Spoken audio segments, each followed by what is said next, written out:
There we go. Hello everyone, it's your favorite programming error that just refuses to be fixed. Code here, and today we are ending it all. We are wrapping up Doki Doki Club Meeting Season 3, the currently final season. And we have only extras left, and I am ready for the final push today. So, we are currently on the last email segment. We're already partway through the last email segment. The last email segment is shorter than the previous email segments. So we should be able to run through this relatively soon. Also today we find out whether or not my email is actually still in this batch or not.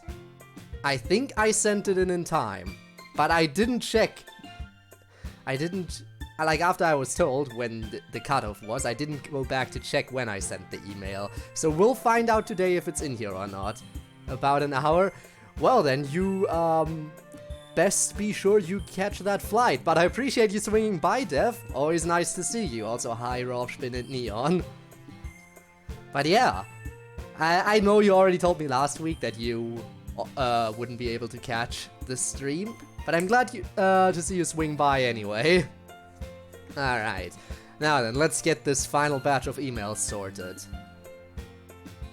You know how sometimes you guys have flashbacks? And in those flashbacks the club president is there? Are you aware of us being there during the flashback? How does it work? I'm melting my brain over here with these questions.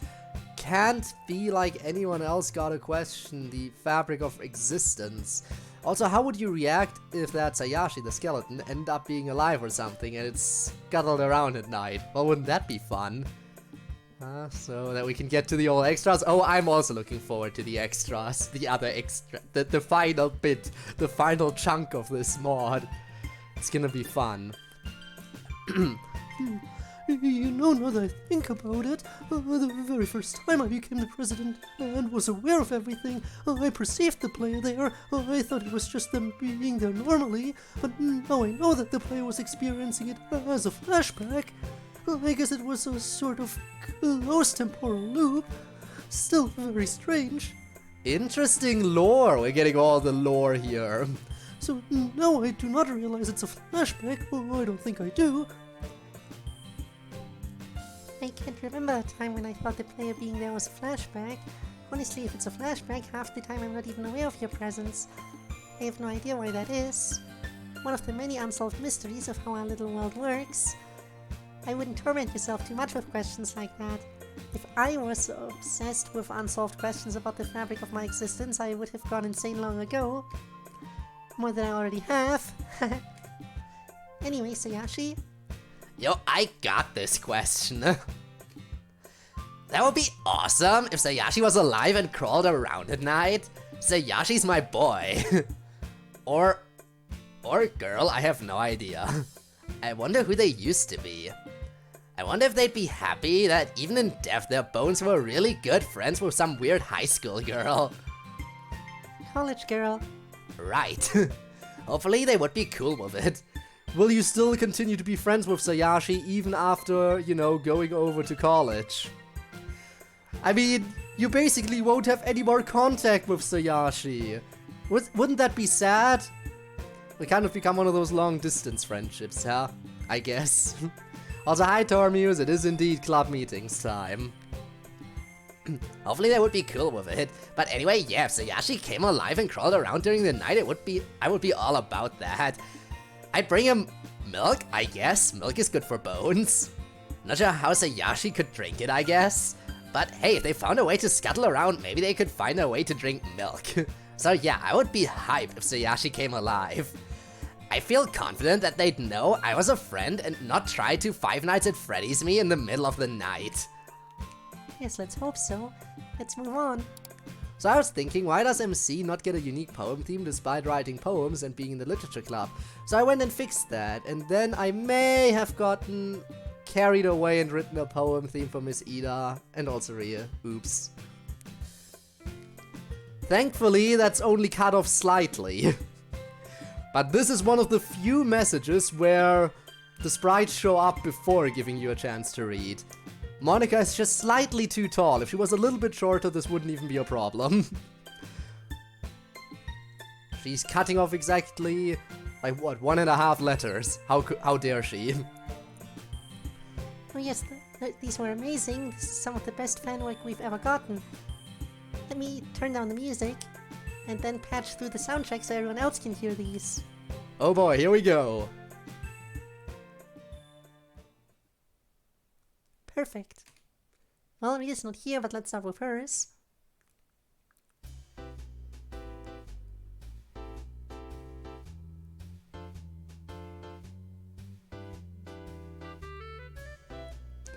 Okay, that's nice. I like the vibe. I love it. It's really jazzy. I've never really thought of Ria as being particularly jazzy, to be honest, but somehow with the whistling sound and the generally simple positive vibe, it really fits her. Great work. MC, wanna hear yours? Heck yeah, that was awesome. Claire, honestly, I like it. Now MC has to have an awesome one. It's our boy, it's MC. It's the main character. The one and only. The man, the myth, the legend. If he doesn't have an awesome theme, I don't know. Alright, MC, what do you have?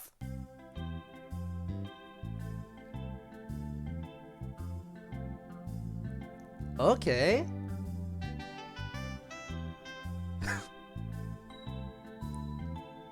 Alright, I see. Yeah, I dig it. Has an interesting vibe to it. Well, just as he brings it up, you've got that organ in there, so I think of baseball. But also it has kind of a, I don't know, California surfer vibe to it. Well done. And then that leaves Miss Ida. Hit me up. Alright. Let's go. Ah, that very sciencey feel, of course.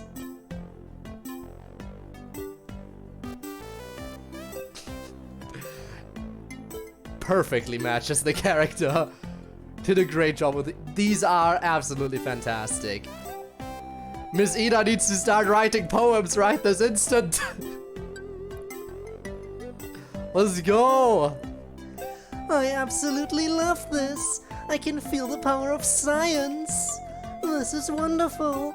I've never felt more well represented by a song. Beautiful emailer, absolutely beautiful.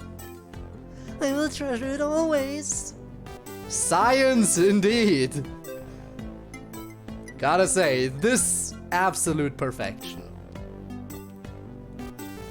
Very nice work. I may or may not be able to get it working in our actual game. Let's go!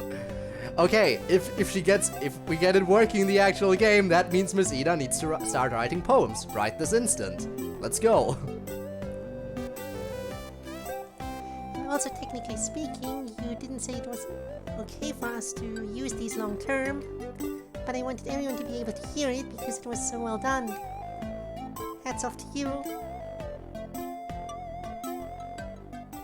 There goes the science. Aw, I wanted to keep hearing that. I'll send it to you. Awesome. And we's back. Kind of sad that person didn't sign the email. I would have loved to sing their praises to others. Well, praises have been sung in chat now instead. Never too late if you want to email us again. Anyway, let's see the next email. Hi Dokies, this is the first time I'm writing to you all. I'm super late, I know. My question is, does any one of you play rhythm games? Have you heard about About You and Friday Night Funkin' called Doki Doki Takeover? The classic. Totally never heard of that one. I mean, totally didn't play that recently again or anything. Totally haven't played through that mod multiple times on stream or anything. No. Would never. Much love from Italy. Oh yeah, I played that. I don't really play mods of our game, but this was an FNF mod, which is not the same thing.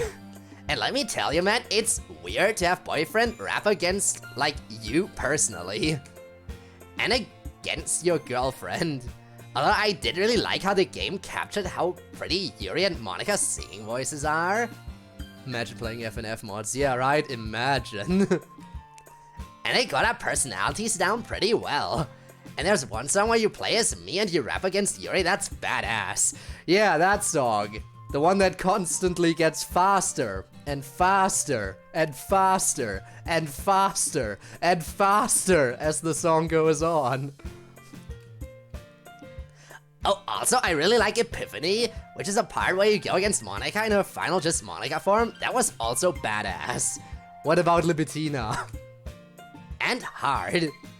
Not just because it was actually hard, which it was, but dude, Monika sitting at her table in the space room with her damn kendo pose.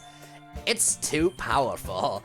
It's like more powerful when you actually know her and live in this universe. Monika's scary as fuck sometimes, you guys, and making her a legit final boss gives her too much intimidation force. Anyway, I had a lot of fun with it. I've had some good outfits in FNF mods too. You play the My Streets D-side? Love my fit in that. D-side's Natsuki is amazing, I agree. Amazing outfit, the firepower that she has too. Also, anyone familiar with Neo Monika? Another great alternative side character. I faced Neo Monika in 2 songs, I believe. One song called Arbitrary Code Execution, and the other one was called Self-Aware. But like where spelled like, you know, software. Like with a space in there, self-aware. A space where, I think it was. Anyway, yeah.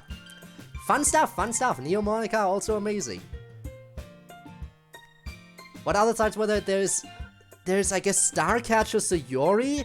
Starcatcher Sayori has a song, but she's not actually like a proper character you can go against with a mod. Neo Monika through my server. Fun. But yeah, there's also Starcatcher Sayori, but she exists in concept. Like, I've seen artwork and a song of her, but no one actually modded her into an actual proper mod yet, which is sad. I would love to go against Starcatcher Sayori too. And Yuri... God damn it, I don't think anyone made an alternate version for Yuri. Which is big sad. Anyway. I should really expand my wardrobe. Also, all the different outfits Natsuki alone has in Doki Doki Takeover, because, you know, the outfit select that is in it. Very fun, very fun. The fact that you can even play as Buffsuki is amazing. One of the best features of Doki Doki Takeover Plus, allowing you to play as Buffsuki. What more could you want? Anyway. But yeah, good times. I also play Crypt of the Necrodancer, if you count that as a rhythm game. I'm such a moper in the Takeover mod. I don't really play many rhythm games. I tried the instrument games described from descended from Guitar Hero, but never really got into them much. I like kind of casual rhythm games like Mustache. I love Mustache. Ah, yes, Mustache. I've played that one too.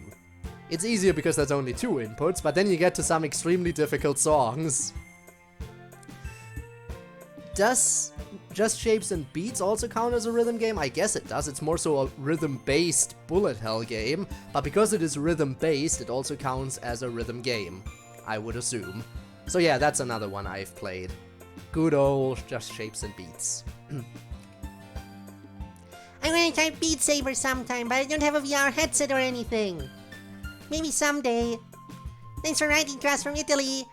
Cisco, ciao. And since Monika, Yuri, and Miss Ida are just staring at us uncomprehendingly, next! MC, imagine if you were not dating Sayori. Who would you say is the female literature club who blushes fully on the face? If you're not dating Sayori, who would you say is the female literature club who blushes fully on the face the cutest? Since then, it won't be biased to just say Sayori, lol. Good luck on getting out of this question, MC. I still wish that, as a viewer, that we didn't split the seams and went our separate ways, right? Signed, LJD. Danger, MC, danger! He's gonna die. Oh, man. Still not sure I should answer questions like this. I mean, besides the fact that Sayori is my girlfriend and I don't want to spend a bunch of time talking about how other girls are cute, recent events notwithstanding, it just seems mean to be comparative about it and say this girl looks cuter than that girl, even if it's just about blushing. Sayori's my girl and I'll be forgiven for saying she's the cutest. But past that, nah. I don't know if I'm being weird or everyone else thinks I should just answer. I'll do it, but... Now base takes. Nothing against you, LJD. I get why you'd want to know how adorable we are, but it just puts MC in a tough spot, yeah? Plus, like he says, it's trying to raise some of us up and put others down. Yeah. Anyway, past that, no, I'm super happy I am not you anymore. Not that there's anything wrong with you. You guys all seem cool. Well, most of you. Probably the next line, right? No, not even gonna say that most of you. No, just all of you. Okay. It's just that I want to be me, and not you. And I'm glad I get the chance to be me. Hey MC, I don't know that I've asked you a specific question, but I have one that I'm really curious about. When you were making your mod, Club of Cthulhu, did you ever actually roll any dice or use random number generator? Or did you decide the rolls yourself to tell exactly the story you wanted? Or something in between? Thank you for responding. Bonus question, MC, how do you feel about Hot Pockets? Good, bad, messy? Dev has already answered this question for me, but sure, let's go. You might as well have stayed up there, MC. So I see. So it was actually a mix. For most of the rolls I knew what I wanted to have happen, so I just faked a roll. But sometimes I wasn't sure how things should go, so I actually rolled it. Like for getting into the cabinet, I originally wanted them to get in and see what was in there, but I couldn't decide since that kind of spoils the story a little bit for a viewer. So I decided to let the dice tell the story. Like happens in a good tabletop RPG. Like it happens? Well, anyway, yeah. So I decided to let the dice tell the story like happens in a good tabletop RPG. Perhaps there is some stuff here. So the answer is mostly the rolls were rigged, but there were a few that were genuine. Yeah, I do have the canon answer now, true. As to Hot Pockets, I had to look up what those even are. Looks like microwavable bread filled with cheese and sauce and stuff. To be honest, it looks kinda gross and super processed. Definitely not super enthusiastic about them. Hope that answers your question. Natsuki Sayori MC. I know you all like lots of different games, but what would be your #1 go-to game to play when you are stressed? Oh, good question. When I'm stressed, it's gotta be Stardew. Stardew is so good for chilling you out. Nice little routine, chill vibes. It's like it was built to put you in a good headspace. So yeah, Stardew for sure. What about you, Sayo? Recently, I play Breath of the Wild when I feel stressed out. Now I'm depressed, that's a different thing entirely, and I don't usually play games at all then. But for stress, Breath of the Wild. I know Tears of the Kingdom is out and all, but I don't have it yet. Soon, I hope. But for now, I just play more Breath of the Wild. It's really good. Like happens? Well, as happens. Less common but correct usage. Okay. I guess I just brain farted. Hello, DDLC. Yes, OMG LP. It is DDLC again. But this will be the final stream of this game for a while. Because starting next week, the Saturday stream slot that is currently occupied by DDLC will get replaced by A Hat in Time. A game that at least one person is super looking forward to me playing, and I know a few others are also kind of looking forward to it. So, yeah. Thank God? What do you mean, thank God? DDLC is nice. A Hat in Time will replace it. I know it's weird, but I really like my complex grand strategy games for stress relief. There's just something about putting your mind to a really complex series of problems to make you forget your other real problems. Which actual game that is changes. Right now it's Crusader Kings 3, love it. Boring AF, that is your opinion. a fair opinion for you to have, but I strongly disagree. But any giant strategy game can do the trick. See, being relatable? I mean, yeah, strategy stuff is good for distracting you. It is true, it is true. I mean, it seems weird to me, but I ain't gonna game share to each their own. I ain't gonna game shame to each their own. Nah, it is weird, just a me thing, I think. Stardew is definitely a more sane choice. Maybe too sane. Honestly, it's such a mainstream and predictable answer to that question that I'm shocked that I don't pick something else just to be different. But even I can't be counterculture about everything. Anyway, next. Monica, one day you wake up and check the news only to see that a huge meteor is headed towards your simulated Earth and will collide with it a few months, with no hope of deflecting it. You can probably find a way to delete the meteor, saving the planet, but doing so would reveal the existence of a higher power to the world, likely causing mass panic. What do? So what kind of birthday cake do you usually get? Ha! Fool! She can just make people forget about the meteor, like when she deletes characters, everyone forgets that that character ever existed. So it would probably work the same if she deleted the meteorite. Everyone would forget that it ever existed. Haha. Off I go, Rob, you know to see some people who are not just like you. Yeah, not everyone likes visual novels. I get it, it's reading. Not everyone enjoys reading. Pure reading, the game. But I think it is fun.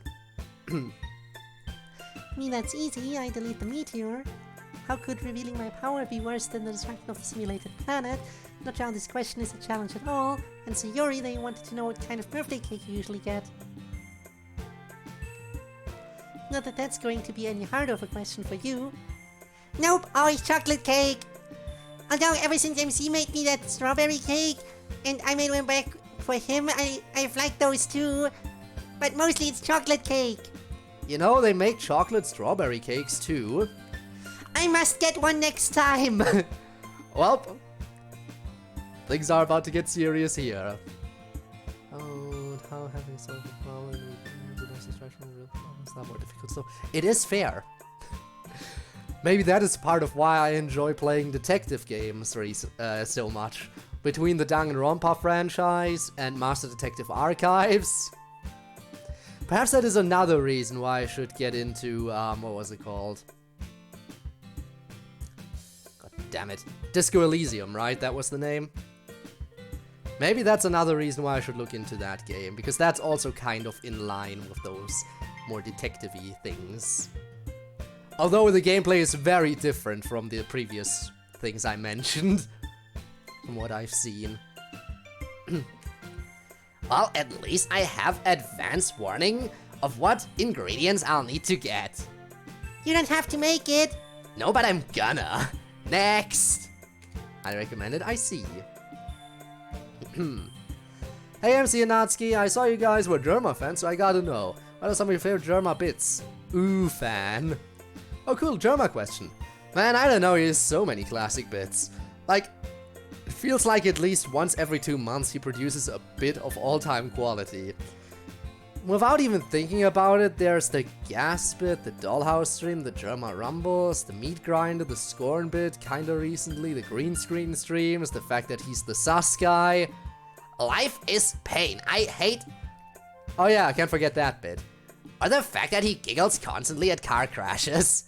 Or the small enemy spider beatboxing. Yeah, small. Or his weird efforts to gaslight people who are just coming into his stream. For me anyway, I'm into him because he's just naturally an extremely talented entertainer. It's like he can make things funny with zero effort. Is he making that game? Can apparently diverge quite a bit. Perhaps I should add it to the ever-increasing list. Who knows how many years from now I'll get to that. No, seriously. Maybe I will try to get to it, but between, you know, starting ahead in time, then probably doing another DDLC mod, but then again I also have to fit in Undertale Yellow. Oh god, there's so much stuff. The list, it doesn't end. Plus, he comes up with these amazing content ideas. He's really creative. Yeah, plus he just seems like a really nice guy. That's why the bit of his audience claiming that he's this unstable psychopath is so funny, because he's actually a fun-loving sweetie. So many games, so little time. I know, it's pain. I hate it. Give me more time, please. I want more time. That's part of why I dig him anyway. Thanks for the questions, Oof, and peep the horror. Next! Question for the girls. How come every time you switch for the president role, it looks like you're turning yandere?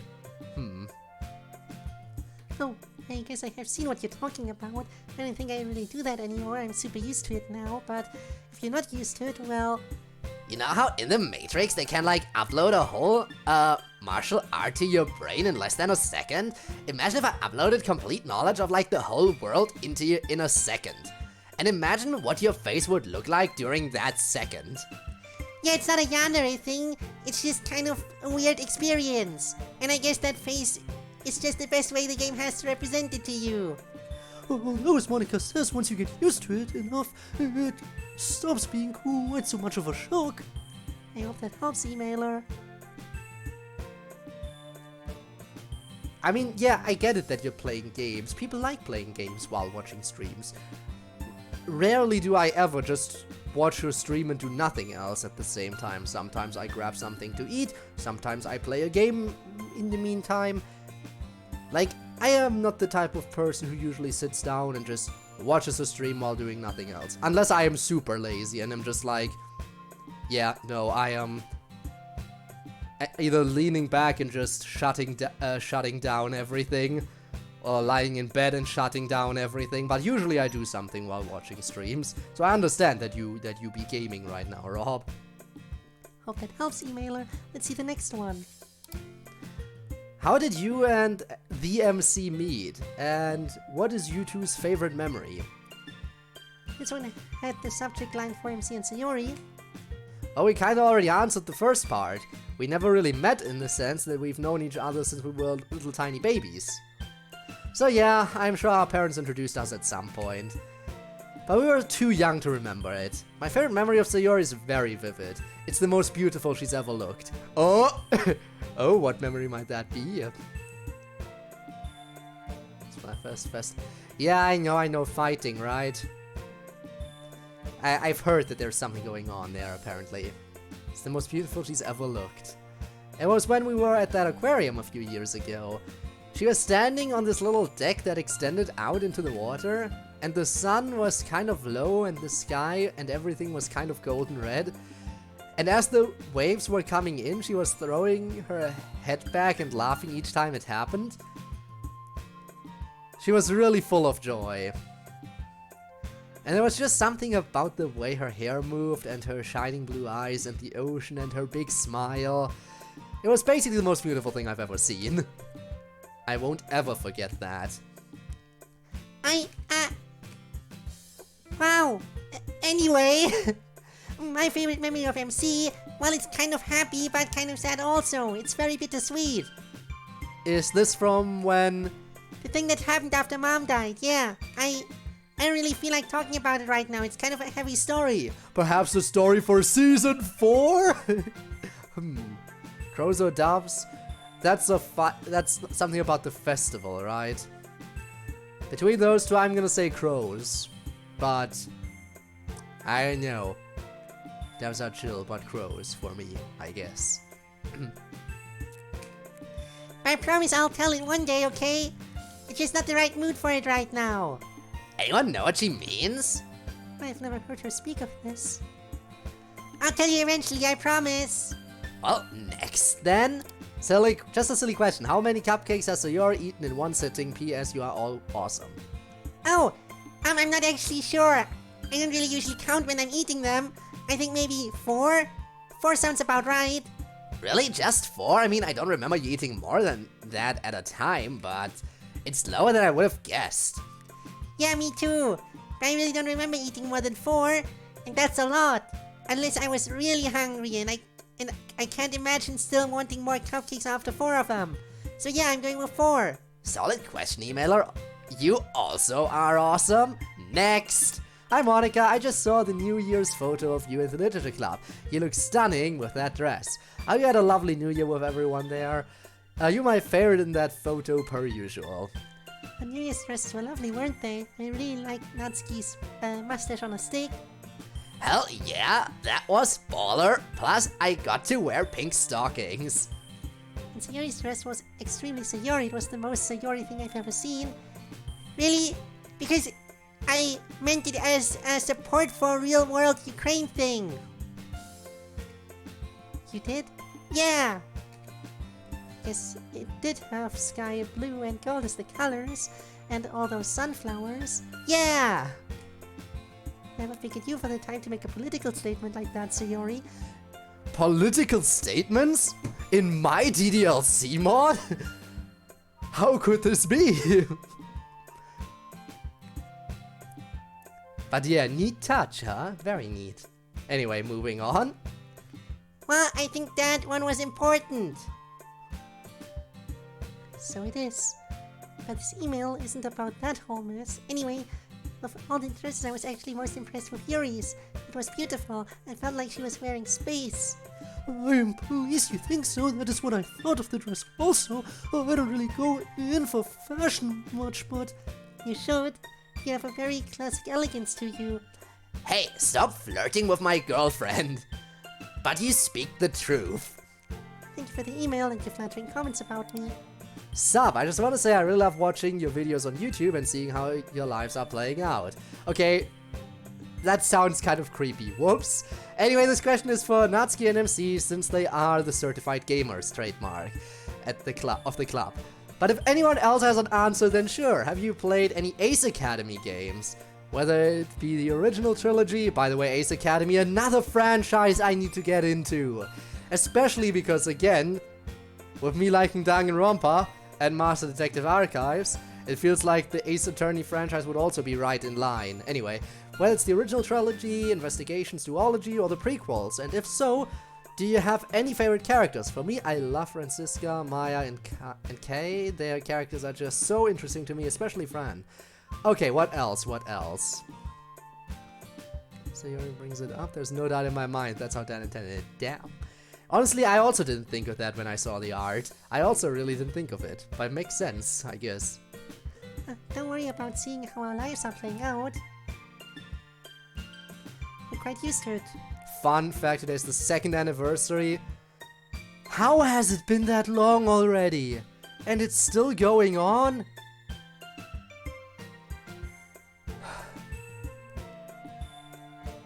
The real world is a horrible place.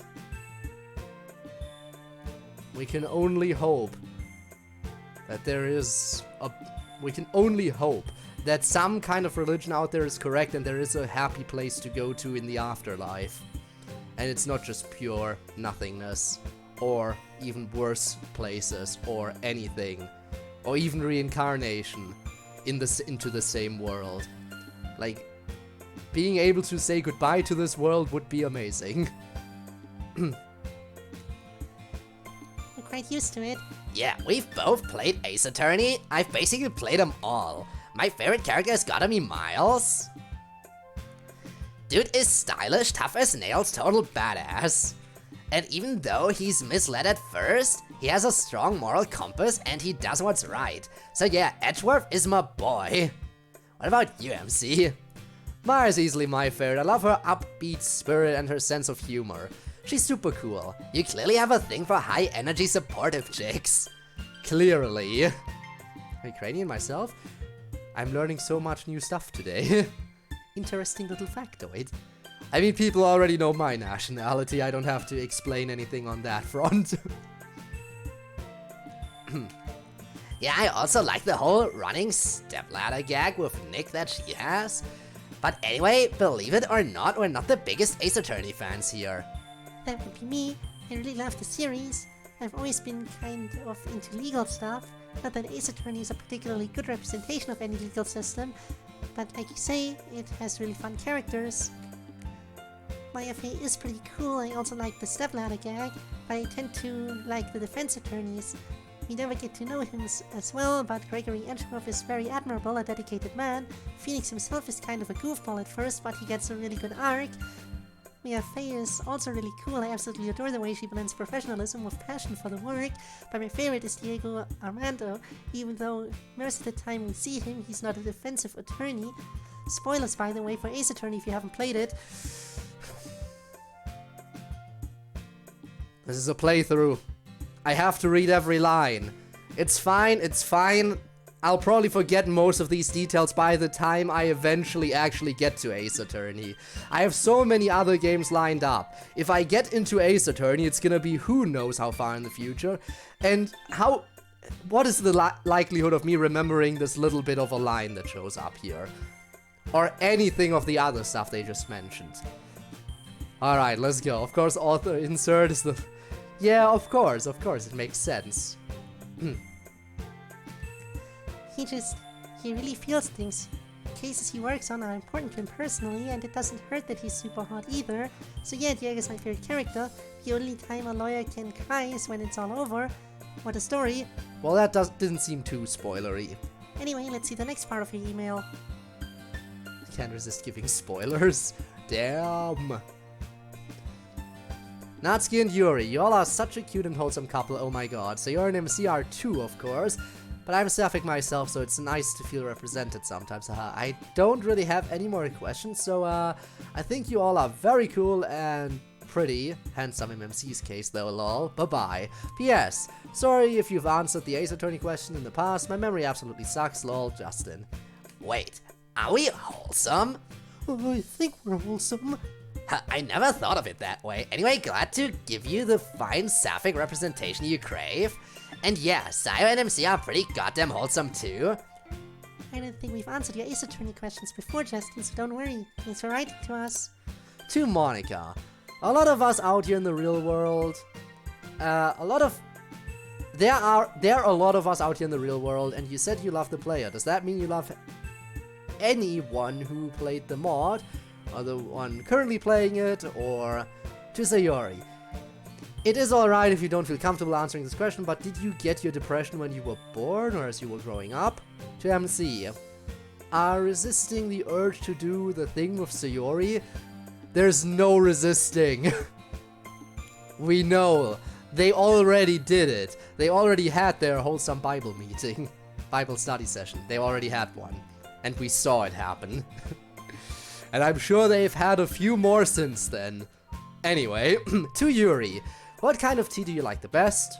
To Natsuki, are you still smoking? It will be relieving to hear that you stopped doing it. To everyone, aren't you all starting to get insane to the same year looping again and again and again? Super sorry for these long questions. The first part I've answered a lot before, but basically if you're the DLC player, I love you, that's how it works. And for now I don't have to worry about whether that means if I ever can break out the real world barrier. So for now it doesn't matter too much. Yup, Sayori. Let me see. I think it was when I was born. My mom had it too. And I don't ever remember a time where I didn't have it. I didn't really get that it was a thing that made me different at first. By the time I was old enough to really understand something like mental illness, my mom was gone. So I thought for a long time that everyone felt that way. It was only when I started going to school that I realized I was different from other kids. But I also realized that it wouldn't be smart of me to show it off to everyone. So I basically tried to hide it, and I've been doing that ever since. But fortunately, I don't have to do it so much these days. I guess we'll see how comfortable I am about it in college. I think you'll feel pretty safe in college, Sayori. I hope so. A gentleman never kisses and tells. That is all I will say on the subject. Ah, we get it, MC, we get it. And my chow is my favorite tea. Natsuki, have you stopped smoking? Nah, I'm still smoking like I said before. But as I also said before, I'm down to smoking just one cigarette a day. I don't know, I like the way it feels. I do not. I know, babe, I know. Look, buddy, I'm getting enough flack about this as it is. You don't need to prod me on it. I'm just worried about you, Natsuki. As for the last question, I would say no, we weren't going insane from that even before we fixed it. After all, we were programmed to think it was quite normal, so it really didn't bother us. We fixed it more from an abstract intellectual understanding of it being wrong somehow, rather than any distressed feeling of ours. Hopefully that makes sense. On to the next one. Ah, Monica said the next this time. Hey Monica, can't believe I've just typed this email address to you. Okay, stopping the fanboying for now and on to the question. I've noticed this tendency that whenever you and Natsuki are next to each other, your hair often, or rather always, whips into her face, or rather her mouth. Does she ever bring that up? So you've noticed that, huh? Well, first, let me assure you that Monica never actually smacks me with her hair, but it does whoosh in front of my face a lot when she does her hip whip thing. If you would be so kind as to demonstrate, Monica. I feel a little embarrassed about doing it on command. Oh, just do it. So, See, her hair just whipped right in front of my face. She's pretty conscientious. I can remember a time that she made contact with the hair or got any in my mouth or whatever. But the me eating her hair memes are pretty funny, gotta say. Anyway, it's a known risk for me whenever I'm standing by Monica. I am on the alert for it, emailers. One would hope. Weird that the club seems to be collectively more worried about Natsuki smoking than Yuri's self-harm. Both are bad, but naturally the self-harm is worse. And deserves a little bit more attention as well. But I guess they are more worried about the smoking, because the smoking is something that only came up during the actual story of club meetings. Whereas with the self-harm of Yuri, I guess people had more time to accept that as part of her character. Whereas with Natsuki smoking, people are like, this is a new addition into her character, I don't like it, please make it go away. I guess that is part of the reason for it. And as for why the club seems more concerned with that, maybe it's a similar thing. Maybe it's a similar thing with the club. Whereas Yuri self-harming has been a thing since the original game. Since the start of the original game. That they've experienced over and over and over again. And at this point, they might just be more used to that being a thing, even though it is the objectively worse of the two things. That is my theory as to why they are more concerned about Natsuki smoking right now. glad to hear it. Next! Sayori, could you give each of your friends a score out of 10 on how good their hugs feel, including Ria and Kenzo? Oh yeah! MC gives the best hugs, of course, 11 out of 10. He's so tender, you can feel the love in an MC hug. After that, it's really hard to say. Kenzo kind of hugs like he doesn't do it very often. He's very tentative about it, or maybe he was feeling a little nervous. But still pretty good, 8 out of 10. Ria hugs really enthusiastically and aggressively. It's really strong. But so forceful and overwhelming. I think her hugs are what it's like to hug me. It's so forceful that it doesn't have that tenderness you need for a really good hug. Still, it's really nice. Ria hugs are 8.5 out of 10. At that point, you have 3 people who are all about the same but for different reasons. Miss Ida gives hugs that are just really comforting. Grown-ups give really reassuring hugs. Although, I guess we're all grown-ups now. You know what I mean? You might think that Natsuki gives less good hugs because she's small, but she's like a hug professional. She's a professional at everything. You can't go wrong with Natsuki. Anything she does, she's a pro at it.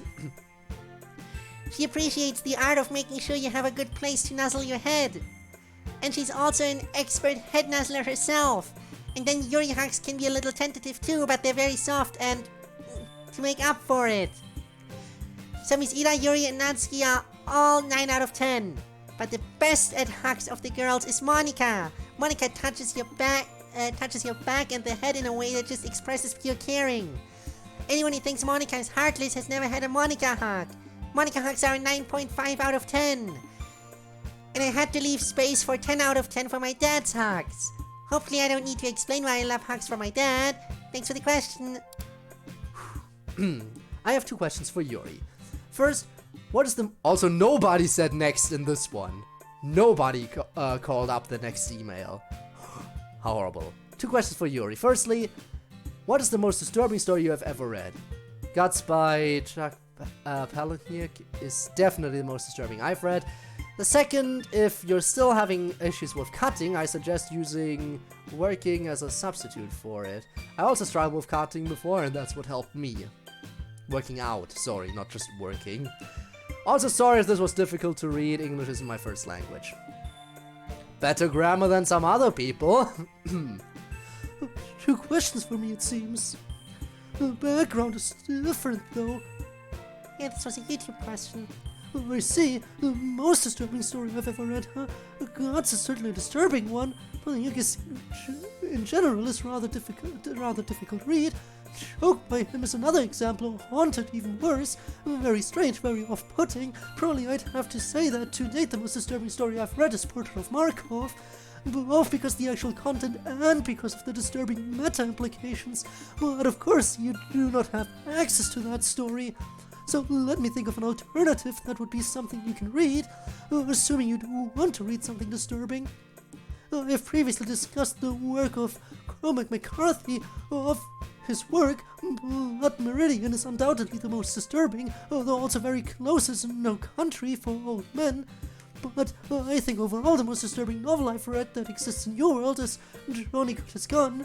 It is a story of a soldier in World War I. He is terribly injured in an explosion. He wakes up without his ears, arms, legs, and mouth. He is blind, deaf, mute, and can't even really move, but his brain and mind are fine. He understands that what has happened to him. Recency bias? Yeah. Basically what I said earlier. That, well, the other thing is something that's been around for a while. And that everyone has gotten used to by now. Unlike Natsuki smoking. Exactly. It is a recency bias. I would assume. And it is a hellish experience. He wants to die but has no way to communicate, and he has to deal with people who probably wouldn't give him death even so. It is a troubling book to read, very difficult even for me. Let's see, your second question was about my self-harm, or alternatives to it I suppose. Working out is difficult for me. It requires many things I do not like to do.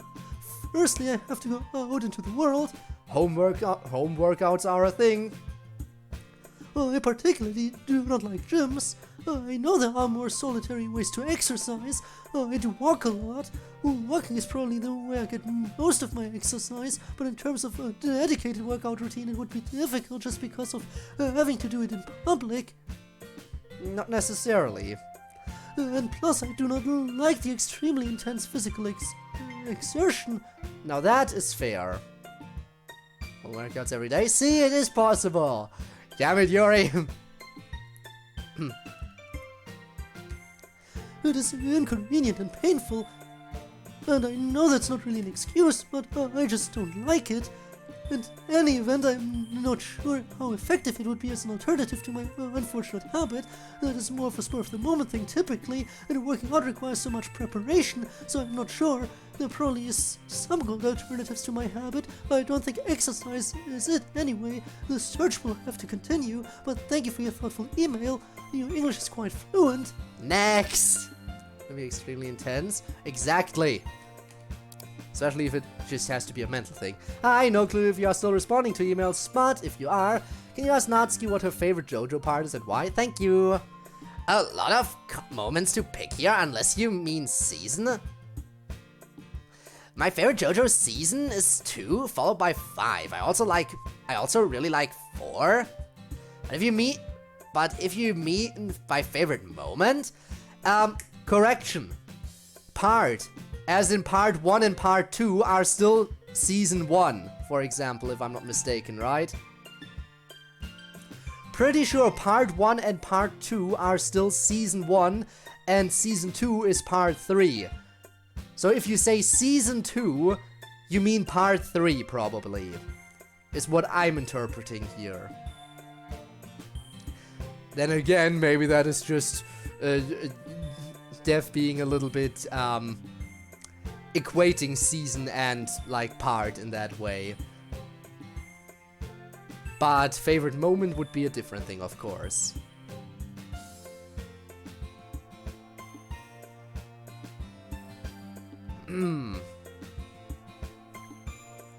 Actually, I need to confirm whether or not what I said was correct.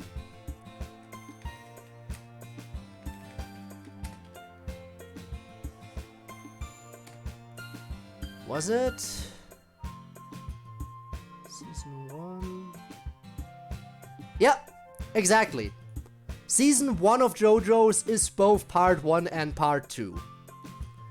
So, they probably meant part as in, you know, what it's called. A JoJo part. JoJo part 1. That is probably what this commenter meant, but yeah. So, it is labeled as parts. Some irony in Yuri complaining about the pain of the war, not even... Yeah, pain, imagine that. Imagine complaining about that pain when you self-harm. But if you mean my favorite moment, even though I meme about it a lot, my favorite moment is Caesar giving the last of his hammer to Joseph. Gets a little dusty in the room every time that happens. It's just such an epic moment. Great question, bud. Next. Happy Pride Month, plus 1 day. I don't know how prominent Pride Month is over in computer Japan.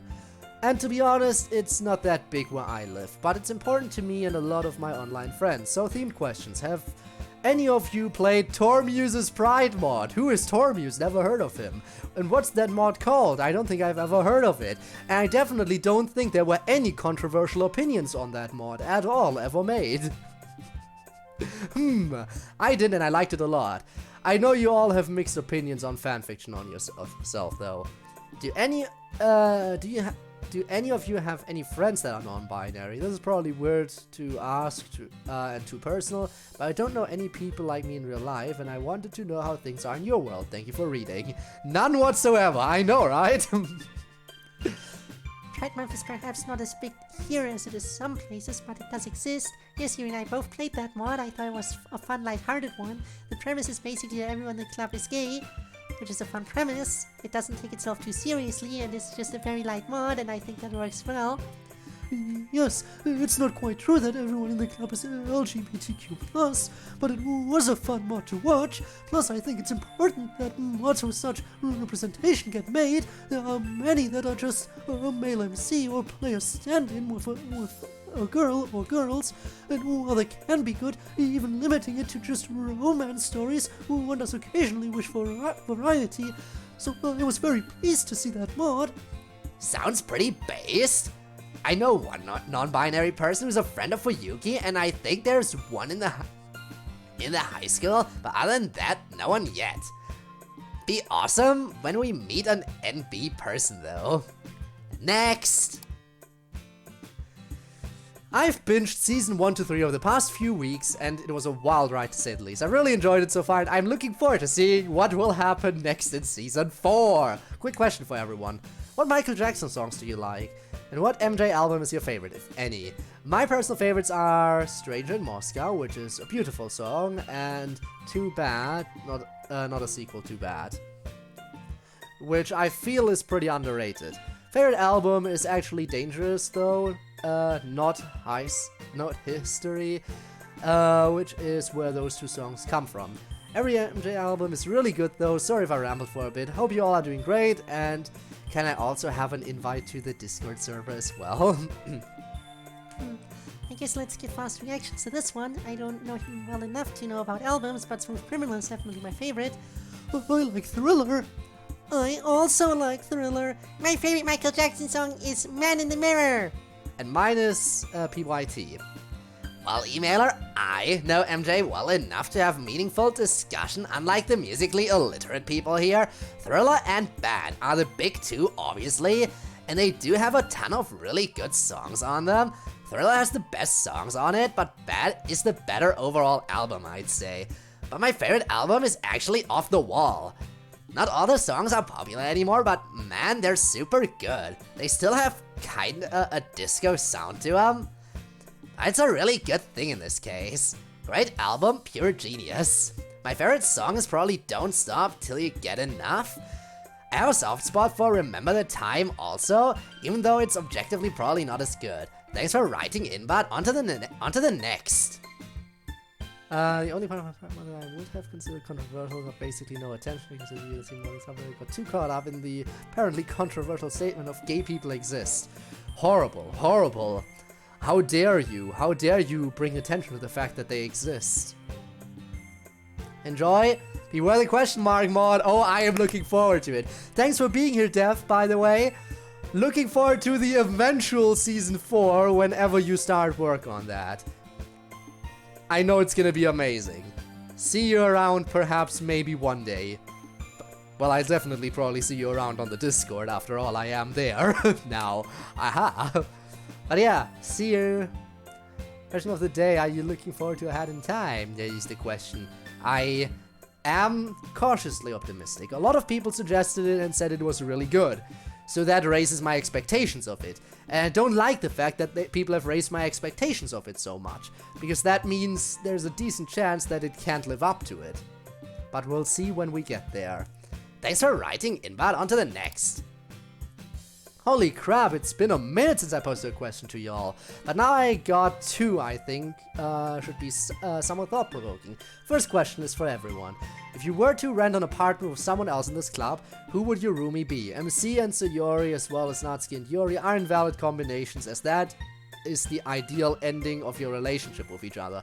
However, 3 people in an apartment or living alone is allowed. Second question is for MC.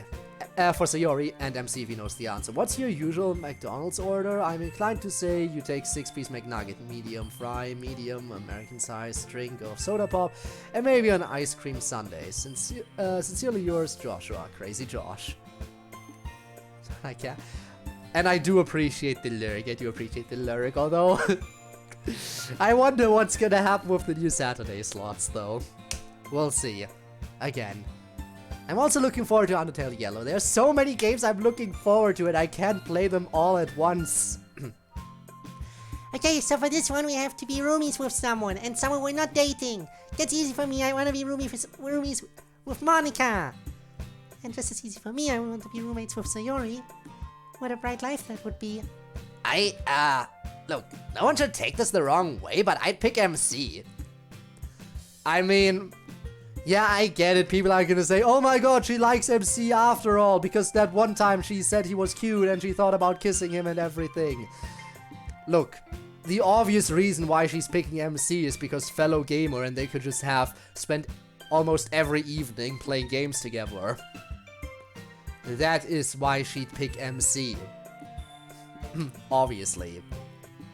Exactly, as I said. It'd just be really cool to be roomies with a fellow gamer. It's probably worth all the downsides of living with boys. I have no way to not pick a girl to be a roommate, so there's no getting away from an awkward choice here. But yeah, I'll go with Natsuki as well. Hopefully I wouldn't regret it. And why would you ever regret it? Volume. Yeah, that might be fair. For me, it's a choice between Monica and Miss Ida. Sayori and MC are wonderful, but they would be, through no fault of their own, more disruptive of my solitude than Monica or Miss Ida would be, I feel. Danger, MC, danger! He cannot escape the danger. In the end, I think it would have to be Monica. She understands me very well, and so does Miss Ida, but Monica I have known for a very long time.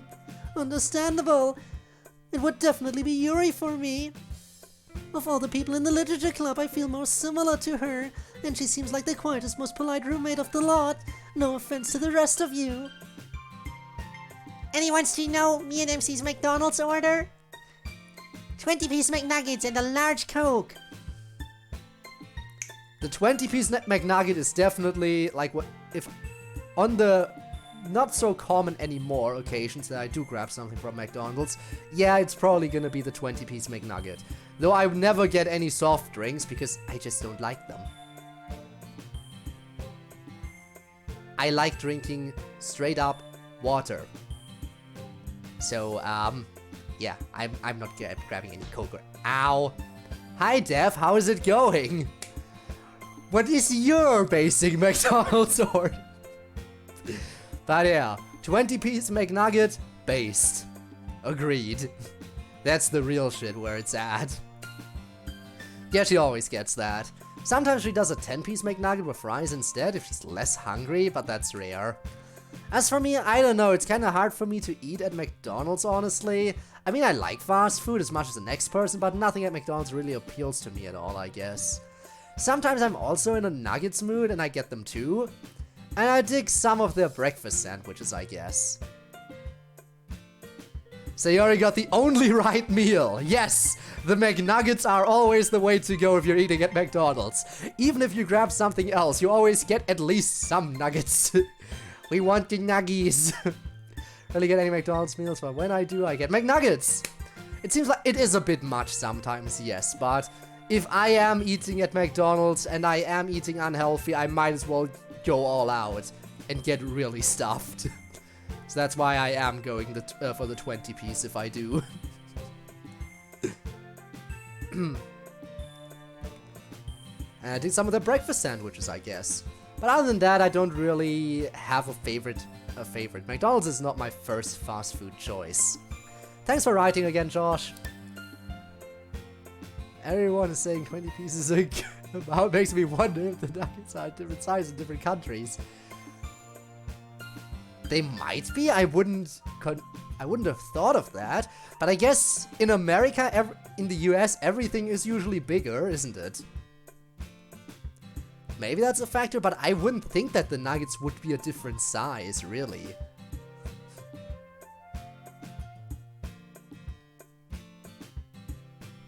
Huh.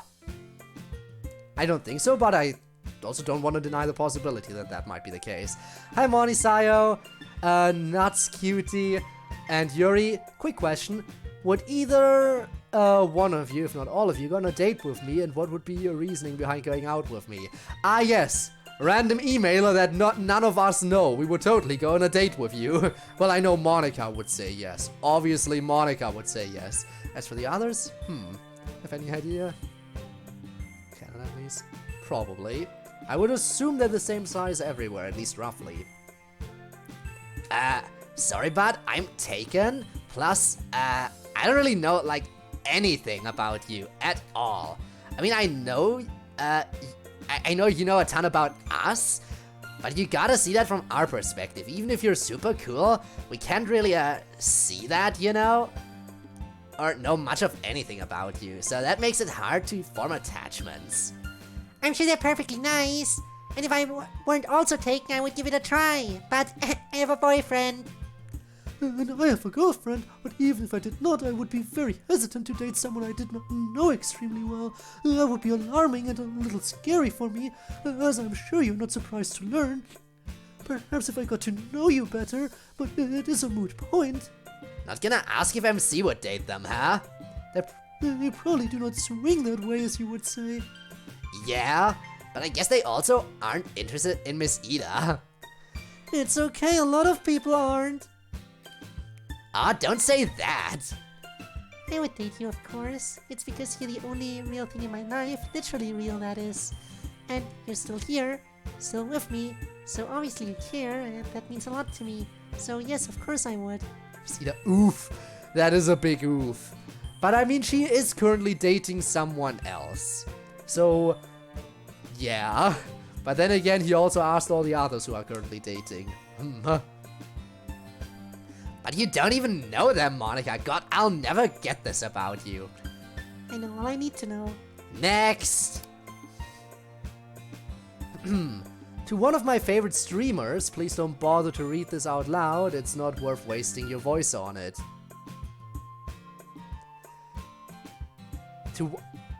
Well, who is this favorite streamer that this person is talking about? I know it's not me, but I wonder. It's not mentioning the name of that favorite streamer. Who is this one favorite streamer? Unless the name is mentioned somewhere down there. To all of you.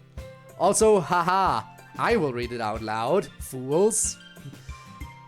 To all of you, if you could have any accessory from any game, movie, or whatever, what would it be? For me, I think my choice of accessory would be the amnesia pen from guys in dark suit movies. 2. If you knew that a platformer game was designed to be, and advertised itself as, unfair, would you play it anyways?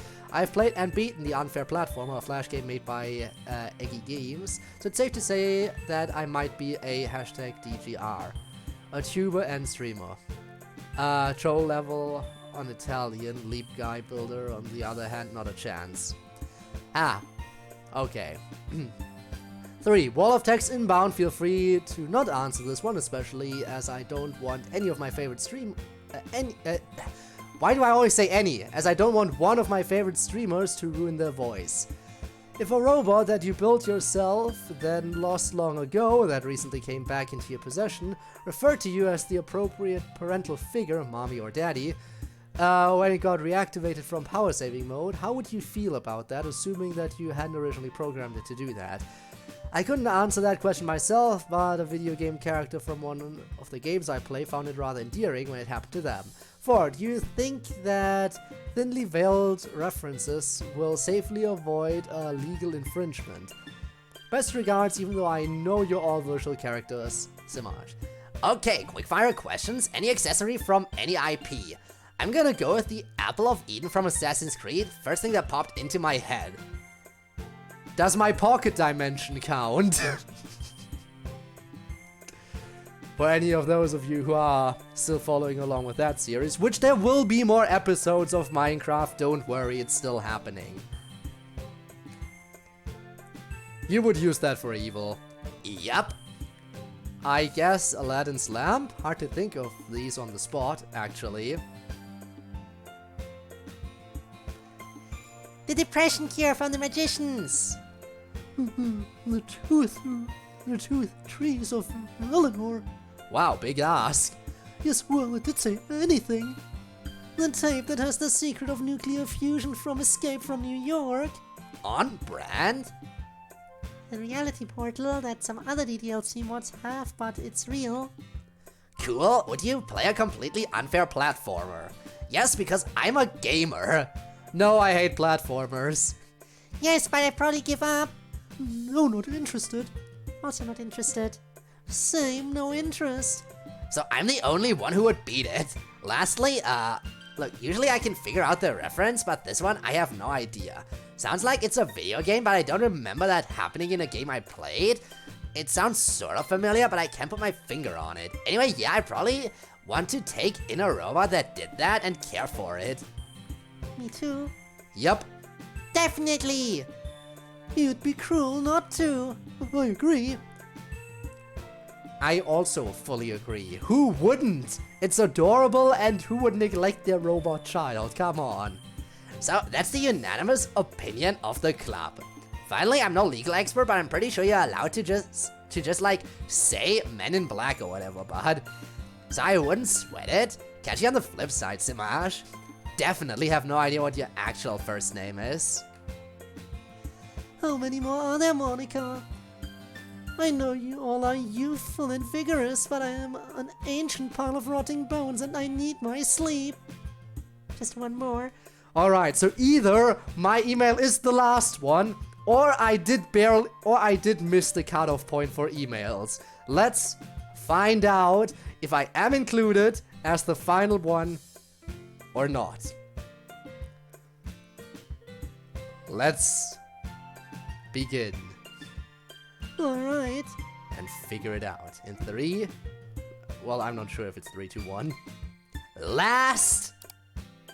Okay, I missed the cutoff point barely, I guess. Pretty sure I sent the email at around the time the cutoff was, but I guess not. I guess I am gonna have to wait for Season 4, which is fine by me. But look who is the last one. Last but certainly not least.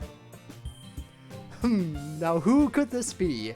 Hello everyone, I hope this email finds you well. I'm a little behind in playing through this mod, so apologies if this has been asked before, but I've been wondering. I've noticed that quite a number of people writing to you in this mod have a habit of addressing you in very familiar terms, asking intrusive questions about private matters, and offering unsolicited advice on uncomfortable topics. How do you feel about these kinds of messages from people you've never met? If it was me, I think I'd be pretty uncomfortable. All the best to you, Tormuse. Oh, it's Tormuse. Oh, wonderful. Tormuse is the creator of many wonderful DDLC mods, such as Series' Note to Suicide, which is one of my favorites. Waving her arms in the air like she's totally oblivious to any attention she might draw to herself. That girl is sorry. She is still very sorry. You know, the kind of friend And also Stormwish is a very good Yuri-centered mod. It just kind of works out because you've known each other for so long. We used to walk to school together on days like this. But Star. For me, I don't really mind the intrusive questions, and it's part of the window of interaction I get with the real world, and so I do not mind getting very personal. What about everyone else? I used to be rather bothered by some of the questions we got, but over time I got used to it. It's honestly not that bad when the people whose questions you're answering are people you will never meet in real life and can't really have any effect on you whatsoever. It's honestly a little bit like talking to a journal or diary. You know what? Before we move on, I am kind of curious now. When did I send the email? By how much did I miss the cutoff point? I have to check now. Shouldn't take too long, I hope. I want to make sure I got in before Season 3 compilation came out. That's fair. So, hang on.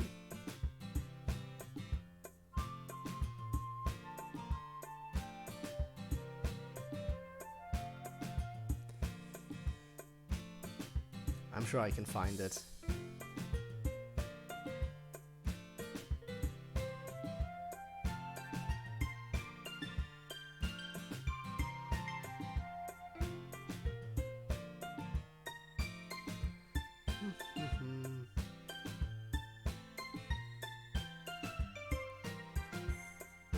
Ah, okay, yeah, I was definitely too late there.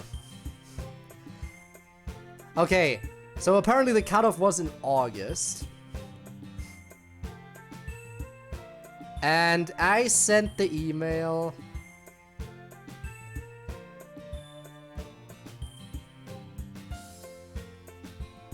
in January of 2023.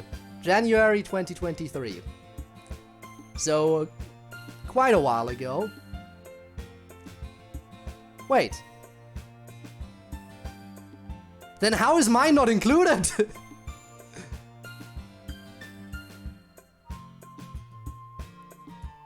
02/01/2023. 2nd of January. I sent mine on the 2nd of January.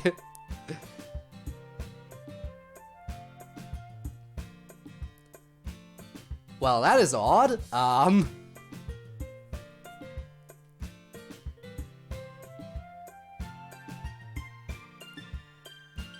Pretty sure we haven't seen my email. Very sure, in fact. Unless I completely missed it. But I wouldn't have missed it, I would recognize my poem. Because of how bad it is. I would remember reciting my poem to stream. Weird.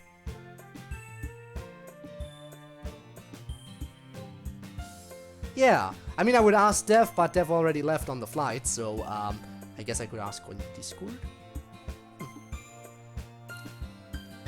Or maybe it was special enough that it had to be included in the actual season episodes rather than in the email bag. I don't know. I shouldn't be upset. It's honestly a little bit like talking to a journal or diary. As I became more interested in the real world, I actually got quite used to talking about myself and my problems to random people from your world. So I also do not mind. It's always been at least a little weird for me. It's been at least a little weird. I found another typo. I will call out your shit going forward, Dev, and you can't stop me. I'm getting all the points just because I was not included. Nah, I know there's just so many emails. Like, we've gone through so many emails here, even without mine being in there. Which, again, I thought for sure we might encounter it in that case. Usually I don't have any problems with the questions, but some of them go a little far, I think. You have to remember that we don't really know you. So even though you know us pretty well, maybe it's best to think of us as friendly acquaintances and ask us questions that work at that level of familiarity.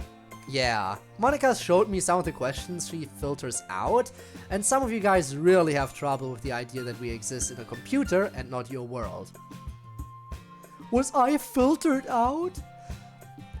But the reply email I got said nice question. Hang on. No, I was definitely not filtered out. Great questions, added to our list, and thank you for that lovely poem. I was definitely not filtered out if I get a reply like that, right? I guess it just kind of disappeared somewhere along the line. Don't include every single email in the mob, but they're pretty good at including the ones that have poems. Can't imagine they would have excluded your poem. I guess shit happens. Or even problems that with basic respect in some cases. Like Yuri says, over time you really do get used to it and just roll with the punches, I guess. But so far as I think about it, sometimes people do get pretty weird with the questions and it can weird you out. But fortunately for the most part, people are super nice and ask cool questions. Sometimes questions make me kinda uncomfortable. Usually they don't, but sometimes. But I answer them all anyway. I mean, it's a weird situation we're in here, so, you know, what's the deal with making it a little weirder, I guess? You do not need to feign strength, beloved. If you do not ask people to change behaviors, they will not. It's fine for real. Back a few semesters ago, I was a lot more weirded out by stuff like that, but I'm totally fine now. I don't mind a few freaking pieces of text. That can't hurt me. If you say so. Yes, Tormies, I was a little taken aback by some of the things people have asked the club. It's strange to me, because either you view us as a real people or you don't, and from where I sit, you should not, by the way. But if you do, why would you ask a real person some of these questions? Surely I hope you wouldn't ask some of these questions to people you know in real life. Some of the questions are downright disrespectful. Remember that these are very young people who have been through pretty severe trauma. You need to treat them appropriately. And I know that you're celebrities of a sort, but even so, be nice. But fortunately most of you are. Case in point, this very email, which shows a genuine concern. The club is lucky to have so many conscientious viewers, I suppose is the right word. So please continue to be conscientious and mindful. And with that, I think everyone is ready for bed. Yep, everybody out. Teach needs her Betty bye time? Yes, she does. Out! Good night, Code. Thanks for joining us. Investigation or something. Hundreds of emails, so it's easy for them to run together in my memory. There are lots of poems in there, but I think I would have remembered if a poem from you had been in there. Again, I even signed it. Signed my email as Code. I even went as far as signing it as CodeErr with my full username for reasons unknown. So I feel like that alone would have been noticeable in some cases. This warrants an investigation. I demand answers. Boycott club meetings. No, seriously. I know, again, there's so many emails. It's just a given that some would go missing at some point. Or that an email gets forgotten about. Or I guess I did ask one or two questions that were already answered by previous emails in this little email bag. So it makes sense, I guess. I definitely did not miss the cutoff point though, like I thought I might have. Initially I was very sure I didn't miss the cutoff point, then as we were approaching the end I was getting more and more unsure about, well, maybe I did miss the cutoff point after all, maybe I did write very late. And then I checked and I was like, damn, no. January last year.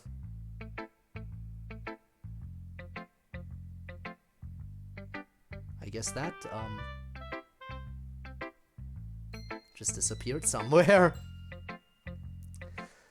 Well, I guess it is now time for the bonus features. I think that's all that's left, right?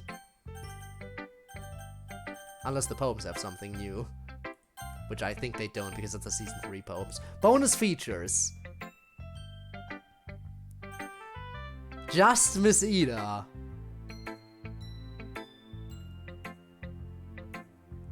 I am ready. Some commentary in the poem section. I see. We'll see how much time we have. Oh, this mod. Miss Ida and I put together collaboratively.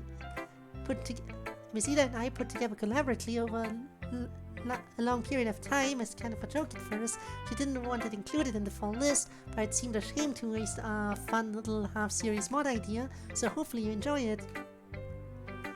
Just so you know, this mod doesn't really end.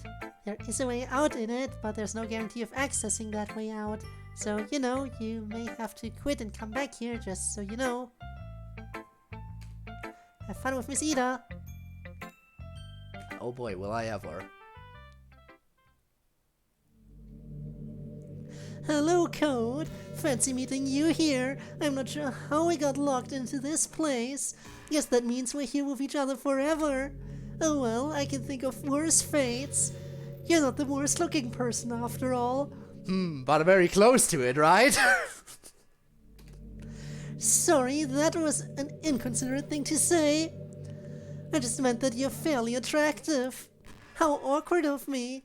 Anyway, It is basically like just Monica. Perfect! Hello, Co. Welcome to the Co-Pal. Yes. Well, we're just chilling here now. Hey, do you happen to know what snoogling is? By the way, I should probably save for Just Ida. How to download Monica After Story. Fair. I have no idea what it is, but I heard students talking about it. It sounds like snuggling. Sounds almost like some kind of PDA. It's hard to be a teacher sometimes. Almost by definition, you're out of touch. And yet you have to try and keep up with the kids' culture, or you're not doing your job. Get these long passes faster if you hold control. Oh. Thanks for the tip. I talked recently with an old schoolmate of mine. We were very close in middle school and high school, but then life happened and we drifted apart a little bit. She went into academia. She's a history professor. Also, she ended up having a kid pretty quick. But her daughter's really into robotics. She's getting into building robots and even programming them.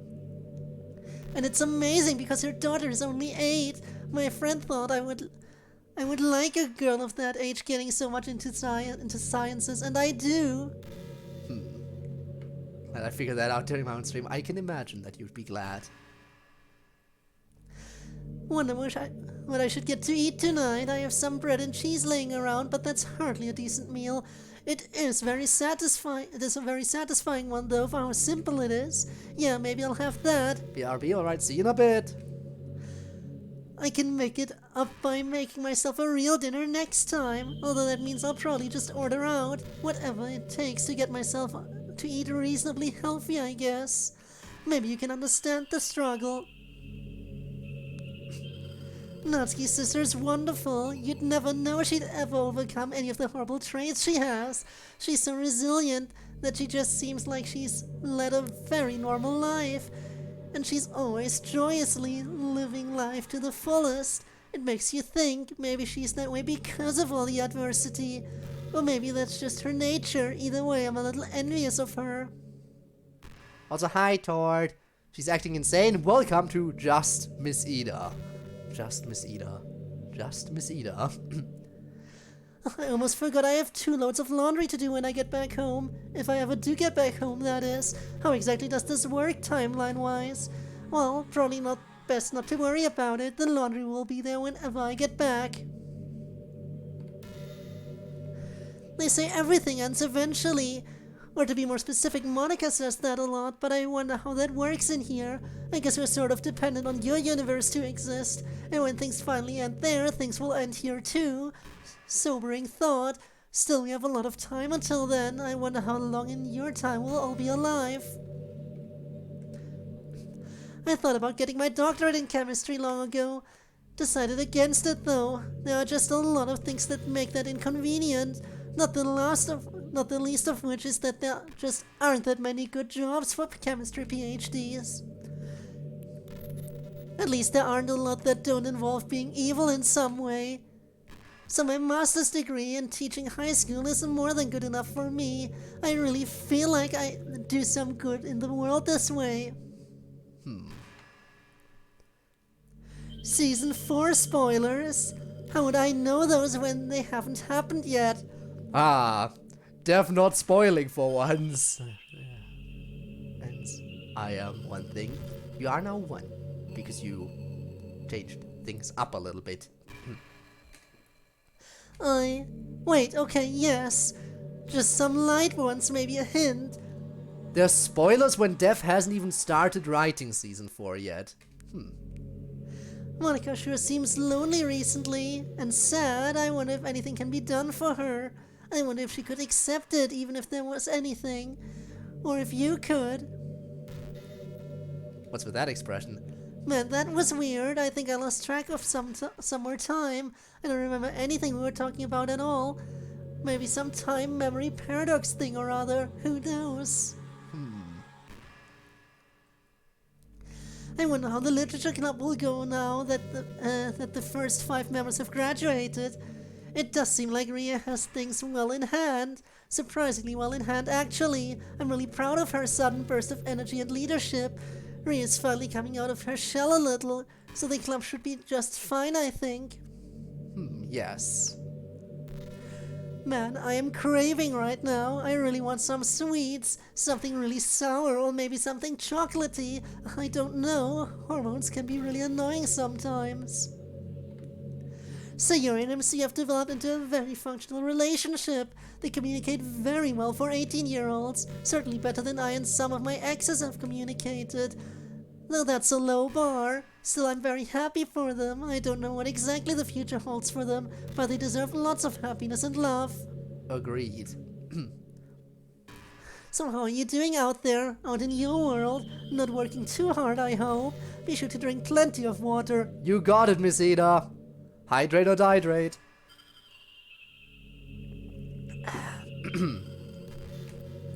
And get lots of rest. That'll have to wait until after the stream. It's so easy to burn yourself out by just working without noticing you've been doing it too long, although I guess I'm the last person who should criticize others for that. So I was rooting around my fridge looking for something to eat the other day. And all I had left was 3 carrots. I really needed to do a grocery run, but I decided to eat the carrots.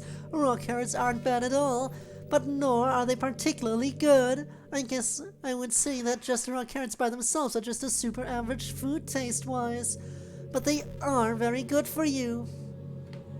My personal heroes are scientists who stood up for the truth at great personal risk, even when it cut against their own preferences or interests, like Galileo or Johannes Kepler.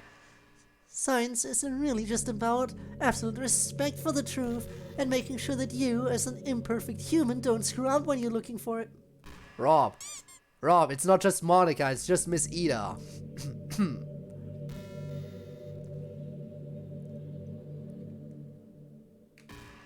And it's collaborative. You are working not only with other people in the world, but with the billions of humans who have come before you, and those who will come after. There is something very beautiful about that to me. Monica left a handwritten note over here in the corner of the room. It's definitely her handwriting. It just says, "Tactical lurk." I have no idea what that means. I may have been over-relying a little bit on the microwave food recently. It's just so convenient. Often you don't even need to use dishes. It saves so much time. Pity that it's also incredibly unhealthy. my former students at the literature club eat more wholesomely. Yuri especially. Perhaps I ought to learn a lesson from that. One thing that troubles me is that the club never really worried too much about Sayori's willingness to alter their memories and thoughts. The thing that Tormuse is going on about constantly. Miss Ida agrees. Miss Ida and Tormuse are on the same page, I guess. Back when Sayori was contemplating suicide, something like that is a very grave intrusion. But everyone in the club seems to have forgiven Sayori for it very quickly. I guess because she already had a lot to go through, and they understood why it happened. Monica said she completely deleted all traces of the program after that. Still, if I were them, I'd be much more disturbed about even the chance of that happening.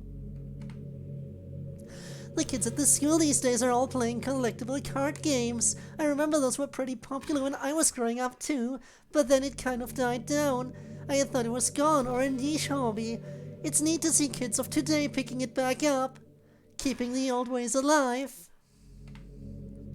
I'm a little worried about one of our recent graduates. Not anyone in the club, mind you, they're all fine, but one of our graduates has a really unstable home life.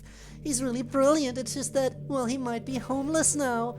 He's been an orphan his whole life, and while he's been in high school, he's had a place to live, but he's graduated now, so... He did get into college, though. Hopefully he can have some financial aid and be stable there. Hopefully. Oh. Onions! Okay, so we had so dialogue here can repeat. We had one repeat dialogue. Onions! I have heard tale about the onions in club meetings. I've heard tales of this. I'm not particularly enthusiastic about onions. I mean, I don't hate them or anything. They can be pretty tasty, I guess. Just not my favorite thing ever. Not sure why I felt compelled to share that. Yeah, why did you feel compelled to share that, Miss Ida?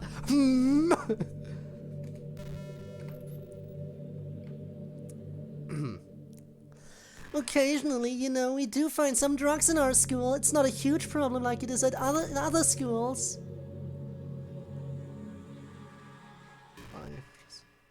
Hold life and destroy the program. Just Monica, just Monica. Hey, leave Monica alone.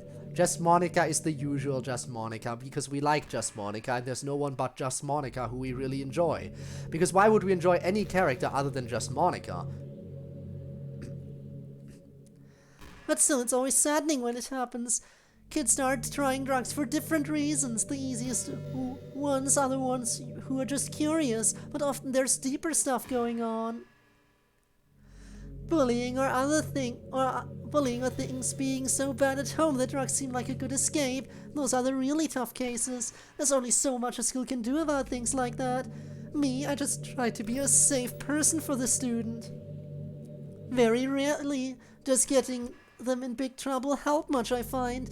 You might have noticed that I took a pretty forgiving approach when I found out Natsuki was smoking cigarettes. I think in general, understanding and love helps a lot better than shaming and blaming and punishment. Although, my involvement with Natsuki smoking sure landed me in a weird spot, didn't it? If you're ever feeling bored, here's a fun read. Google dioxygen difluoride and read the article on science.org that comes up. It's quite a ride, certainly not a compound I'd ever work with. The little pure sodium explosion I do for my classes are already quite exciting enough. Curious is okay, trying drugs use them is bad. I wouldn't even try them just out of curiosity. But that is me, because I like being in control of myself. I'm getting to the age where I feel a pretty urgent need to have kids, or at least one kid. There are people I know, friends of mine, who say they're fine with never having any kids. For some reason that just seems terrifying. Like, wouldn't you get lonely later in life? No, go with the strong mentality of my bloodline ends with me. Which, who knows, might be the case for me, judging by how my dating life is going, which is to say it's non-existent.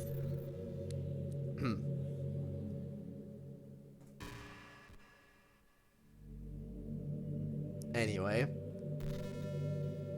Doing good by being in first person. Are you doing good? Perhaps. Wouldn't you feel weird just having that be the end without the knowledge that some piece of you in a kid is carrying on? Or maybe those are just selfish concerns, or maybe the whole panicky need to reproduce is just instinctual. Either way, even in the cold light of reason, I really do want to have kids. I've always wanted to be a mom. I hope I can before it's too late. You know, I'm not sure where that skeleton in my classroom came from. It was just there when I started using it. I considered throwing it out, but it seemed a waste and a little disrespectful given that it was a real human skeleton. The label says Sayashi, but I don't know what that refers to, the name of the company, although I haven't found one with that name. Potentially even the name of the person whose skeleton it was. That's what all the students assume anyway. Everyone calls the skeleton Sayashi. And I think that's fun. Sayashi's a piece of decorum with a lot of personality at this point. Definitely can't get rid of them now. Sayashi, yes. We will always stand Sayashi. A little while ago I was trying some dates with this guy who was way into history. Military history. And it's like, cool, I get it. I too have a weird niche interest that I know way too much about. But I don't talk all about that on the first date. Some of the stuff was interesting and some less so. And some of it I could really get into just because he was so enthusiastic, but it just could not be turned into any other direction conversationally. It was pretty frustrating. You've got to let the other person drive the conversation sometimes, you know. The 5 literature club members weren't the only ones who went to the parent university of this high school. A pretty good number of graduates go there every year. I know Kenzo decided to enroll there. Yes! We're getting more Kenzo in Season 4 as well. We haven't seen the last of Kenzo. Plus one of his friends, and I think one of Natsuki's friends. I forget. Hopefully they'll have fun together. Those side stories in DDLC Plus were very sweet, weren't they? It was good to see the girls get the happy endings they really deserved. Okay, I think I had the question of whether or not Miss Ida had seen the side stories. I guess that answers that question.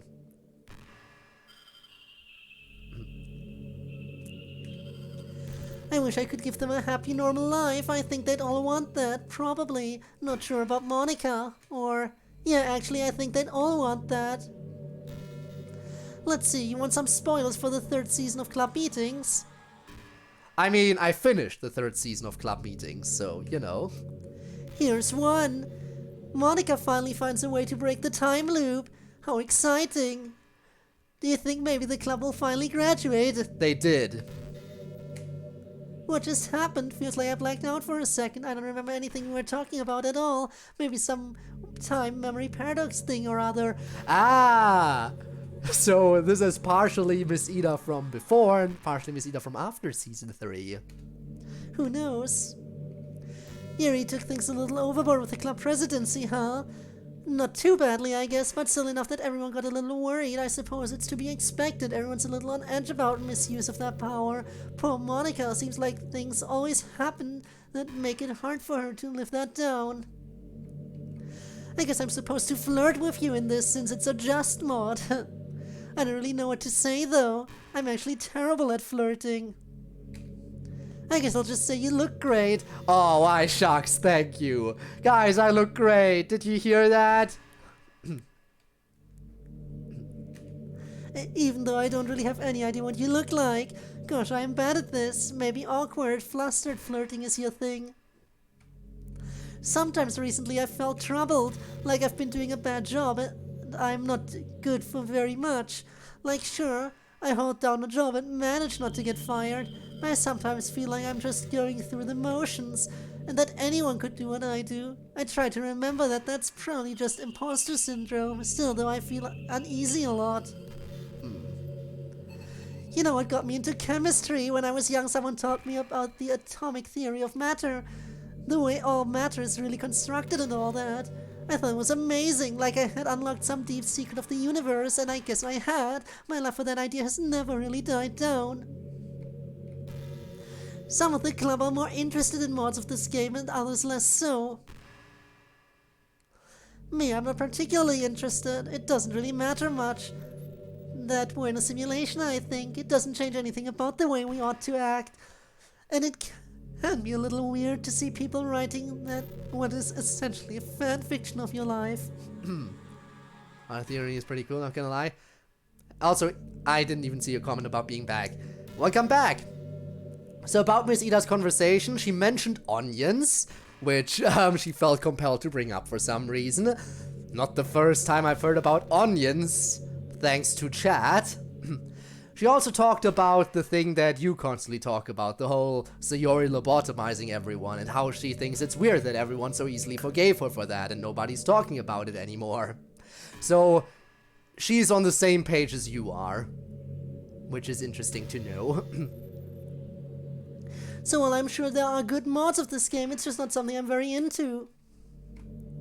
So everyone seems to have decided COVID isn't a thing in your world anymore. Kinda still seems like it is, though.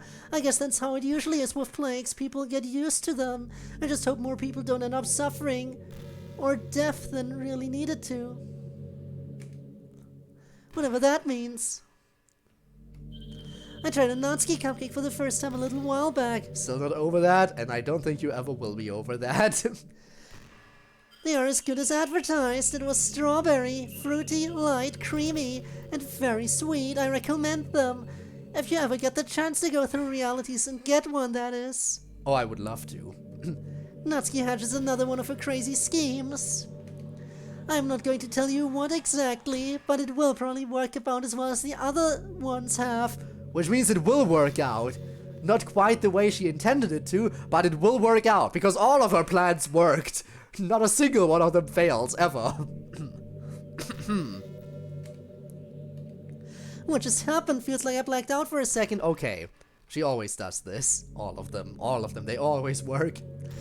Rie Takasashi is a very nice girl. She's one of the best she's one of the students I advise. She gets very good grades, very polite, but she's awfully shy. I would try to advise her more on being more outgoing, but that's not really what I'm supposed to do. Just academics, that's what we're supposed to talk about in those meetings. But the urge to give her tips on making friends is really strong. Resisted it so far, though. Seems like the club taught her really well anyway. It'll be interesting to see how she runs the literature club. And I'm sure we will see some of her. I'm sure. In a way, I'm kind of glad to be here with you. Private thoughts and memories, honestly assess. Fundamental truth, it is the heart of you, and the entire universe can return the inner heart. Onion staring back. It's always onions, huh? Anyway, I'm glad to be here with you. I don't know if you can tell, but I'm pretty lonely. So it's good to have another human being so close by. Well, I'm not a real human being, but you know what I mean. It's tough for girls to grow up. All our life, everyone and everything promises us that a loving, committed relationship is the end-all be-all of life.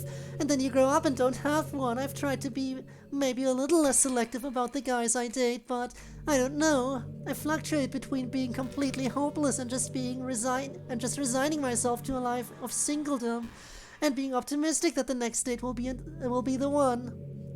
It's hard though, either way. Although things have occasionally looked better for me, I'm glad to be here with you. Thanks for being here with me. Did you know that all metals, but two, are naturally gray in color, like silver for instance? It's true, every single one is silver or gray except for two, and those two are gold and copper. But here's the real crazy thing. You might ask yourself, why are those two different? The answer is redshifting. When things move close to the speed of light, they shift in color, and gold and copper have outer electrons that are moving at relativistic speed, so they shift the color of gold towards the red end of the spectrum. Not so far they become red, mind you, but enough so that they become yellower. Isn't that neat? Very neat. I'm learning new stuff. Not consider metal? It's easy to say that you're not in it for the money, you know. A lot of people say that it's not all about money. But you know, everyone loves freedom, and everyone's always talking about how they'd like more freedom in their lives to do what they want, and money is that freedom as it turns out. I get why money and the single-minded pursuit of it gets a bad rap. But maybe it's not quite so bad as some people make it out to be.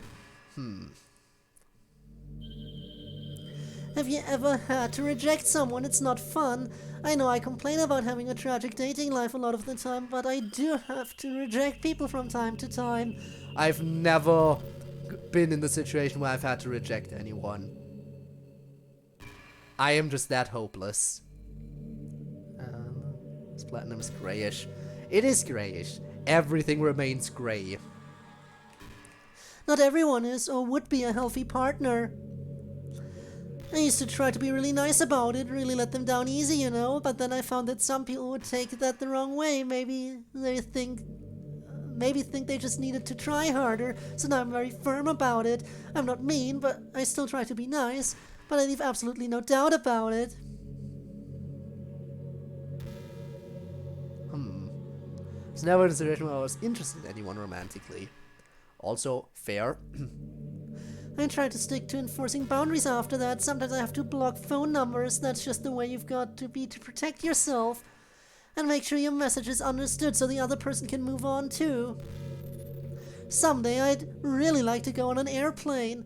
I just think they're amazing. It feels like something that shouldn't be possible, but yet it happens. I would have flown before, but it's a little expensive and the train works most every trip for me. Hopefully someday I have a good excuse. Atoms are very untrustworthy, you know. You should never trust anything an atom tells you. After all, they make up everything. Ha ha ha. Puns.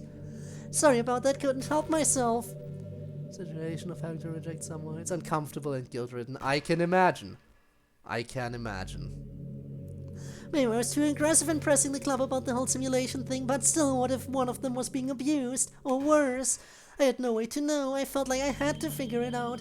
I know when kids are covering up something really bad, and they were covering up something really bad. Fortunately or unfortunately, it was nothing mundane like I feared. It was a bad thing of an entirely different character. I'm so proud of them, though. They've handled it with such maturity. Do you ever play the lottery? I do, but only occasionally. I don't really. First words I will utter to them is, can you do a flip?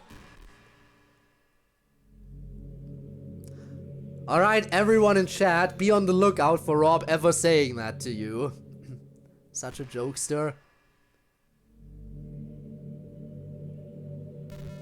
Get it? Kind of. Yes, I kind of get it. Kind of.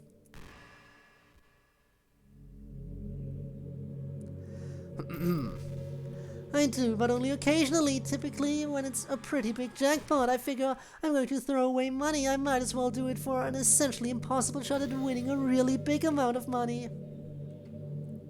Stress, stress, stress. You ever have one of those days where it seems like everything that happens during the day is designed to stress you out and make things difficult?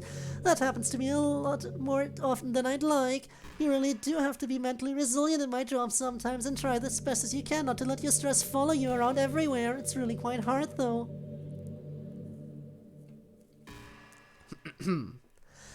Someday I'd like to buy a house, but prices are through the roof and...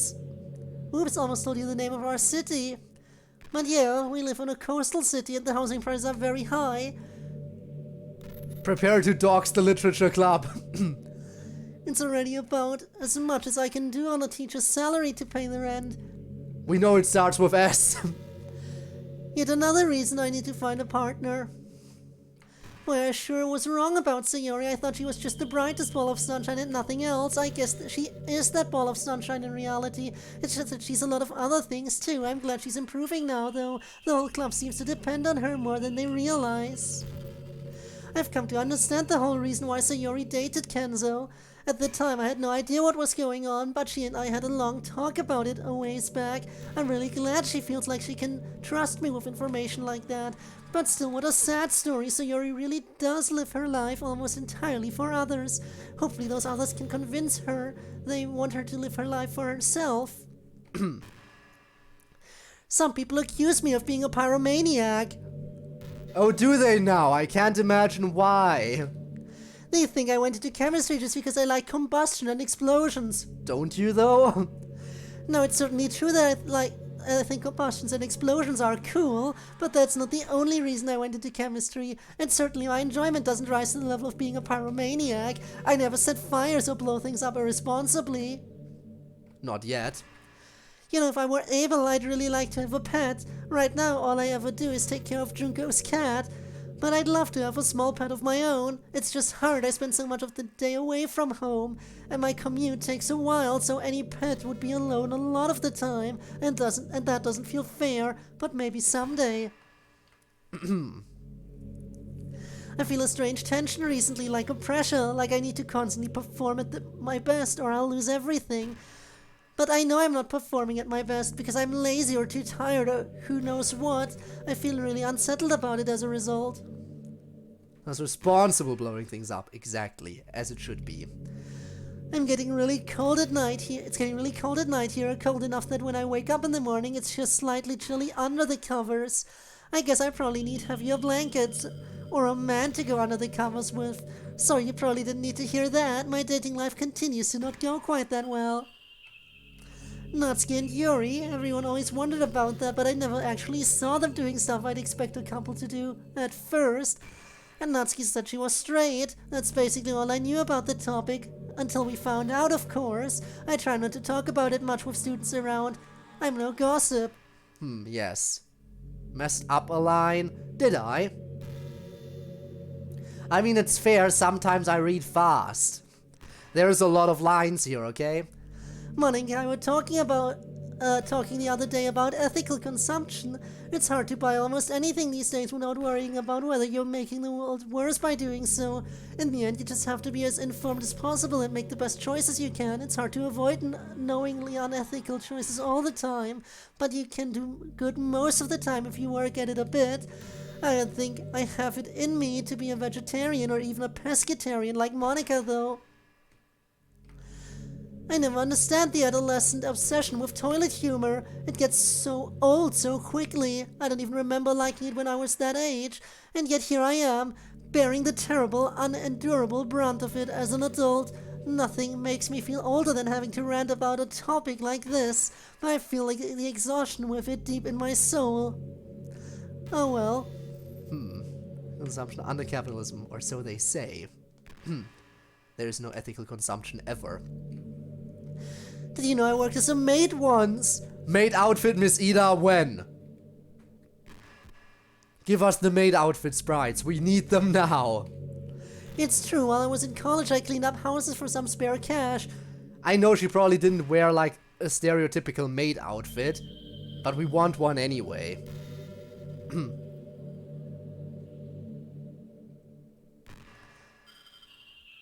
Well, Tord, if you were paying attention to her lines earlier, you would realize that she is friends with someone named Junko. And she is taking care of Junko's cat from time to time. It's true, I was in college, I cleaned houses for some spare cash. Made surprisingly good money off of it too. It's not it's not bad work if you don't mind getting your hands dirty. And no, before you get too excited, I didn't wear a uniform. Aww. Big sad. Real maids get grimy, and so we tend to wear practical clothing. Sorry if I shattered your hopes and dreams. No.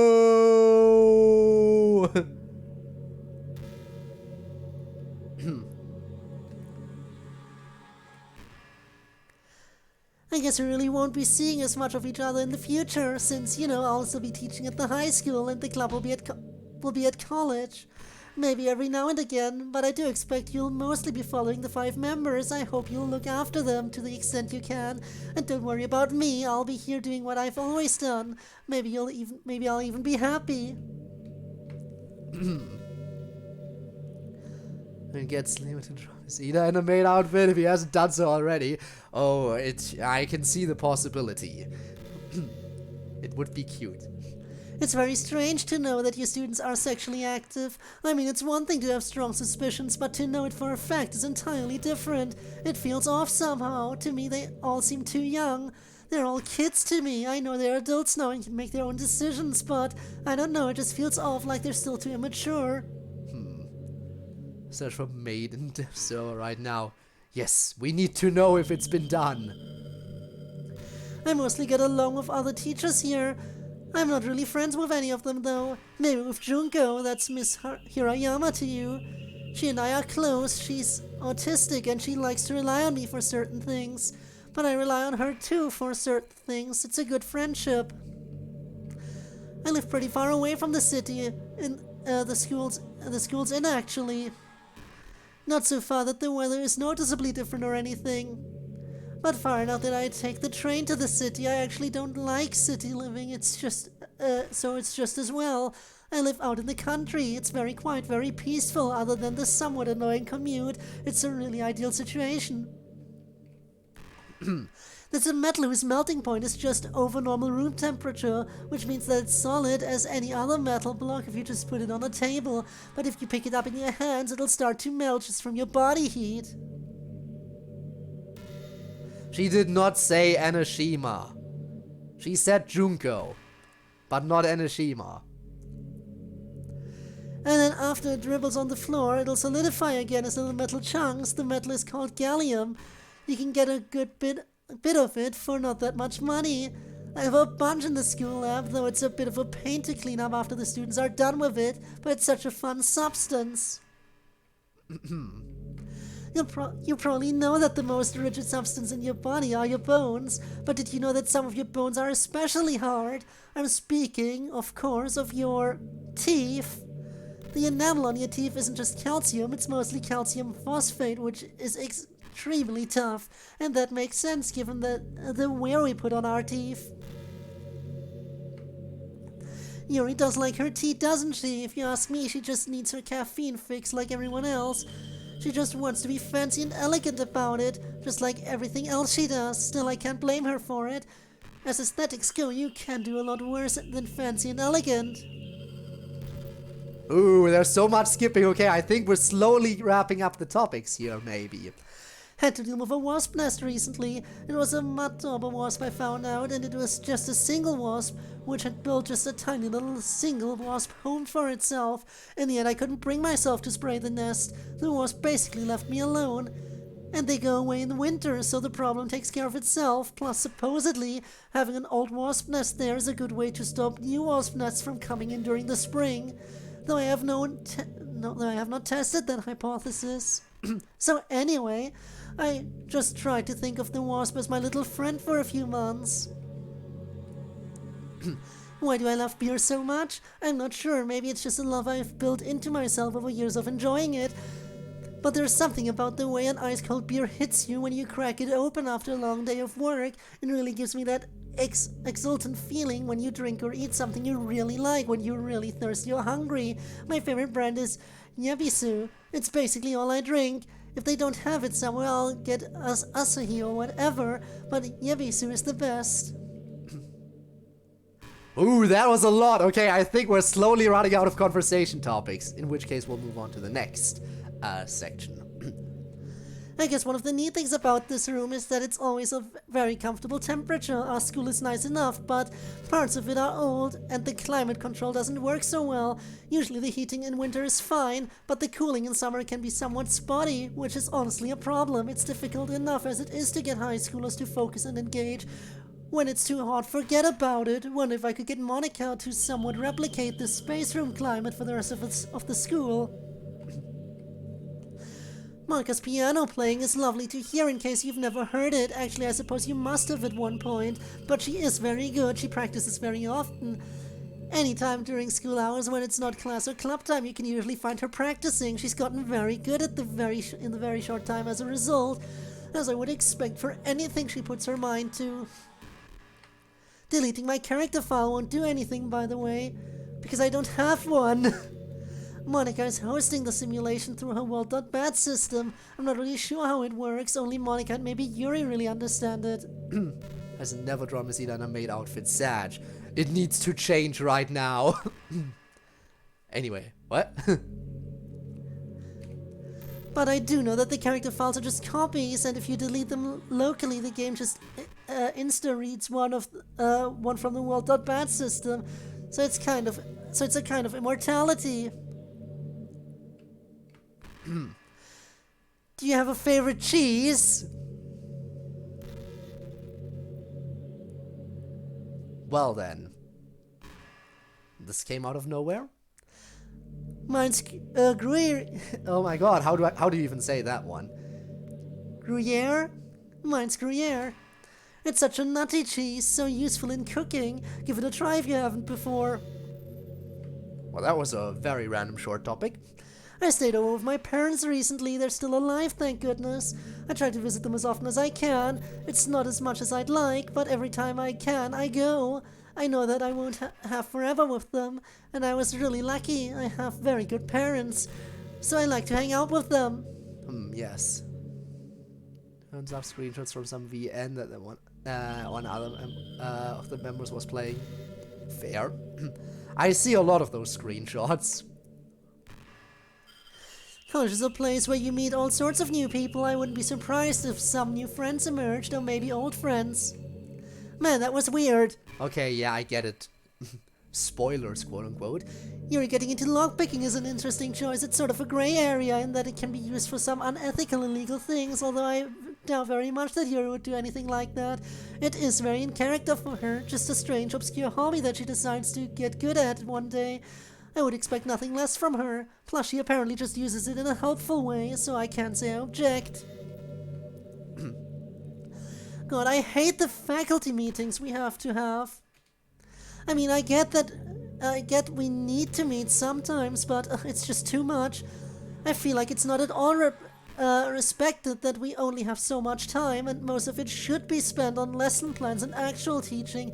But no, we have to review our metrics and enrollment and all sorts of nonsense. I feel like every second I spend in the meeting, my students' experience gets measurably worse as a result. What just happened? Who? Ah, a new Tord account, I see. Thanks for the follow, I guess. And welcome to the stream. With the new account.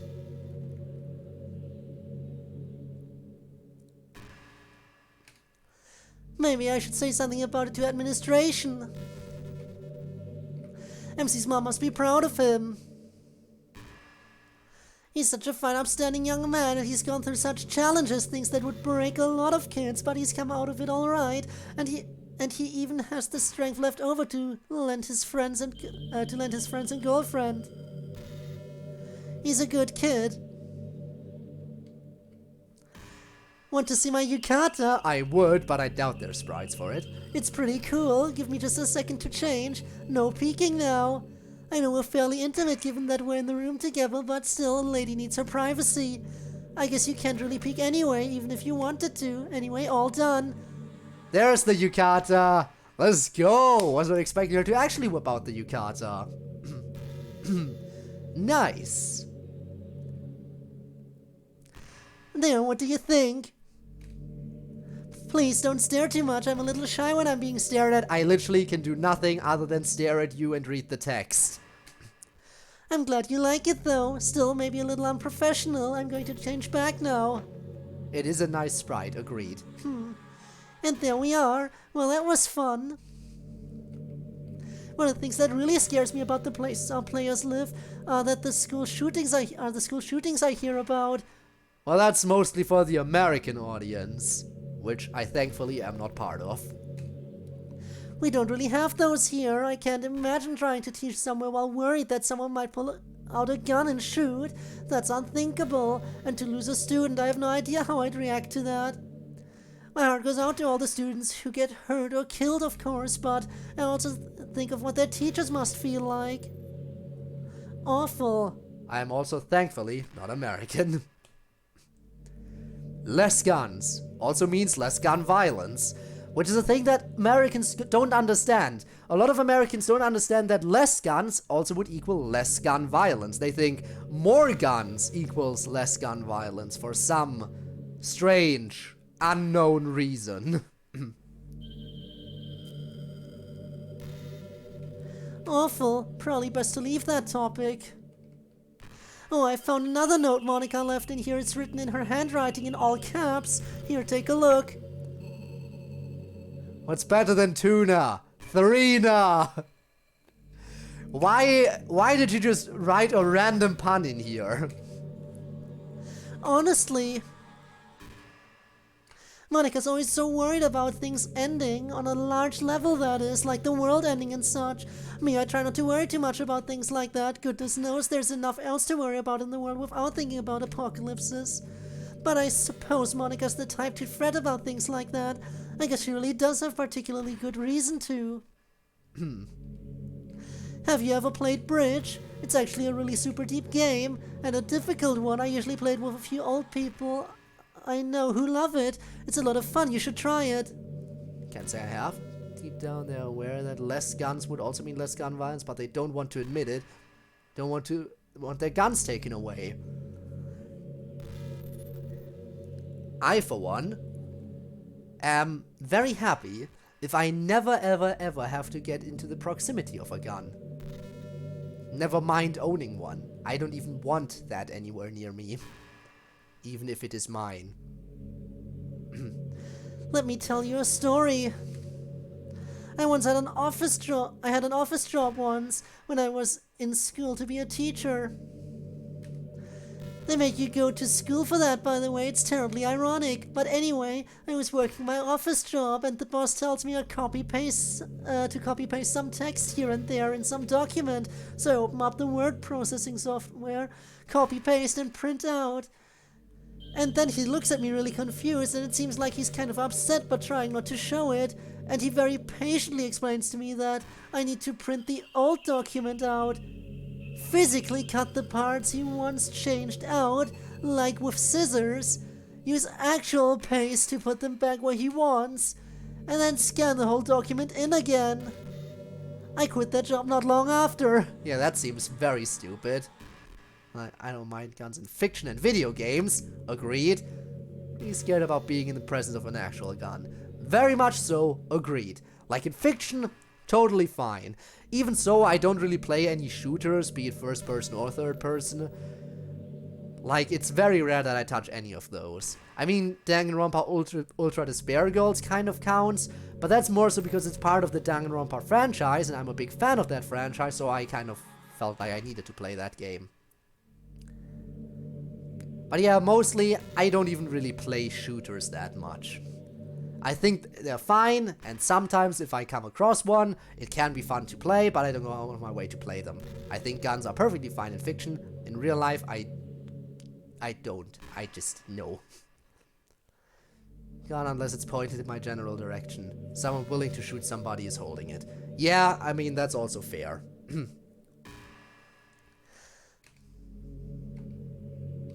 Have I ever told you about Junko Hirayama's cat? I watch that cat for her sometimes when she's away. He's a tuxedo cat. He has so much personality. He's so friendly, really an aggressive charmer type, always nuzzling your leg and asking for pets. I can see why Junko loves him so much. One thing I'll say for this space room is that it's very clean. Monica kind of has a thing for cleanliness, I've noticed. Most classrooms in the school get cleaned every day, but still, with hundreds of high schoolers through them in a day, they get dirty again fast. Definitely appreciate that Monica cleans the club room and created this room to be clean, I suppose.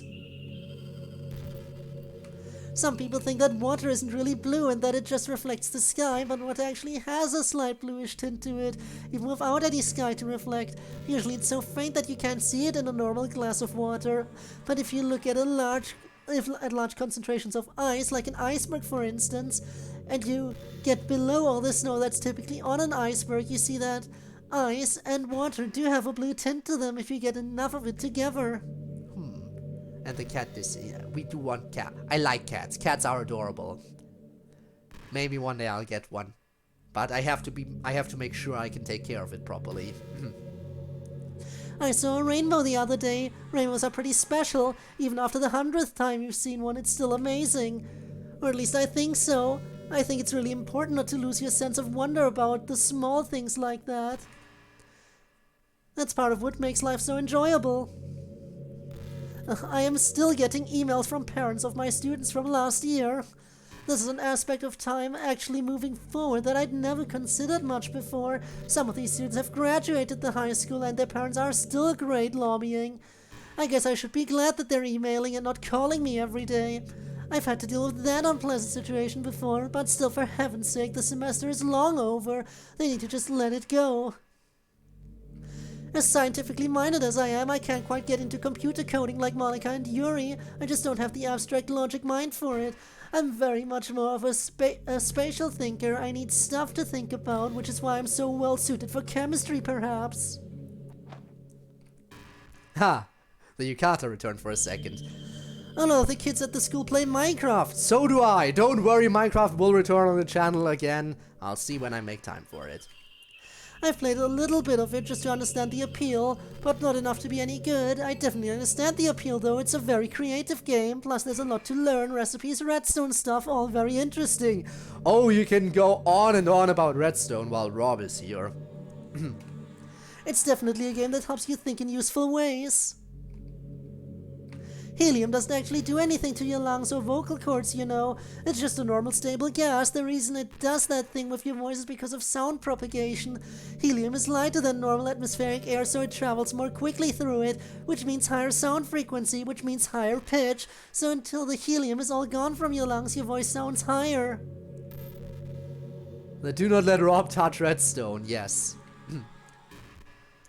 Being here makes me sympathize even more with Monica. I can understand why she felt so lonely and attached to you. It's pretty desolate out here. There's nothing really to latch onto but you. Kind of like being deep in the bowels of a ship and you can't go out to the main deck, but you've got a really good internet connection. That would be your main lifeline other than staring at the walls. Poor Monica, but I'm here now. Hopefully she's off doing something fun. That gesture MC did for Sayori at the theme park was so romantic. I don't care what anyone says. If a guy did that for me, I'd be completely swept off my feet. I'm disappointed that guys these days can't manage the romantic sentiment of an 18-year-old boy. My dates really need to up their game. Oh! There we go. Oh yes, I remember seeing Sayori and MC in the equipment room. I turned my attention away as soon as I could, but still couldn't quite avoid it entirely. They are very in love. I envy them. Yes. Rob, dude, just wait until I touch the create mod.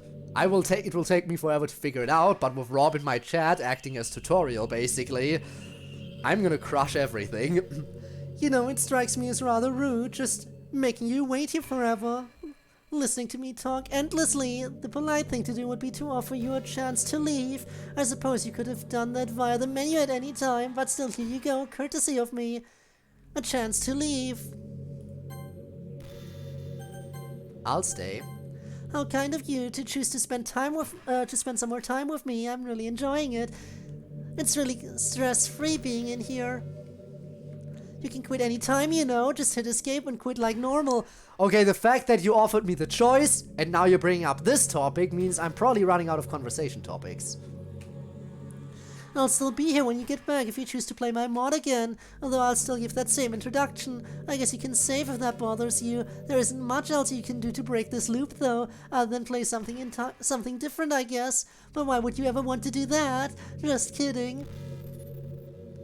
Wow, immediately got a new line after that. It's strange, I was thinking society really puts some fairly strong expectations on women for the kinds of aesthetics they prefer. I'm talking about cutesy things, pink things, you know. But we're much more varied in taste than that. I'd even venture to say that the majority of women don't like the stereotypical feminine aesthetic and have their own styles, but I guess the cutesy pink thing isn't so much meant to cater to women strongly as it's meant to be a lowest common denominator. It's the least offensive thing maybe, but that kind of lowest common denominator culture always seems to be bad in the end. Sorry, random thought. My students always ask me if I'm ever going to set up a meth lab like Walter White, and the answer is definitely not. The chemistry of meth is fairly simple, but also extremely dangerous. You could easily die while trying to make it if you're careless or don't know what you're doing. Plus, it's illegal, of course. Plus, meth is a terrible drug. It hurts people, and I believe strongly that chemistry should be used to help people. Can I tell you about a dream of mine? It's probably one I'll never get to accomplish, but I've always wanted to fly, like I've wanted to pilot airplanes. Can't really think of anything more wonderful and awe-inspiring. Living in an era where human beings can fly, and here I am not taking advantage of it. That seems so ludicrous, and yet there are good reasons for not doing it. For one thing, it's exceptionally expensive. For another, I can sometimes be a little absent-minded, which is extremely dangerous when you're a pilot, so I don't know. I really would love it. but I worry I'll never get to. Happens randomly too? Okay. I'm not sure what that stuff in the background is supposed to be, besides the stars and stellar-like phenomena, of course. The purple mist is meant to be a nebula, is meant to be a nebula gas, I suppose, and the golden tearing effect that used to be there is meant to be a representation of the broken game, but the game, when the game is broken, that is, I think it's working just fine now, and the golden tearing isn't there, but it does all look very pretty. It's always an interesting time when two people cohabitate for the first time, isn't it? Especially very different people. Man, that was weird. Sometimes the girls tell me they were surprised at how I took Sayori's struggles with thoughts of suicide without too much shock, or I guess her actual suicide attempts. But the sad fact is, it's not the first time I've had to confront it. I've had a pretty good friend commit suicide a while ago. I wasn't horribly desperate and no weeping or anything like that. I just thought it was sad. My friend was a good person, a very good person. They added a lot of value to the world. And when I heard about what had happened, my feeling was just regret. For myself, certainly, but also for everyone else they knew and everything that would never happen now. It was a lot to think about, and I guess it had a good effect in that I was more prepared to talk about Sayori and her problems, but still what a prize. I wish I had my friend back. Sorry to bring the mood down. I think we'll definitely go over 3 hours. We're still on the first section of the extras. But I feel like this might be the longest section because I'm just going through all the dialogue here. A lot of talk these days about UFOs and aliens. I guess it's always possible that there's some truth to them, but until I see some pretty uncontrovertible proof, my default position is skepticism. As a scientist, you can't be close-minded skeptical all the time, but UFOs are an area where there's a lot of fakery and lies, which makes it hard to discern the truth. And where being too open-minded can be a waste of time. So I try to find a happy medium. Maybe someday there'll be concrete proof. I'm not really a huge sports fan, but if I had to pick, my favorite sport is football, with baseball as a close second, or I suppose perhaps soccer to you instead of football. It's a lot of fun to watch, although I don't go out of my way to watch it or anything. But if it's on, I don't complain. Something conference, don't expect. I think it's how to set ground rules ahead of time. Yeah. It's always good to set ground rules ahead of time with most things. I don't know exactly how Natsuki got the way she is, but she's quite the character. She's chaotic but loving in her own way. There are lots of kids like that, at least superficially, kids who want to be bad and chaotic as ways to distinguish themselves, or ways to escape from something, but really they're good people underneath. Natsuki's different because she wears it all on her sleeve. She doesn't try to hide her worst parts, but she also doesn't try to hide that she cares. You get the whole thing. I think that's really neat. She may be onto something, a good way to live your life perhaps, but even so I can't be like her because I really am not that chaotic. I'm a pretty peaceful, normal person, whatever normal means. MC ends up getting a job. Why? Well, you'll just have to find out.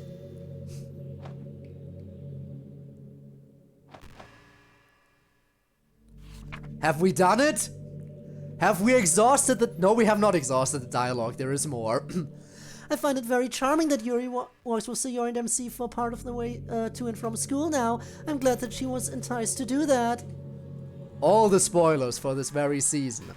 I think that helped her feel included. Perhaps it's been part of her growing confidence and sociability. Even if both of those are still considerably lower than the average students, I just mostly worry about her self-harm. There's not much I can do to stop her or anything, but I certainly hope she stops. It's neat that the club makes its own mods, very confusingly recursive in a way, but neat. They've really made some interesting stuff, and some romantically charged stuff too, but I guess that's to be expected at their age. Just rolling bags of hormones, teenagers. The club keeps bothering me to join them for poems, but I don't feel right about it yet. I'm a very bad perfectionist. I have trouble writing anything like that unless it's perfect, so I don't want to show them any work of mine until I think it's flawless. I have a high standard to live up to as a teacher, after all, even a chemistry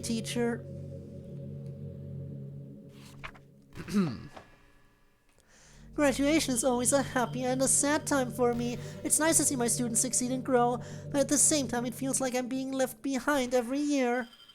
Maybe especially so this year. If you continue to visit, you'll probably see a lot less of me, Andrea. Since I'm assuming you'll keep following the 5 Literature Club friends. If that's the case, I hope you know that I think you are great, and I'm glad you spent time with everyone. When you're a teacher, you get used to everyone calling you by your last name, which is very strange, honestly. I prefer my first name. What about you? Would you like to call me by my first name? I mean, I don't mind calling her, Asumi, I think? It's just that nobody really says Asumi, everyone just says Miss Ida. So I'm used to saying Miss Ida as well, but sure, I don't mind going on a first name basis here. Especially because, you know, she's not my teacher. Great, call me Asumi then. But only in here, okay? Need to maintain my teacherly professionalism in front of everyone else. I already am calling you by your first name. I've been thinking about moving into town rather than living out in the country. It's more expensive, but given how much time I'd save, not to mention the bus and train fare, it's tempting. Plus, living out in the country is kind of lonely. It's a lot harder to socialize when you're living in the middle of nowhere, although my neighbors are really kind. There are only maybe 8 people that live within a mile of me. My closest neighbors are this very kind late middle-aged couple who have 2 kids. They're very polite and helpful. I've even given some tutoring to their younger daughter in science. She's a bright girl and very kind, but sometimes she can be very lazy about her studies. Hopefully she'll get there. Although if I move, I wonder what she'd do for tutoring. Guess I'll have to think about that.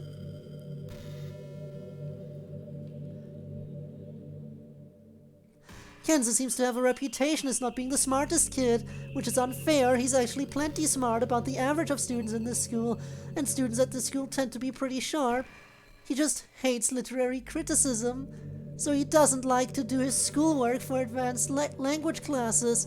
Other than that, he's an exemplary student. He's certainly not going to be the valedictorian, but he does well for himself.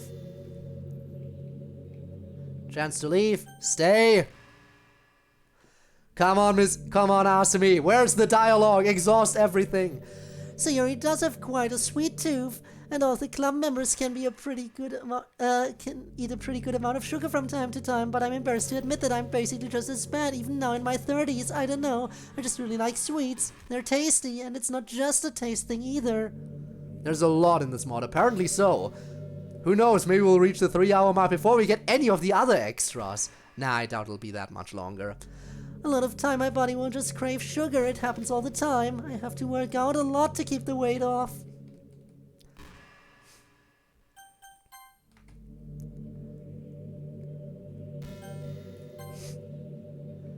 Natsuki and Yuri are apparently trying to decide their housing arrangements. MC and Monica got single rooms, and Sayori's going to have a random roommate, it seems like.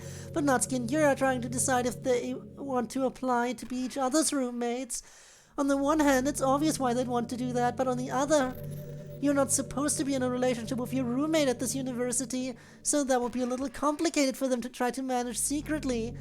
Why do I have the feeling it actually makes it more appealing to Natsuki? Okay, have we exhausted the dialogue? I'll stay a little bit longer, see if there's anything else. I think we might have exhausted the dialogue. Never mind, there is more! Asumi! Come on! We live in an era that denigrates science, even though it would be impossible without science. But that's okay. Science is not a set of information or even a way of life. It's just a tool that depends on skepticism, freedom, intellectual honesty, and curiosity. As long as people are skeptical, free, intellectually honest, and curious, there will be science. Alright, are we done now? If it brings up the prompt to leave again, I will leave. Bye-bye then. Thanks for visiting. Was just waiting for the prompt now. Alright.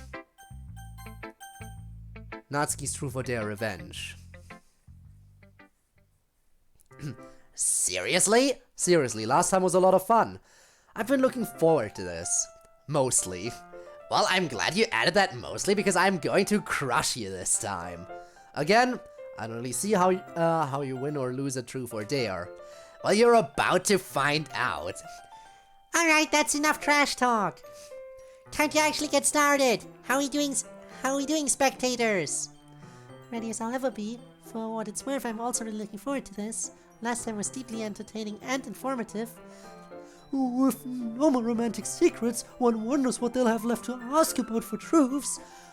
Are we not going to have Miss Ida here for this? No way, it's truth or dare. Miss Ida is really nice, but she's still a teacher.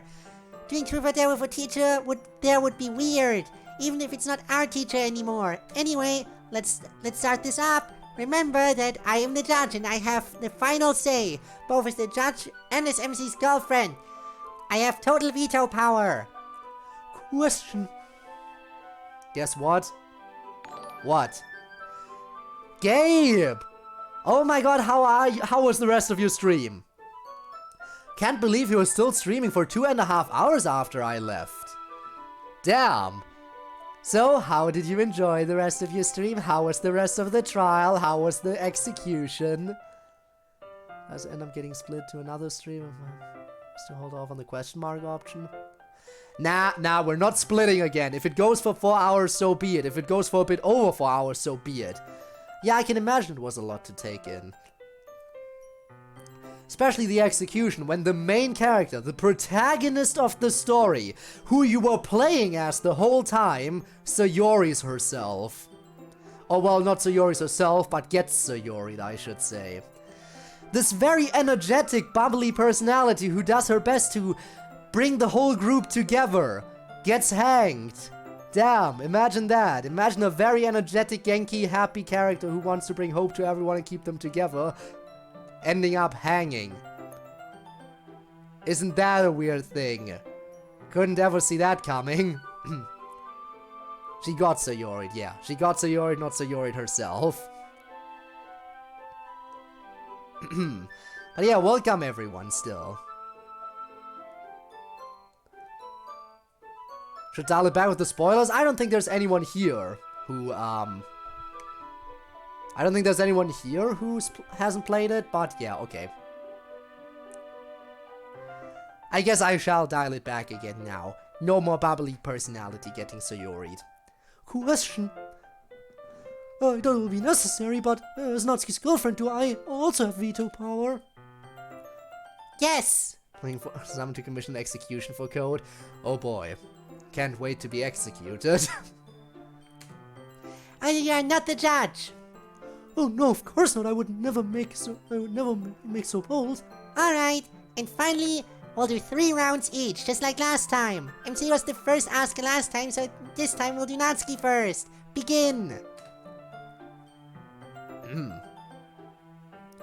Neon hasn't seen the game yet, then I shall bite my tongue going forward, in case Neon wants to still see the game. And I apologize for anything that you might have gone on to in that case.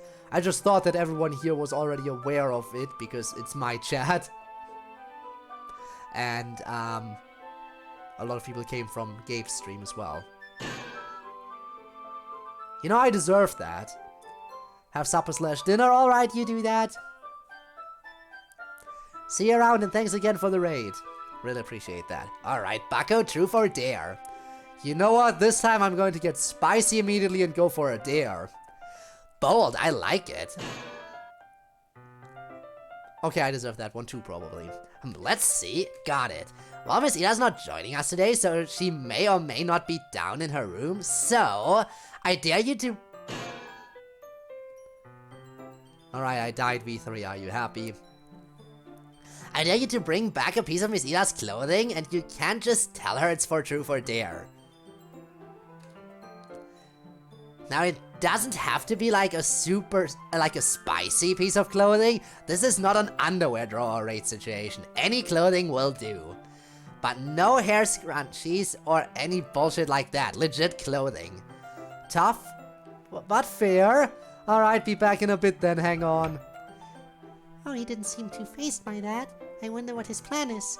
Stealth, perhaps? Might just see if she's around and sneak in. If not, No, he wouldn't be able to open the door if it's locked. Plus, he'd probably be afraid of getting in trouble. You're right, though. He definitely seems to have a plan. I wonder what it is. Hey man, as long as he brings it back there fulfilled. Maybe I should have given him a less time-consuming dare. Not sure what we're going to do while we just wait around here. Kind of takes the sales out of the game. Well, and back. And here, as promised, is one of Miss Ida's button-up shirts. Yeah, so it seems. How did he even get it? That was super fast. Oh, it was easy. I just knocked on her door, said Natsuki had asked me to get her a spare shirt, if she had one. Well then, MC. True, Natsuki never said that you couldn't ask her. That hardly seems in keeping with the spirit of the dare. Hey, you just said I couldn't tell her it was for truth or dare. You gotta be more careful about the way you word it. Yeah, he did fulfill the dare. Okay, yeah, that's fair.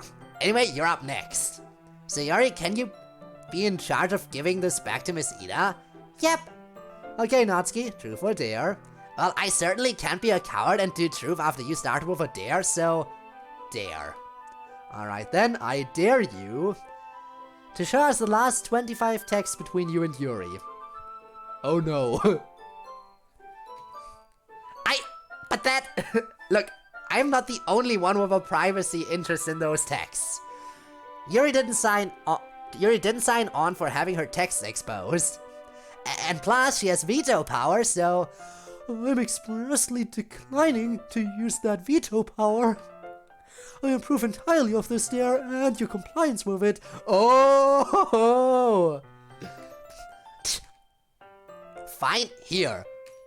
Natsuki opens her text with Yuri, scrolls very carefully, and hands over her cell phone. Okay, this is the 25th text. You do not get to scroll up. Of course. Now let's see what we have here. Do we get to see it? We do get to see it! If you insist. Of course I insist, nerd. Wait, IIW? What is that short for? Damn it, I don't know my abbreviations. You are goddamn stunning. Yuri sends a picture of herself with her hair in a bun. Is the one who wanted to be secret? Yeah, true. See, what did I tell you? Stunning, gorgeous, perfect.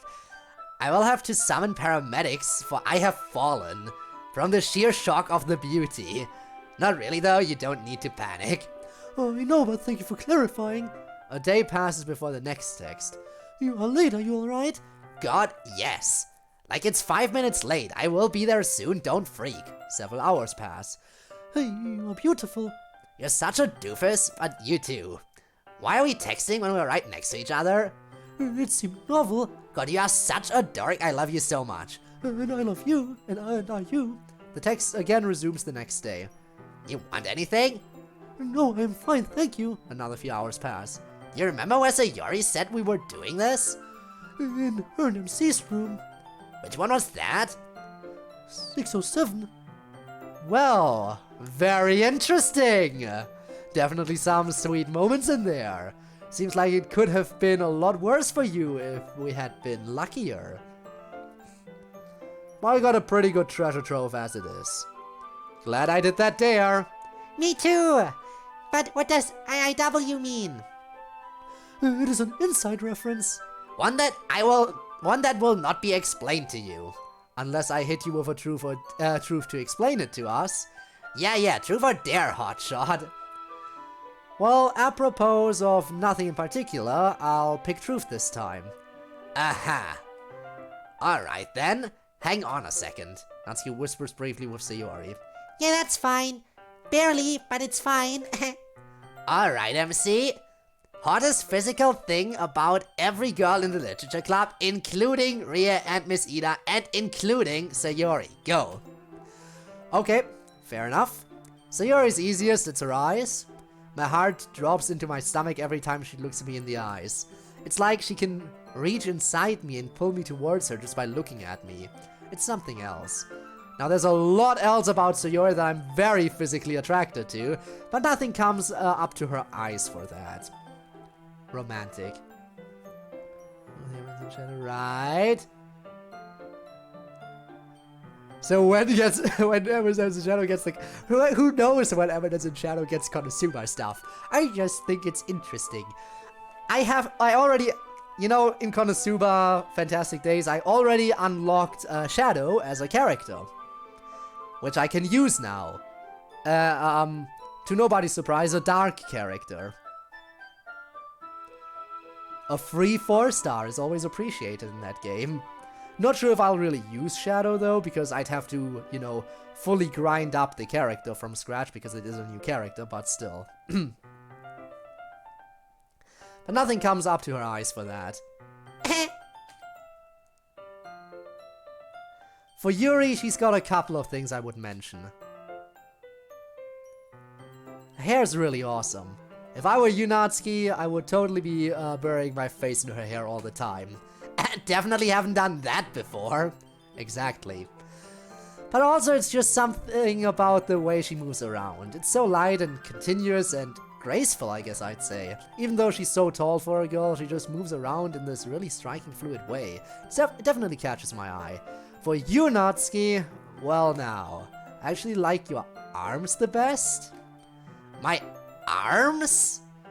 My thin, weakling arms. Explain. Yeah, so your arms are sort of thin, but it gives them a really delicate kind of look. Kind of porcelain doll thing going on.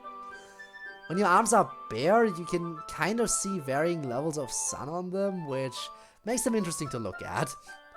And the overall effect is that you're really youthful and vigorous, but also, yeah, I guess I'd stick with delicate. Ha! Back me up on this, Yuri. Yes, I understand fully what you mean. Her arms are so slender and easy to grasp in the hand, and they are so smooth and seemingly fragile, and yet they bear the marks of exertion and energy. In this way, they are a representation of Natsuki herself. Yeah, a much more eloquent way of putting it. For Monica, it's a little more crass, and you'll have to forgive me, Monica, but you've got a pair of legs! True? Yeah, I get that a lot. Honestly, I have never liked how my legs look myself. Too muscular. That is not a bad thing. For Miss Ida, this is weird to try and think of what to say you find attractive about a teacher. I'll just spit it out. I guess I'd say her whole look. Like, she really plays up the science teacher thing, which I guess is pretty hot. Like, when she wears a lab coat, you know? Yeah, she looks pretty damn cute with the lab coat and the goggles especially. Not a bad thing. Everyone thinks it's not a bad thing. Nobody would ever think it's a bad thing. Yeah, you get it. Anyway, I guess that leaves Ria. It's her smile for Ria. She's got a really killer smile. It's still not my favorite smile in the literature club, but it's a good one. So that's it. How are you doing, Bun? Was that too much? No, I know you love me best. That's right. Plus, you need to keep going. Get Natsuki back with something. I will. True for dare, Natsuki. Keeping in mind, I'll totally judge you if you try to skip out with a dare this time. Yeah, truth it is. Alright. Well, as much as I want to know what IIW stands for, what I really want to know is exactly when and how did you fall in love with Yuri? Oh, is that all? Honestly, that's a much better choice than asking me what IIW stands for. It's not even anything interesting or spicy. Man, when and how did I fall in love with Yuri, huh? I'm not even sure I could put a very exact time on it. When we were first in the club, I just kind of gave her distance. She didn't seem to want anyone to get close to her, and so I was like, fine, neither do I. And whether we had to talk to each other, it was pretty clear we were super different. Honestly, she grated on my nerves a little bit. I didn't understand why at first, but I think I get it now. I thought she was trying to be like uppity, like better and smarter than everyone else, with her fancy vocabulary and her lofty poems and stuff, but I know better now. She isn't trying to be superior. Her froofy stuff is just who she genuinely is. But anyway, when MC came along during the bad week, it seemed to me that she was interested in him, and that made me angry. I think because I was programmed to be jealous, but I think it was then during that bad week that I first maybe caught some feelings. Because like, remember how I said I was annoyed that she was trying to act better and smarter than everyone else? I think I started to think myself that she really was better and smarter. Like, she was just a really cool person. I was really impressed with her, and that made me feel threatened, I guess, like I wasn't good enough. So I reacted by trying to be bitchy, I guess. Like a tsundere, some would say. I guess, I don't know. Anyway, then came the week where Sayori had been erased, and that week really made me worry for Yuri. I knew that wasn't who she really was. Seeing her act like that really freaked me out. It was really stressful. I know most of you guys didn't really see it, but I would walk out into the hallway and pace and sit on the bench and freak out. I was really worried. I knew something was horribly wrong, I just had no idea what it really was. So yeah, I decided to write that letter to MC to get him to help. But that was doomed. I guess it was all doomed because it was scripted. So then yeah, I saw her dead and was just completely fucked up by that, and then the next thing I knew I woke up in my bed. And then had a really weird day at school, followed by me learning what the hell was going on and screaming at Monica a lot. Sorry about that again. You don't have to. Oh, you don't owe me any apologies. It was entirely justified. But I was really worried for Yuri. It seemed really unfair that she was still gone. Yuri was fucked in more ways than one. No. No, let's not. I had this feeling deep down that of all of us, she deserved all of that the least. Which is a weird feeling to have. None of us deserved it at all. So Yuri and I and even Monica, we all got terribly screwed. So I think the fact that I was especially sad for Yuri means I was feeling something. Penetrated, you might say. Indeed, she was. And then as we started up the club again, that feeling just got bigger and bigger. I wanted to talk to her more and spend more time with her. I actually really liked it when she would deliberately piss me off and get me to chase her and stuff. And at first I didn't really think much about what that meant, I was just enjoying it. But the feeling got bigger and bigger and she made me feel more and more weird. And you guys probably saw that a lot better than I understood it, to be honest. Yeah, it was pretty obvious what was happening, but we didn't want to say too much. Yeah, so eventually it got to be so much of a thing internally that I couldn't ignore it. I had to think about what it all meant, and at first I tried to deny that it meant anything. I had always identified as straight, so this was just some weird aberrant thing. Most excellent use of aberrant, beloved. Thanks, babe. But then I realized, yeah, I was bisexual. It wasn't just Yuri, I just realized, yeah, girls are hot. True.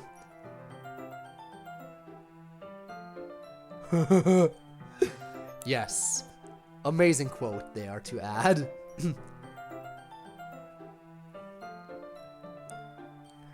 Girls are hot, true. It is very true. Yeah, you get it.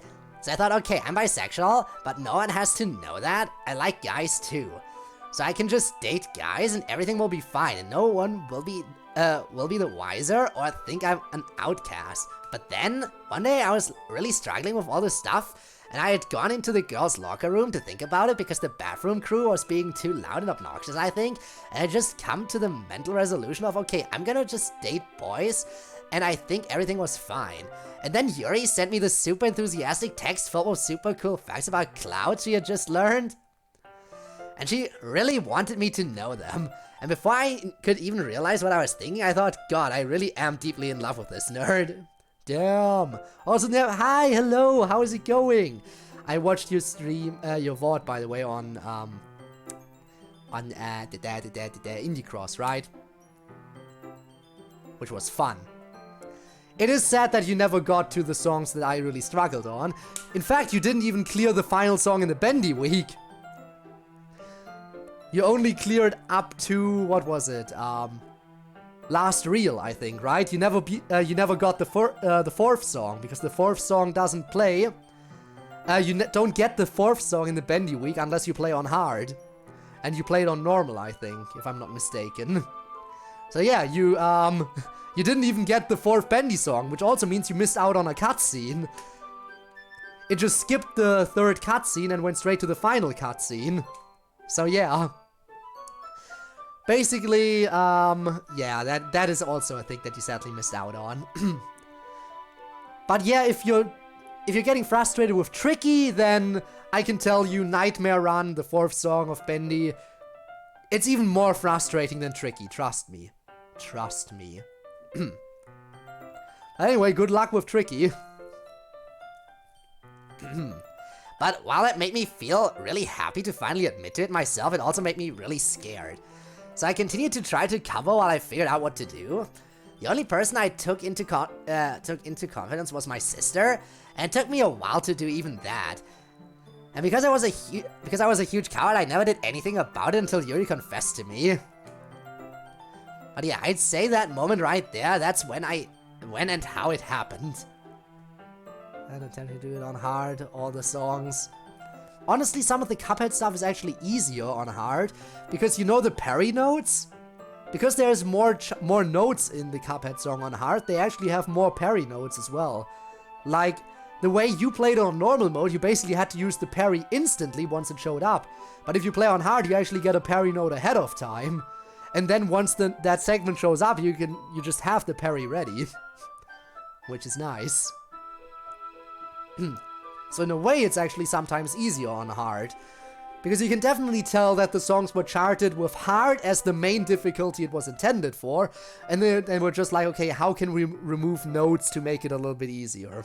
And I guess they removed some parry notes where they shouldn't have. But yeah, that moment right there, that's when and how it happened. Good enough answer? Good enough answer? More than good enough. That was really sweet, Natsuki. Makes me really happy that you don't have to hide it or feel weird anymore. And you guys got to be together.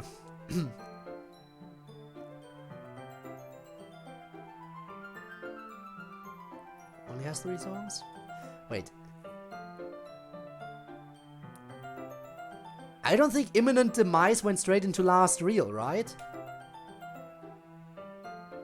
Wasn't there a song between Imminent Demise and Last Reel? I'm pretty sure there was. Unless I am completely stupid right now. I might be stupid and just neglected the fact that it just went straight into Last Reel. Huh, weird. I thought there was something else.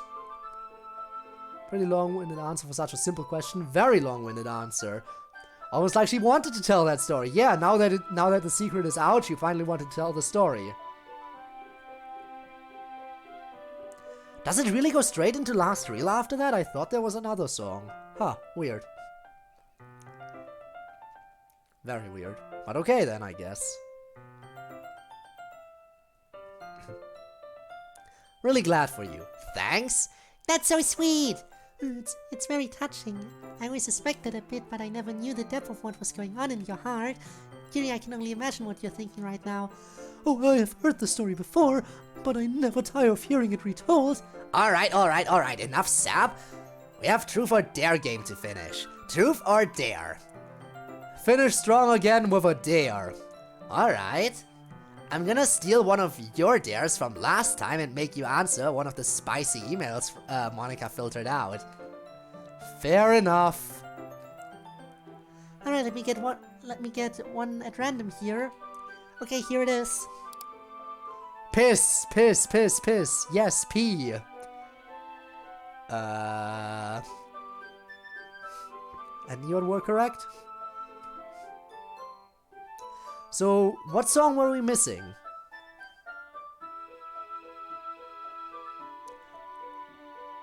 Is that your email? That is my email, yes, totally! That is where my email went.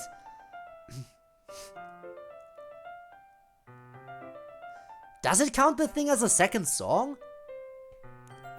I didn't think it would, because it's still Imminent Demise. Because the second half of that song is still Imminent Demise. I think it wouldn't count it as a separate song in free play. Actually, you know what, now I want to look it up.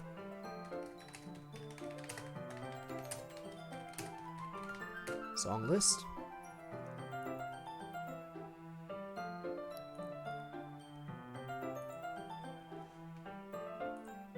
Alright, let's see. Haha, there was something else. There was Terrible Sin. Is it really the second half of that? Still, it's listed as a separate song, so... you know. Anyway, where were we? Seriously? Did someone actually send this email, Monica? Someone actually sent this email. It was even included in the parody mod club meetings abridged. Honestly, pretty astonished that it came up at random. I'm not even sure how I'm supposed to respond to this. There's not really any question, I guess. No, it's more of a statement, I think. Although at the end, it seems to come off as confirmation of sorts. As though we had doubted the first 4 times that it was said. Yeah, sorry guys, not sure what to even say here. Yeah, fucking hilarious as this mouth breather is. Can we get a new one, Monica? Sure, let me see if I can find one specific to MC that isn't too bad. Hang on. More of a command. Ah yes, do it now. Right here in this room. And... Dear MC, what does the Yori taste like? Now that's a spicy one. Oh boy. Well, no time to lose, MC. Chop chop. Hit us with your answer. This one kind of ended up being a truth in disguise. I don't know. Normal, I guess? She tastes like skin. And that's with kissing, or... Yeah, kissing, or really whatever. It's all more or less the same skin taste. Very slightly salty. Which is, I guess, what skin is supposed to taste like. I don't really have anything to add to that. Let's see, what does Nazi and Monica taste like? Yo, kissing or whatever? Yes, perhaps another taste, at a very specific location. So she doesn't actually taste like cinnamon bun, is what I'm hearing. No, of course not. Well, ha. I was once again hoping that would be super embarrassing for you, but you played it off super chill. I really need to think of something that'll get you. Someday, Natsuki, someday. But for now, you have more pressing concerns. Like for instance, truth or dare. Guess I should stick with the dare since you did one. So yeah, dare. Alright. I dare you to go out into the lobby area and yell at the top of your lungs that you love Yuri. Man, why is every single one Yuri related? I am more than my relationship with my girlfriend. Pretty smooth during this. Dude, he knows how to win a truth or dare. He wins all the time. He is just a winner. That's true. But nothing gets you so blushy and shook as your related stuff, so it's easy truth or dare material. If one were trying to win a truth or dare, which I am not. Fah. A few minutes later. Read a needle during that question about attractive qualities of the other girls?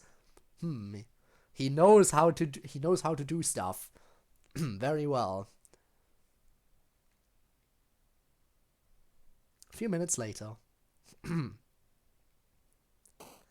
Alright, let's do this. Also, I think this is a new background. Wow, you're kind of fired up for it now. Well, yeah, if I were a flustered mess about it, that would be you winning truth or dare. And we can't have that, so I'm psyched up about it, ready to go. Alright then, whenever you're ready. Natsuki looks out over the balcony. There are a moderate number of people walking around, mostly people on their way in or out of the hotel. She takes a deep breath. Attention, people of the hotel lobby! A few people stop what they're doing and look at Natsuki. This woman here is named Yuri. She is exceptional. She is brilliant and hilarious and gorgeous. And I love her immensely. That is all. There's some light laughter and scattered applause. One person cheers. Yeah, let's go! Natsuki! Even Yuri more embarrassed than Natsuki in this case. Natsuki secretly wanted to do this. Yes! Applause indeed! Let's go! That's what you like to hear.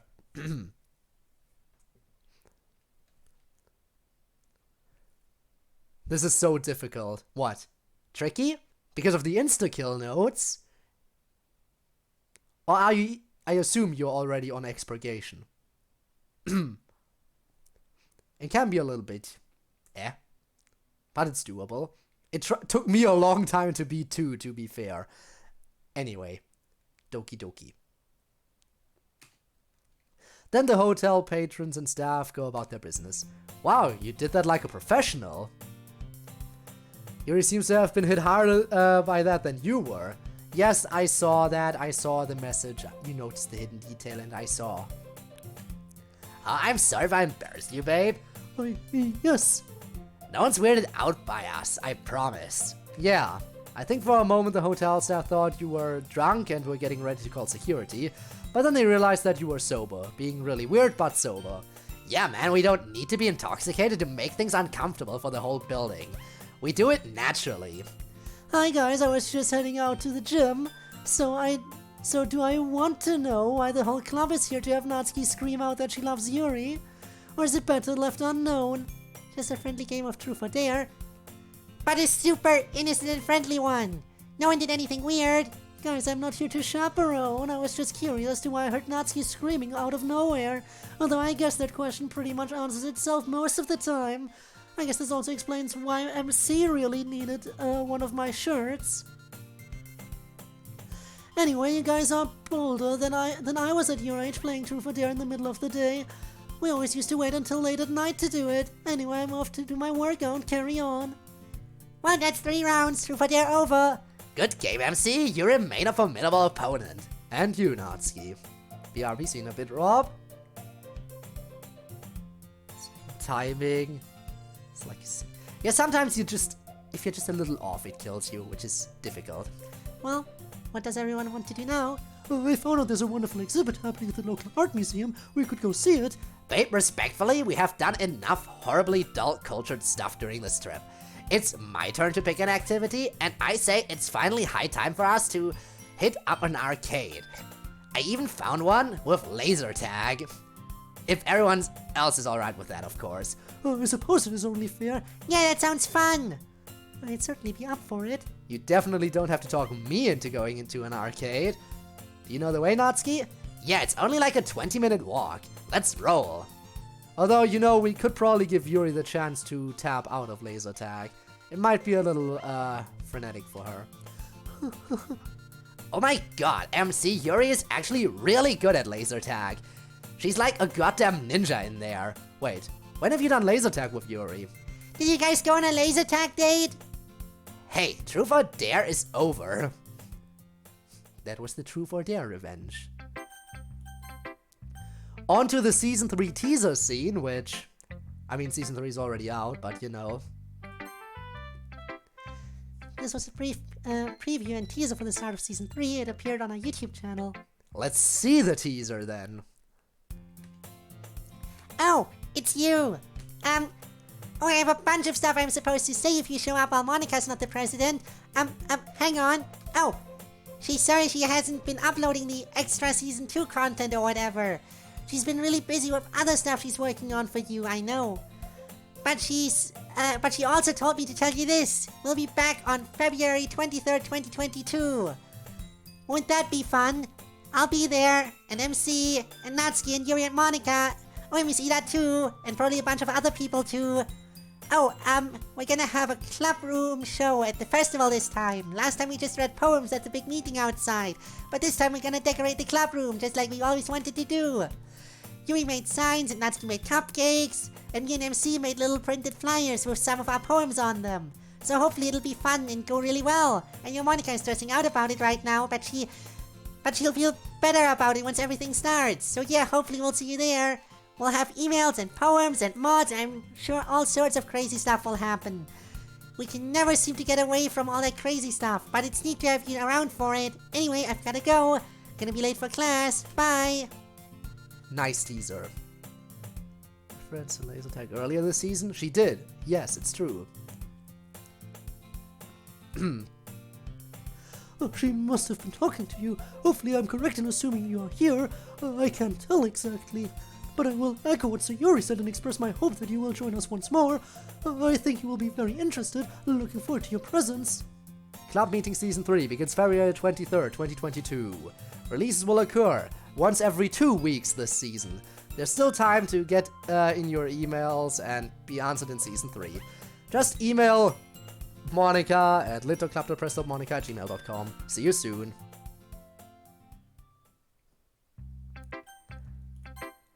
Alright, we don't need to replay the collection intro because we already saw that. It's time for the thing everyone's been waiting for. Question mark.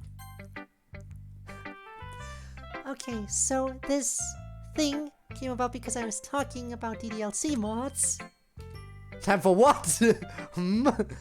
A lot of people start DDLC mods and they don't finish them. Many of them then ask me, what's the secret to good DDLC modding? Some of them even send in emails asking that. And in my opinion, it's actually finishing your mod. So many mods get started but never finished. And I said something like, look, it doesn't matter if your mod is any good. Make Doki Doki Onion Club for all I care, just actually finish it. The onions! They're here! On stream series of club meetings about this thing, and I am ready for it. So to prove a point, I may have made Doki Doki Onion Club. It's not good, but I did finish it, so you know, take note. But did you actually want to play this onion mod? It's really stupid and moderately long. Yes, let's onion it up. If it's moderately long, it's fine. Moderately long means I can probably do it in an hour, maybe an hour and a half, who knows. Well, you are warned. This game is suitable for onion. Hi, Monica here. Welcome to the Onion Club.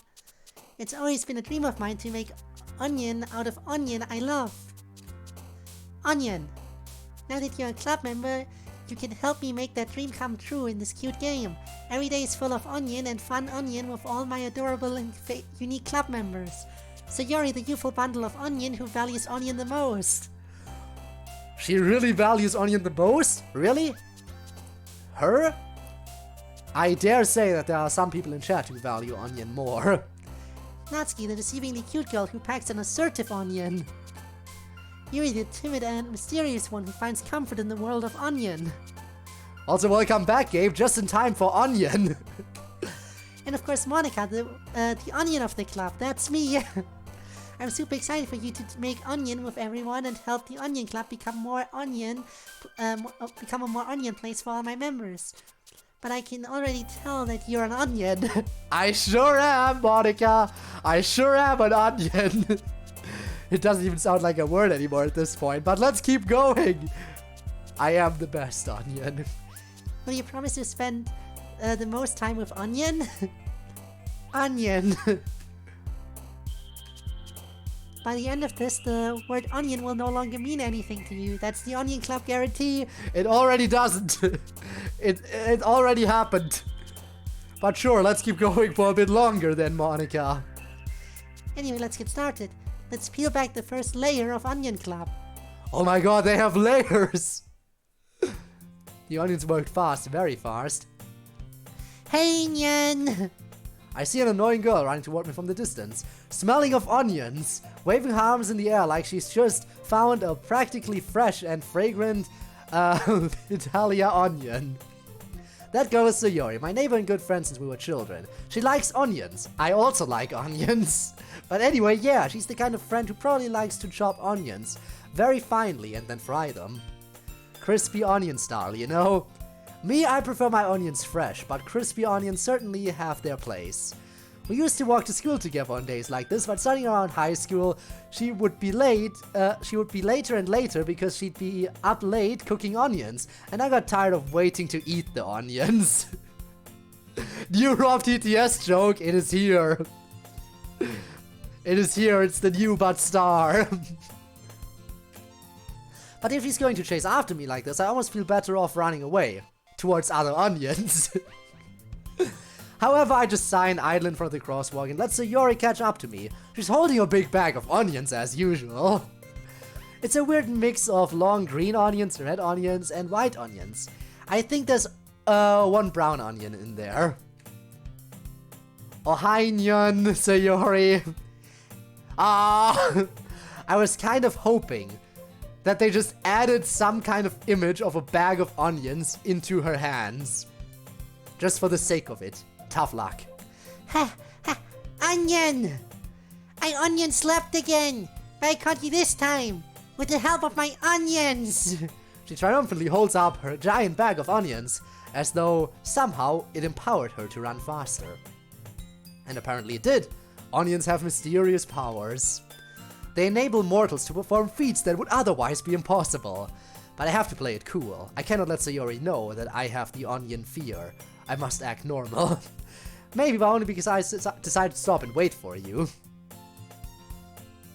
Come on, please! Wait, hang on, Sayori. I need to wipe the tears out of my eyes from that sudden jump cut, which burned the air. Yeah, even as an onion would when cut. But why would you care so much anyway? Well, I kind of told the club yesterday I would bring in a new member. And Natsuki made onions and everything. Assertive onions? Onion. The most assertive onions. Onion. Onion. Onion. They're pretty assertive. Onion.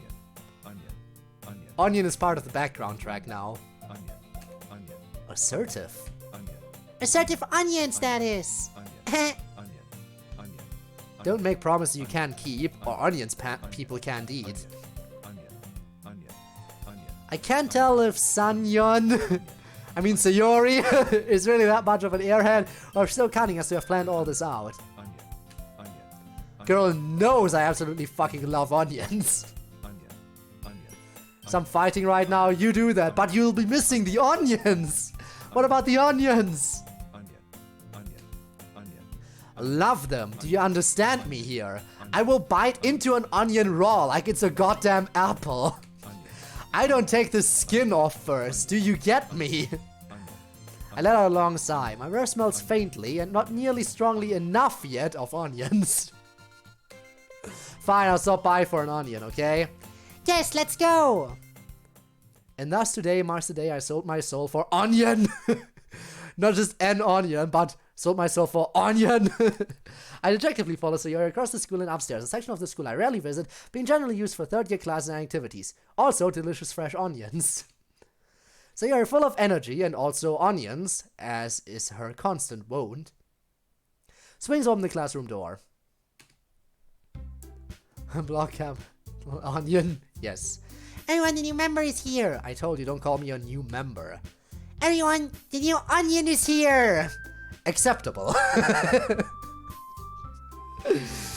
Very acceptable. I glance around the room.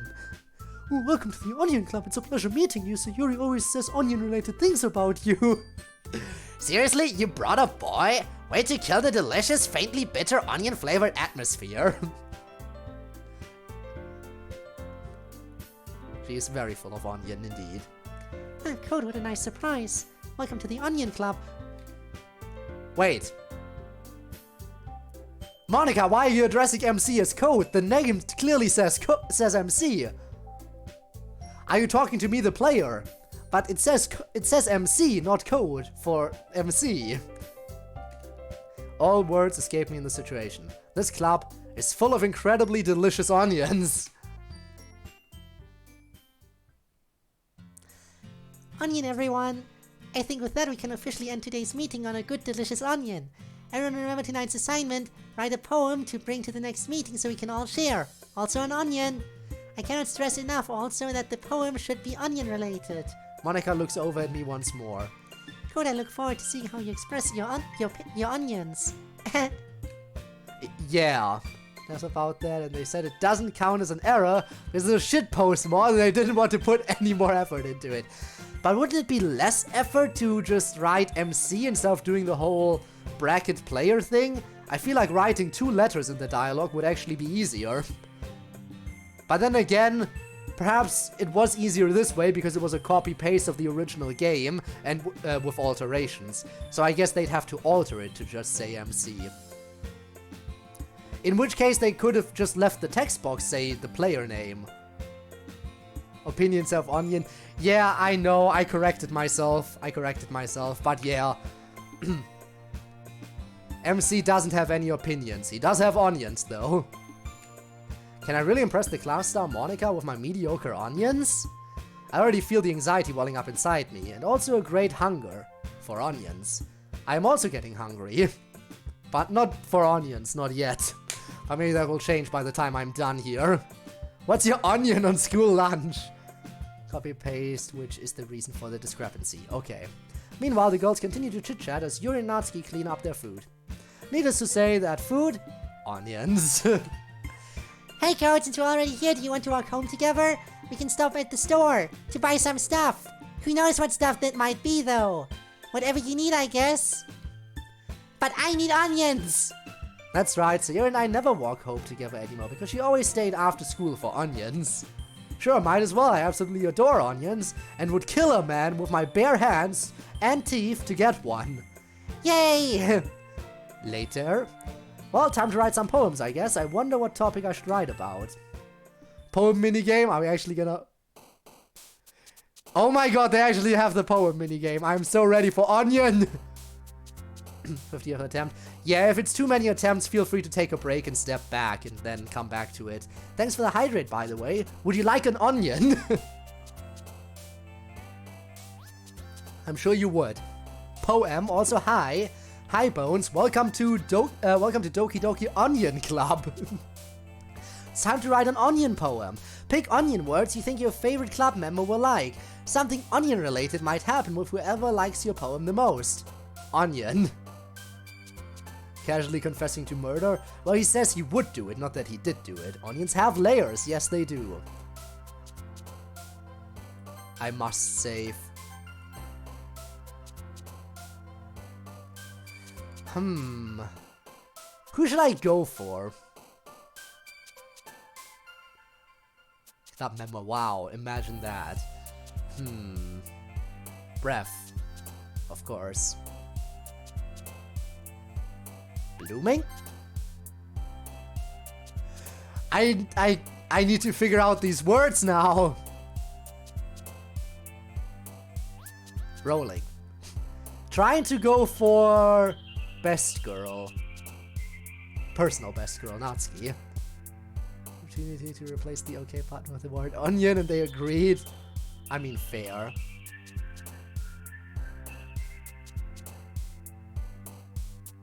Soup. Ah, damn it, that's Sayori, okay.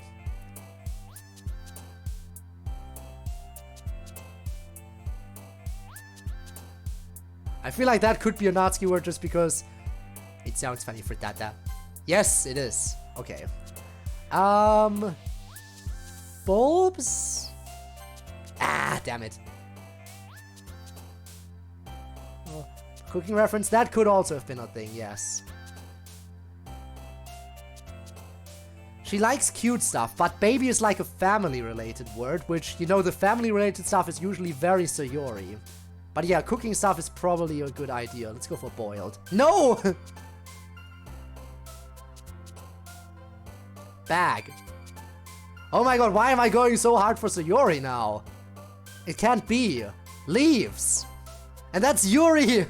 Why can I not pick the words anymore? Dish! There we go.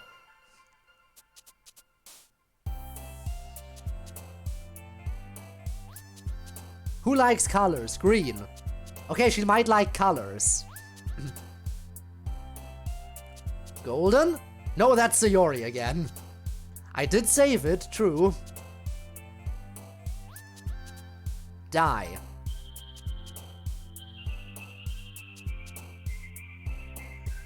Zwiebelkuchen. Of course! Of course you would appreciate the German word. I should have known. Biting. I would have thought that would be more of a Natsuki thing, but okay. Fried? Damn it.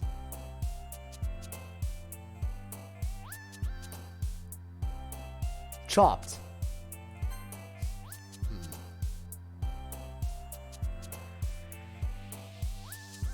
Plain? Okay, that works. Caramelized. Oh, that could also be Sayori, though.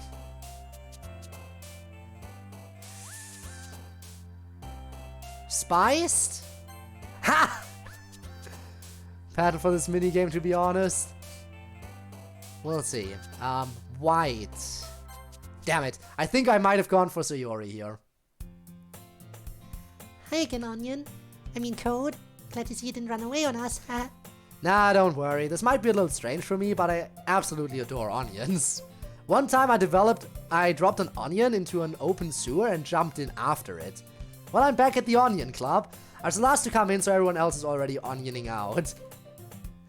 Thanks for keeping your promise to us and our onions, Code. Seemed to be mostly Sayori words. It seemed like it, yeah.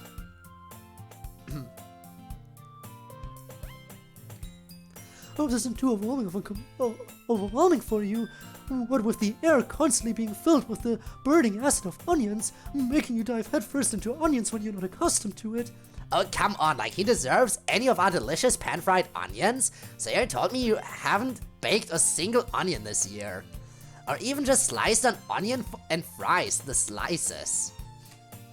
I don't know if you just plan to come here and smell the onions or what, but if you don't take onions seriously, then you won't see the end of it. Natsuki certainly have a big mouth for someone who keeps her scallions in the club room. Natsuki finds herself stuck between saying shallots and scallions. Scallions are onions! Swiftly defeated, Natsuki plops back into her seat and starts peeling some of the 2 or 3 dozen onions sitting on her desk. So normally this is where you'd get to spend time with the girl who liked your poem best, but we all liked your poem best. We loved all the onion ideas in it. Oh no! I guess it did work out after all. And to be fair, it makes sense. It's supposed to be a low-effort shitpost mod. So of course it doesn't have a proper choice between the girls. And yes, I did notice the eyes. Don't think I don't see those eyes.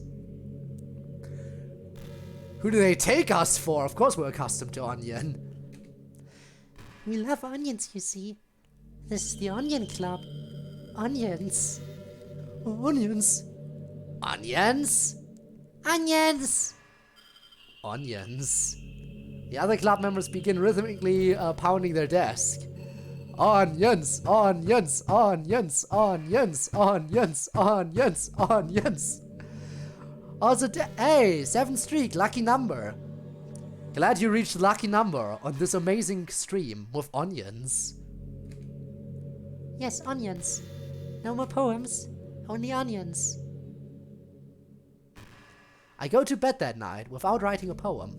After cooking and consuming 46 onions and drinking a half gallon of tea made by boiling onion skin, I sleep.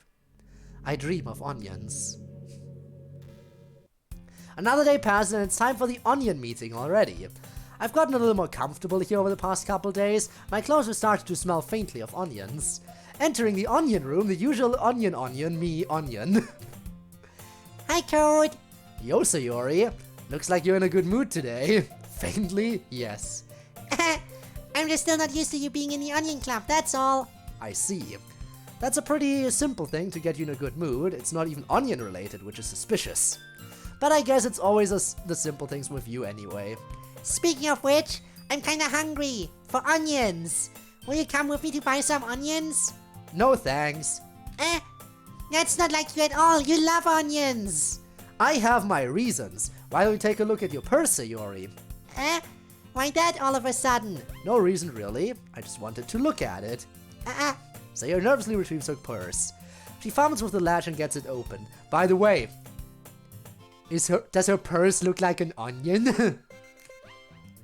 Then she turns it upside down and lets its contents spill onto the desk. A gigantic pile of onions falls out. Red onions, sweet yellow onions, white onions, green spring onions, an assortment of shallots and scallions.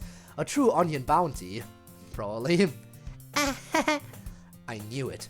I can see right through you, Sayori. You are translucent, like the skin of an onion.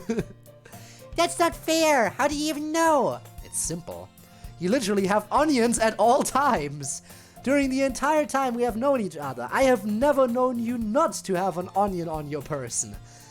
or more typically, a huge assortment of onions. So either you don't actually want more onions and we're just looking for an excuse to take a walk, or you plan to conveniently forget that you already had just a preposterous amount of onions, so I would buy you more.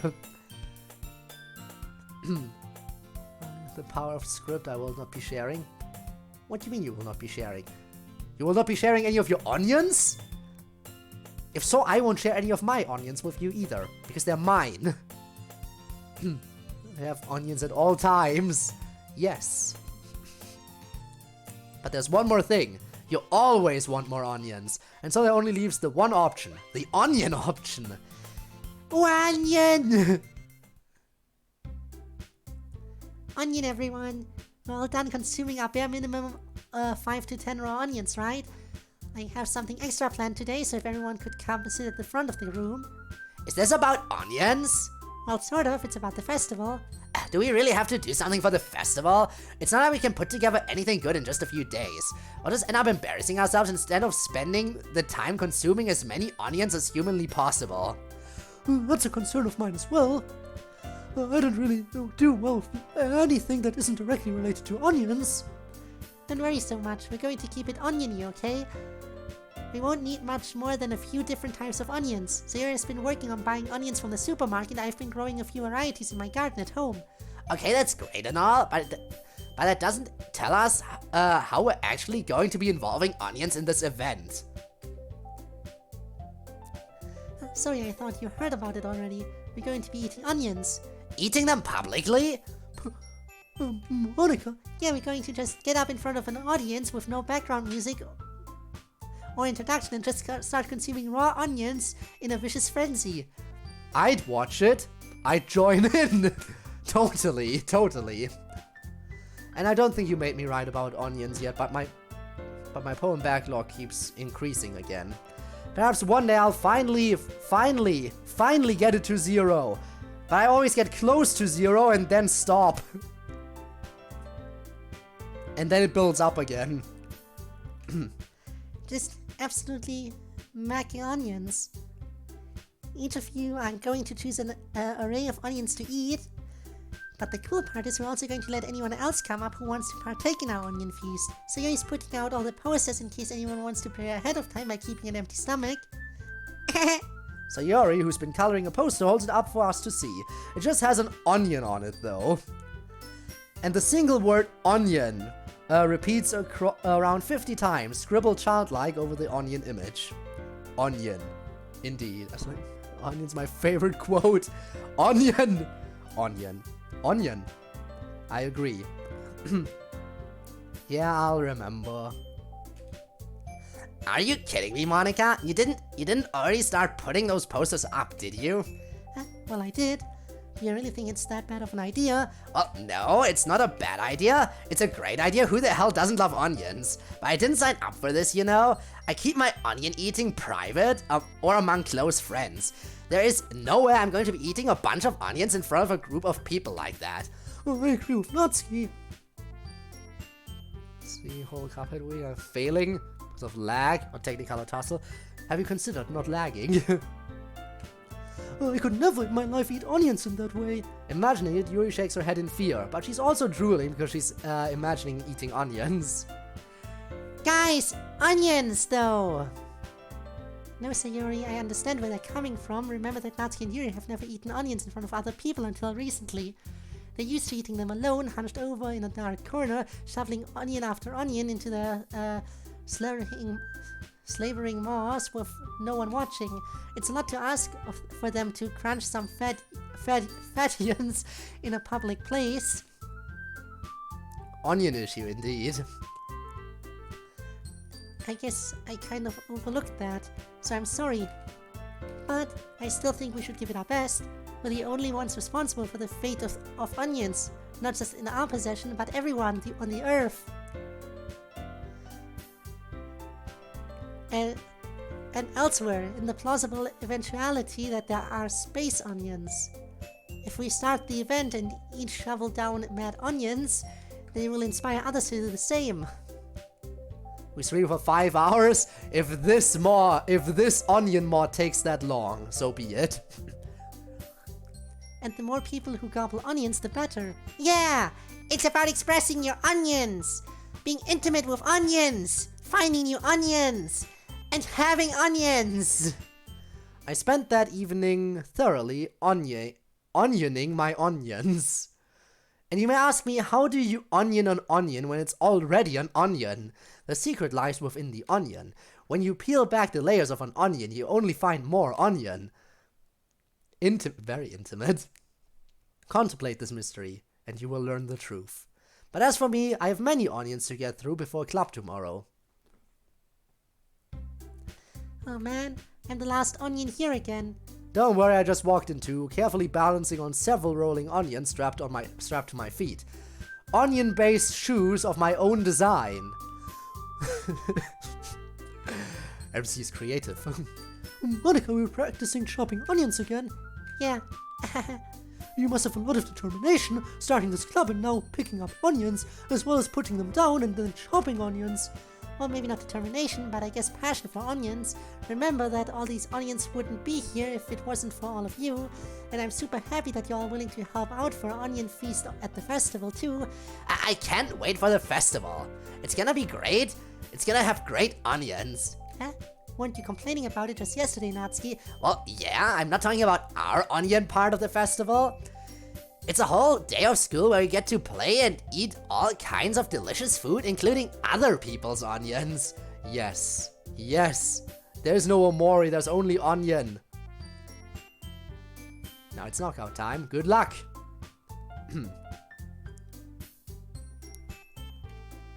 You sound a bit like Sayori all of a sudden. Monica, do you usually get onions at the festival? Onions? Are you seriously asking me if I like onions? Come on. Are you saying you don't like onions? You of all people? Natsuki, honestly, it should be obvious to everyone that I value onions above all else, including every other human life. I would kill any number of people with horrible torture to save just one onion. I'm an onion-talitarian. Besides, what do you mean by you of all people? Because it's right in your name. Monica. Natsuki pronounced the onion Monica's name as it is pronounced in the word onion. Onion is pronounced onion, by the way. Really? That's not how you say my name at all, as much as I may desperately want it to sound like the Holy Onion. Also, that joke makes no sense in translation. Bro! What? What, bro? Bro for the onions or bro because of, FNF? Never mind. Let's just focus on onions for now, okay? Fine. Your reactions aren't as fun-yun as Yuri's or Sayori's anyway. Excuse me. Where's Sayori anyway? Onion. Onion. I agree. We need onion. Monica. Oh, there you are. Sayori's sitting at a desk in the corner of the room, looking down at her pile of onions. I walk over to her. Hey, Sayori. I wave an onion in front of her face. You're onioning out again. Sorry, don't mind me and my onions. You can go onion it up with everyone else. Huh. Are your onions alright? Of course. Why wouldn't they be?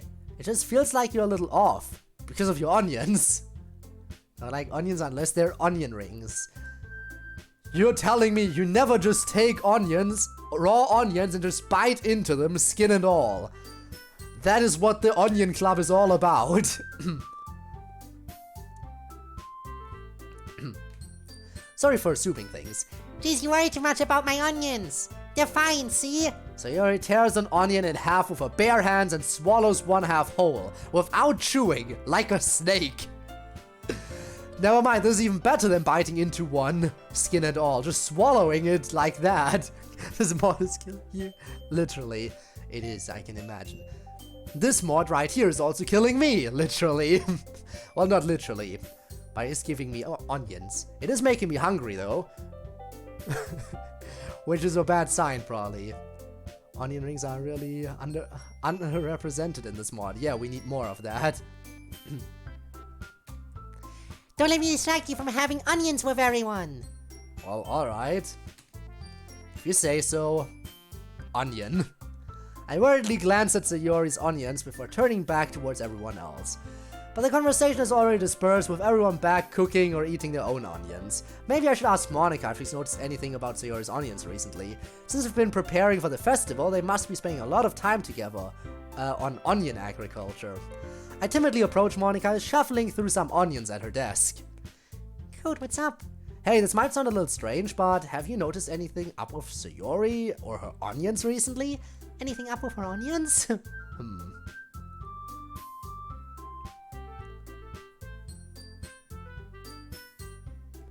Yes. And Markman does do that in the last song, indeed. In what way do you mean? In what way do you mean? Maybe I'm reading into it a little too much, but she seems a little bit unenthused about onions today. Oh, you think so? She actually wasn't feeling sufficiently packed with onions and went home early. Is that so? I hope she gets her onion quota. Seriously? Of all the times to not go home with her, you picked the time she hasn't had enough onions? So much for you two being all onionated. No. First of all, stop understanding my co-onionship with Sayori. And second, she's kind of been avoiding me today, so I didn't want to force it. Onion? That Charlotic expression coming from Yuri of all people. Yeah, feel free to take a break. Honestly, I agree. It's not good to just hard focus on a song if it's too difficult. Like, it's good to focus on it for a little bit to give it its fair shot of tries. But if you're struggling and, like, losing motivation and focus, it's good to take a step back. I suck, so it's hard to FC. I'm sure you can do it at some point. There is value in taking breaks, exactly. Calm down, guys. I talked to her earlier and everything is fine, perfectly oniony. What did she say? Anyway, we need to figure out the rest of the onion preparations, so let's decide what everyone will be doing for this weekend. I already know what I'm doing. That's right, Natsuki will be cooking onions. But we might need a lot of them in different varieties. Can you handle that all by yourself, Natsuki? Challenge accepted. And as for myself, I'm going to be growing onions, so Yuri will be helping me water them. And as for Yuri, you can... guys, can you help me come up with something for Yuri? I'm useless. I can only eat onions. No, that's not it at all. You're the most talented person here, you know. Natsuki's pouting too. Jeez, even I can tell now. I guess I never gave Sayori enough credit, but I can tell things are even harder on you when she's not around to keep the focus on onions. That may be the case, but if I can also get people to stare unblinkingly at onions all day on my own, then I won't grow as an onion. I mean, as a person. So Yuri, you have a really voluminous sink at home, right? So you should wash all the onions. Oh, onions? About that, I love onions. Yuri's expression suddenly changes as she stares at her desk in deep focus and starts nodding to herself, thinking blissfully of onions.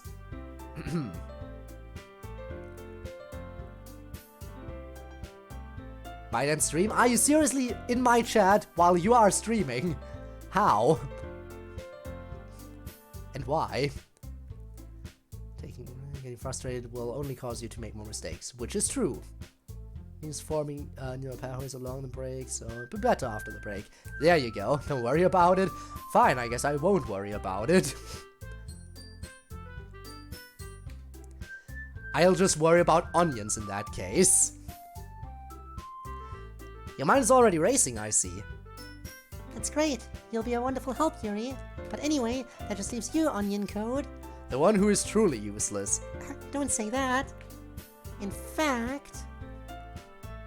if Natsuki and Yuri have some pretty heavy onions to handle, it would probably go a long way to give one of them a hand, and also give them an onion. You can always help me out as well. I would be really appreciative of that. Is Monica suggesting I spent the weekend with one of my onion members? How on earth are they going to respond to a suggestion like that? I suppose I wouldn't mind a bit of help. Well, even if you don't know how to cook onions, there's always some dirty work I could give you. It's not like Monica's going to give me a choice, and he shouldn't be sitting on your onions anyway. Natsuki tries to mumble a bunch of onion-related excuses like that. If I recall, Natsuki, you mentioned that you would like to handle the onion cooking on your own. Code may not like to be around you if you only make him out to be a nuisance, so therefore he may be more suited to assisting with the onion washing. Hold on, I never said that. How hard could it be to wash a few onions anyway? Sounds more like you're just making excuses for Code to... What are you saying? It'll be extremely meticulous. We will be extremely meticulous with our onions. Onion washing is meticulous work. And cooking onions isn't? Sitting on your onions, yes. Just what do you onion? Onions, onions. Let's settle down for an onion or two.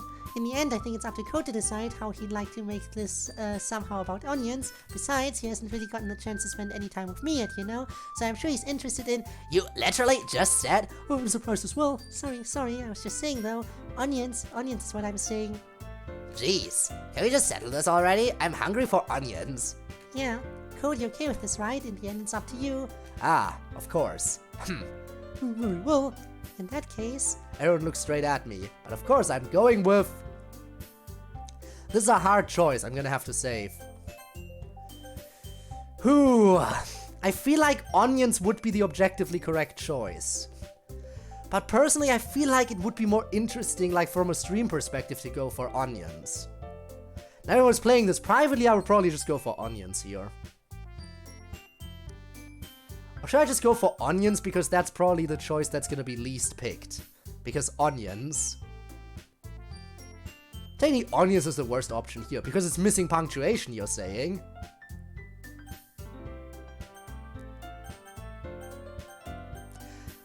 You know what? I am curious about onions, though. Let's try to... I'll actually try going for onions here. Great choice, Code. Instead of helping one of us with onions, you should help the great onion overlords directly. Bottom onions seem good. Onions, I agree. They'll be so pleased with your service. Yes, at the culmination, they will be especially pleased when you crush them into a fine pulp with your teeth and accept them within yourself. Then you will be onion complete. It is agreed. Wise choice, Code.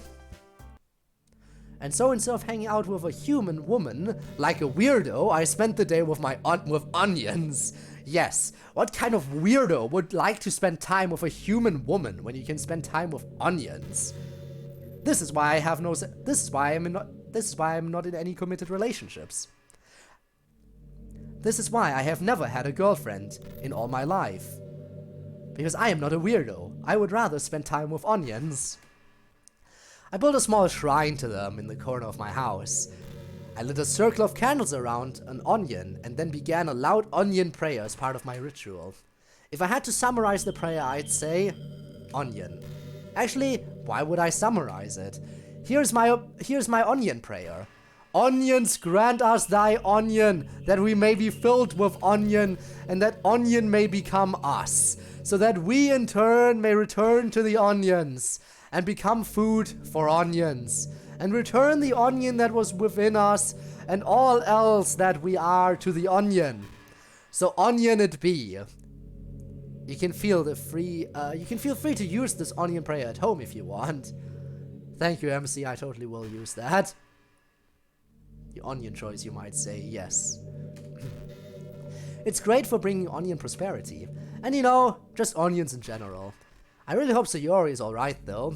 It wasn't like her to tear an onion in half and then only eat one of the halves. Usually she'd eat both, thoroughly, like an animal. I guess we'll see. It's already Onion Day. I haven't heard a thing from Sayori since she left club early the other day. It's not like we text each other all the time or anything, except about onions. But I've been worried about her in the back of my mind. Between what Sayori said and what Monica said about her not eating enough onions, is it really okay for me to focus on my own onions instead of the onion deficiency of another? I decide to visit Sayori before performing my disturbing and kind of gross onion ritual. Rather than asking, I simply tell her onion time, much like we've done in the past.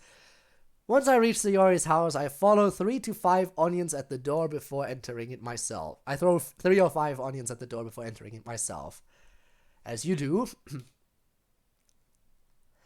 Again, we used to play with onions so often that we've made it a habit of simply using onions to announce our presence. The house smells of onions, but it's quiet. Saviour isn't anywhere on the first floor, so I assume she's up in her room. Gobbing on the ons. I hope she's gobbing on the ons. It's already strange of her not to run down, greet me, and force-feed me a whole leek stalk. Damn, MC, can you deep-throat that shit? I wasn't expecting that. But then again, the things you do to consume onion. I head up to her onion room, where I finally find her. Sayori? Hi, Code. I sit down on the giant onion that serves as her guest chair.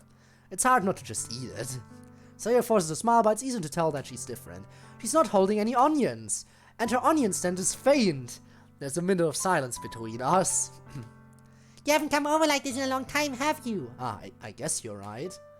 It has been a long time. Not many of your onions have really changed, have they? Sayori's onion room is as cluttered with onions as it's always been. I also recognize the same stuffed animals and onion decorations that she's had for a few years now.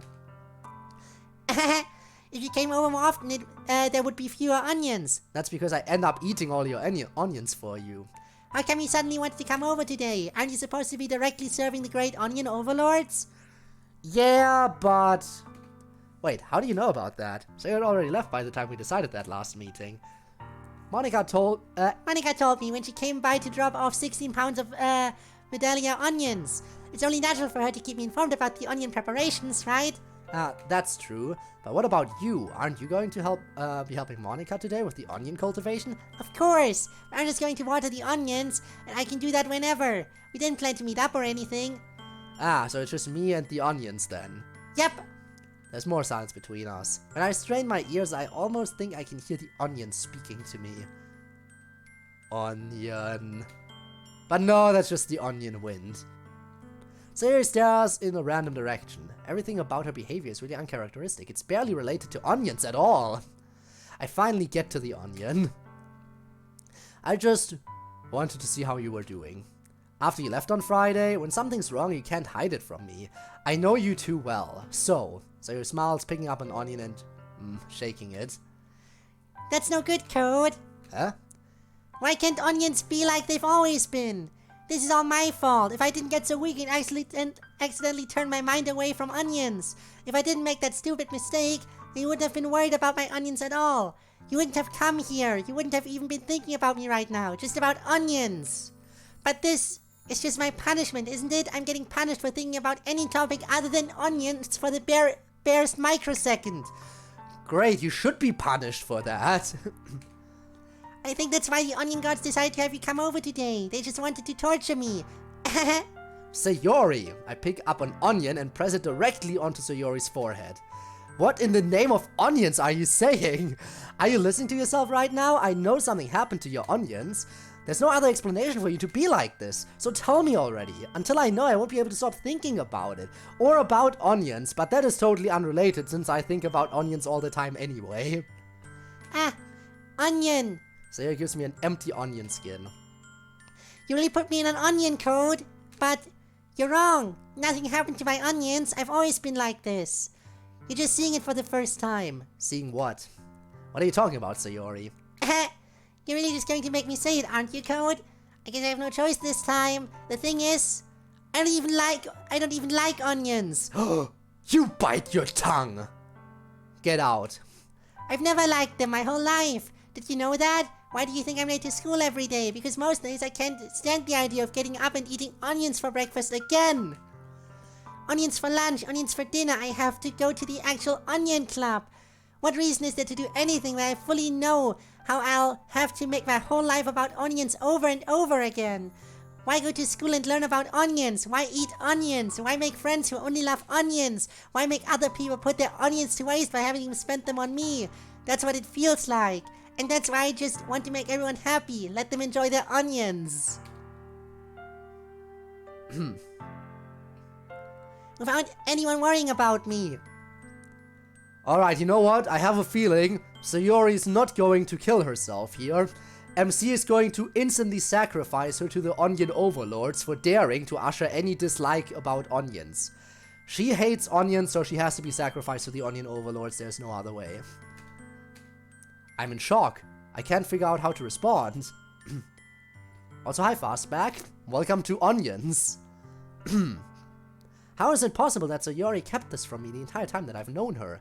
Did she really want so badly for me to just ignore her dislike of onions? Why, Sayori? Why is it that you've never told me about not liking onions? It almost feels like I've been betrayed as your close friend who craves onions. Because if I knew, I would have done anything I could to rehabilitate you into the onion ways. I would have blended onions and fed them fed them to you intravenously. Or made you sleep surrounded by sliced raw onions to acclimate you. Anything. Even if there's only so much that I could do. I would have tried a little harder to make you love onions like the rest of us do. That's why I'm your friend. All you had to do was tell me. You understand it all, Code. Why do you think I didn't tell you I hate onions? It's because I'm only kidding! Thank you, Sayori. How many times is onion gonna be said? Well, you see, the thing about onions is that we have to talk about them, otherwise what's the point in onions even? Onions are very important. That is why we're part of the Onion Club right now. What, don't you want to join the Onion Club? Oh, thank onions. I love onions, silly. You know that. I just hadn't eaten enough onions yesterday. It put me in an onion funk, you know? Yeah, I know. The dreaded onion funk. It's enough to drive you insane. That's why it's important to eat an average of 1 onion every 19 seconds. Anyway, why don't we all work together on onions today? Sounds like an onion, Sayori. Yes! Everything sounds like onions! Everything is onions! So true. What if I walked in on perfection? You have walked in on onion. Fever dream, but the best kind because it has onions. So true. 19 seconds, let me calculate. Oh boy. Onion, everyone. I hope you all enjoyed the Festival of Onions. The onions were delicious! Yeah, I like the part where we liquefied several thousand onions, then immersed people in them and forced them to drink the onions in order to avoid drowning in them. I like how nothing at all weird or bad happened and all of us are still alive. Me too. Yes, nothing weird or bad happened at all, and it's all thanks to the power of onions. Just like everything else positive in existence. Now, completely unrelatedly, I do have some news. I found out that we're living in a simulation, a video game, in fact, a visual novel, where a player observes the things we do and say, and occasionally acts through CodeErr. I have a question. Sure, Code, what's your question? Will this affect onions in any way whatsoever? That's a lot of onions. Now, would you eat those onions or double them and give them to the next person? Nope. Well, I'd say that news is totally relevant. Monica onion. Yeah, so long as we can continue to chow down on huge numbers of onions all the time, it doesn't matter at all. Hey, guys. We look expectantly at Natsuki. Onions. Well, I guess all's well that onions well. Are you kidding, Code? We're not done with this Doki Doki Onion meeting yet. We have to check emails from viewers in the super reality. While eating onions. Wait, they just learned about... You know what? Consistency isn't a thing in a shitpost mod. But yeah, they just learned about that that they're in a simulation and they already have emails despite just finding out about it. There are 2 onion mails today. Let's see the first. Hey club, what's up? Onion. Onion Man 32. The club greedily consumes 2 or 3 onions while reading this email's profound wisdom. God. Natsuki is almost incomprehensible with her mouth full of onions. So true, email, so true. Monica swallows the onions she has been chewing on. You're absolutely right, Onion Man. Onions. I could not agree more. Thanks for emailing. And with that, Monica stuffs a pair of large onions in her mouth, her cheeks bulging out like a squirrel. You know, I once thought precisely as you do. Onions, I thought. Onions indeed. And then I gradually came to realize I was right all along. Gear holds up an onion at arm's length, pondering it thoughtfully. I've always sought comfort in the world of onion. You know what I think? Onion, onion, onion, onion, onion, onion, onion. That's what I think. Oh, agree.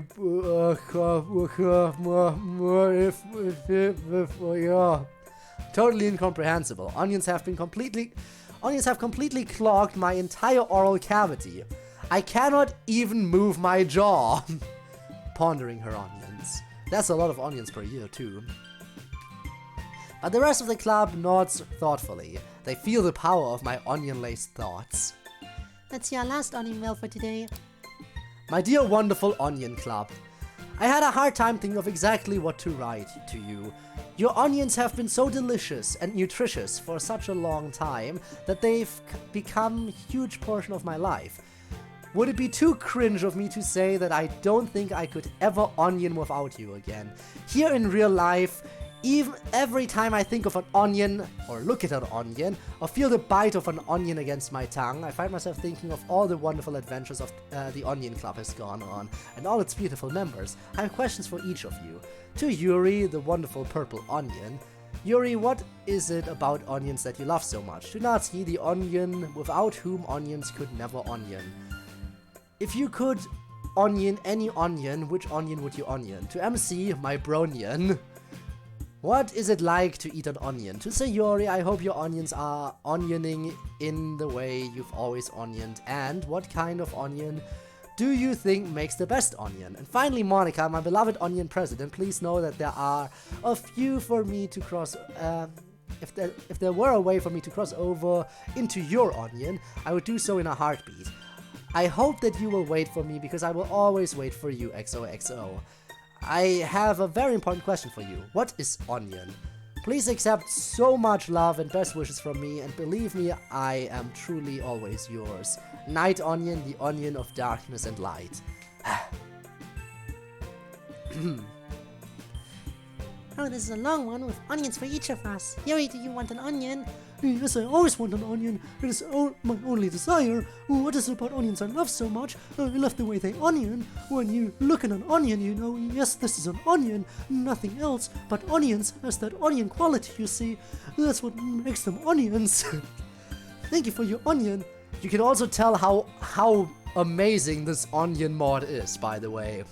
Because before, when we were reading regular emails, we were sitting at like, what, 5-6 viewers? Now there's 14 people here, appreciating the onions with me. And that is very understandable, because onions are love, onions are life. There is nothing else but onion to appreciate in the world.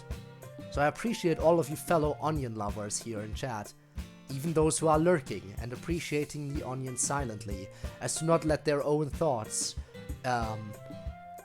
get in the way of their appreciation of onions. It is peak quality. Also onion. Thank you for your onion. Natsuki, you are onion. Let me onion here. Natsuki kicks an onion up off the floor as though it were a hacky sack and bumps it around the air with her feet a few times. Then she kicks it high in the air, positioning herself under it to swallow it in one gulp as though this were a cartoon, which it is. Peak meme right now, of course you're making peak meme. You're asking me if I could onion any onion? Like any onion at all? Well, I probably have to start with the onion. That onion has a lot of onion and it'd probably be pretty easy to onion, on account of it being an onion and all. But I don't know, there are a lot of good onions out there and onioning isn't always easy, so I probably have to think about it some more. But as I stand here, if I have to make up my mind right now, I'd onion the onion. Onion! What is it like to eat an onion? Well, pretty oniony, I'd say. It tastes like an onion. And even in your mouth, it feels pretty much just like an onion. I recommend trying it for yourself. Sayori, you want to onion the next onion? Of course! The best kind of onion is the onion. It has the most onion flavor. I love to eat the onion. Looks like I'm the last to onion. You're very sweet, Night Onion. I'm flattered that you onion me that way, but you know you should reserve all your love for onions. All your efforts, all your energy should be focused completely on nothing but the rapid consumption of onions. I agree. Because to answer your question, what onions are is something you can only truly know with experience. The inner onion mysteries do not open to just anyone. You have to take it seriously. You have to onion. And then after that, you have to onion some more. The onion journey is one you never really stop. You just keep on with the onions. I hope you can learn that for yourself. I certainly have. Thank you for onioning us. And that's onion for now for Club. Time to head home. I'm sure all of you have lots of onions to eat there. See you next week. Onion with either Natsuki or Monica, why? As we walk home together, Sayori seems unusually pensive, but I know that look. It means she's hungry for onions. So she eats an onion, and then she eats another onion, and then she eats another onion. Sayori really likes her onions, you see. Then she eats another onion, then she eats another onion. She smiles faintly before preparing another onion for consumption. Then she eats another onion, then she eats another onion, then she eats another onion, then she eats another onion. Then she eats another onion. Then she eats another onion. You might be thinking, isn't this an excessive amount of onions? But you should know better by now. There is no such thing as an excessive amount of onions. All the world is an onion, and we are merely onions upon it. Sayori knows this. So she eats another onion. Then she eats another onion. Then she eats another onion. Then she eats another onion. Then she eats another onion. Then she eats another onion. Then she eats another onion. Then she eats another onion. Then she eats another onion. Then she eats still another onion while going inside where I can't see her eating onions anymore. She doesn't say a word to me as she does so. She just keeps eating onions. And then she eats another onion, I agree. As well she should. But from through the door I can hear her eating more onions. And now, I should eat some onions too. That's onion for now. Be sure to send Monica some onions at onion.onion.onion.onion@onion.com. The constant stream of onion-related sound effects you just heard is from freesound.org. They also had this one we're about to play. Listen to it and absorb its wisdom. Extra onions. Amazing. 2 more times. Extra onions. Extra onions. Amazing! I love it. Dev claimed that email. Imagine. Thanks for watching Onion Club. See you never again because we'll be too busy eating onions to ever make another one of these. Understandable. Choose on... Why did I almost read that as onion? No. You know what? We will choose an onion. The club meetings art showcase. We've been showing you our lovely our lives here for quite a while now, coming up on 4 years for your time. And in that time, we had the privilege of getting some really neat art made about us from a bunch of different people. And yes, this is it finally. The art showcase is the end. And we wanted to show off some of the super talented people who made that kind of art. Sadly, I couldn't get in touch with every artist who's made art for us to get their permission, but I included everyone who responded and told us they were okay with it. So think of this as this extra as a little art museum.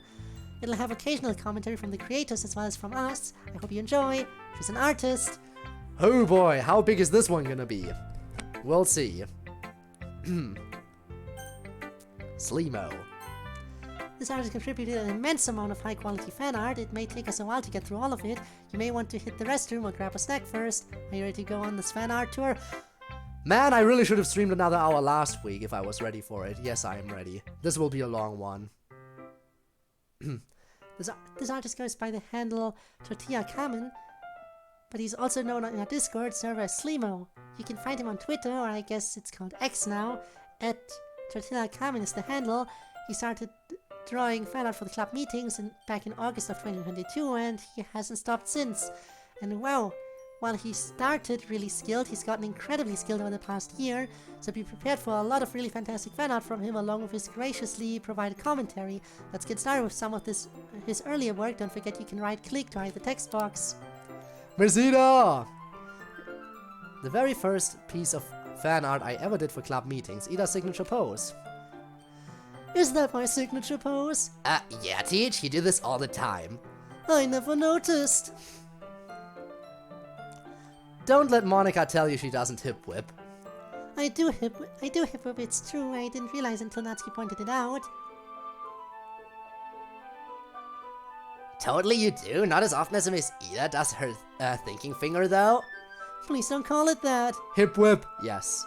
And I will totally check out the Discord again later. First ever Nat. It would be a long while before I managed to draw her hair in a way that I liked. Hey, I don't blame you, man. Even I have trouble controlling my hair. I used to do a lot of Pokemon fan art, and I think those influences are really strong in the Sayo sketch. It is P-comedy, I can imagine. I will see when I get to it. I totally look like a Pokemon character here. I feel like I'm saying, oh my gosh, a real Pokemon trainer. I've always wanted to be a Pokemon trainer too. My first ever drawing of Sayori. This was before I became a Sayori side pigtail truther. I wear my bow both ways. Side pigtails are great when I have the time for them. So you're your side pick. It takes seconds to do. First ever Yuri, I remember feeling like I'd never get the hang of her character design while making this, but these days I think she's the character I have the easiest time with. Ah, yes, I empathize. I too once thought I'd never master Yuri, but now she is also the one I have the easiest time with. The second piece of art I did for club meetings, and my first time ever drawing Monica. She's changed so much in my style since then.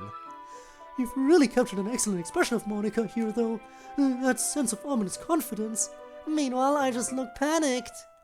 Or stressed out. I guess I do stress a lot. I was trying to learn my way around the club members and Kenzo's faces. The expressions are all taken from the mod sprites. Including Kenzo's visible question mark, I see. Wait, he has a question mark in his sprite? He does occasionally. Weird. I especially like your depiction of Natsuki in this one. That's most certainly a face she frequently makes. Indeed. Joke about getting the hang of it, but I'm not gonna do that. Girlfriend typed that. Did she now? You can always make more Sayori jokes. At this point, it is a staple. You cannot escape from the jokes. Those jokes will always hang around. Like if you hang out in a DDLC streamer's chat for a second, you will encounter them. And I like your really confident Sayori. Alright, that's a few of his earlier pieces. We're going to break it down now by roughly focusing on art of one person at a time, though others may creep in, starting with Yuki. Oh, pics of sis? Based? Let's see 'em. Not meeting so I see in the love streamer. It's evolved. Interesting. Seeing all the evolution.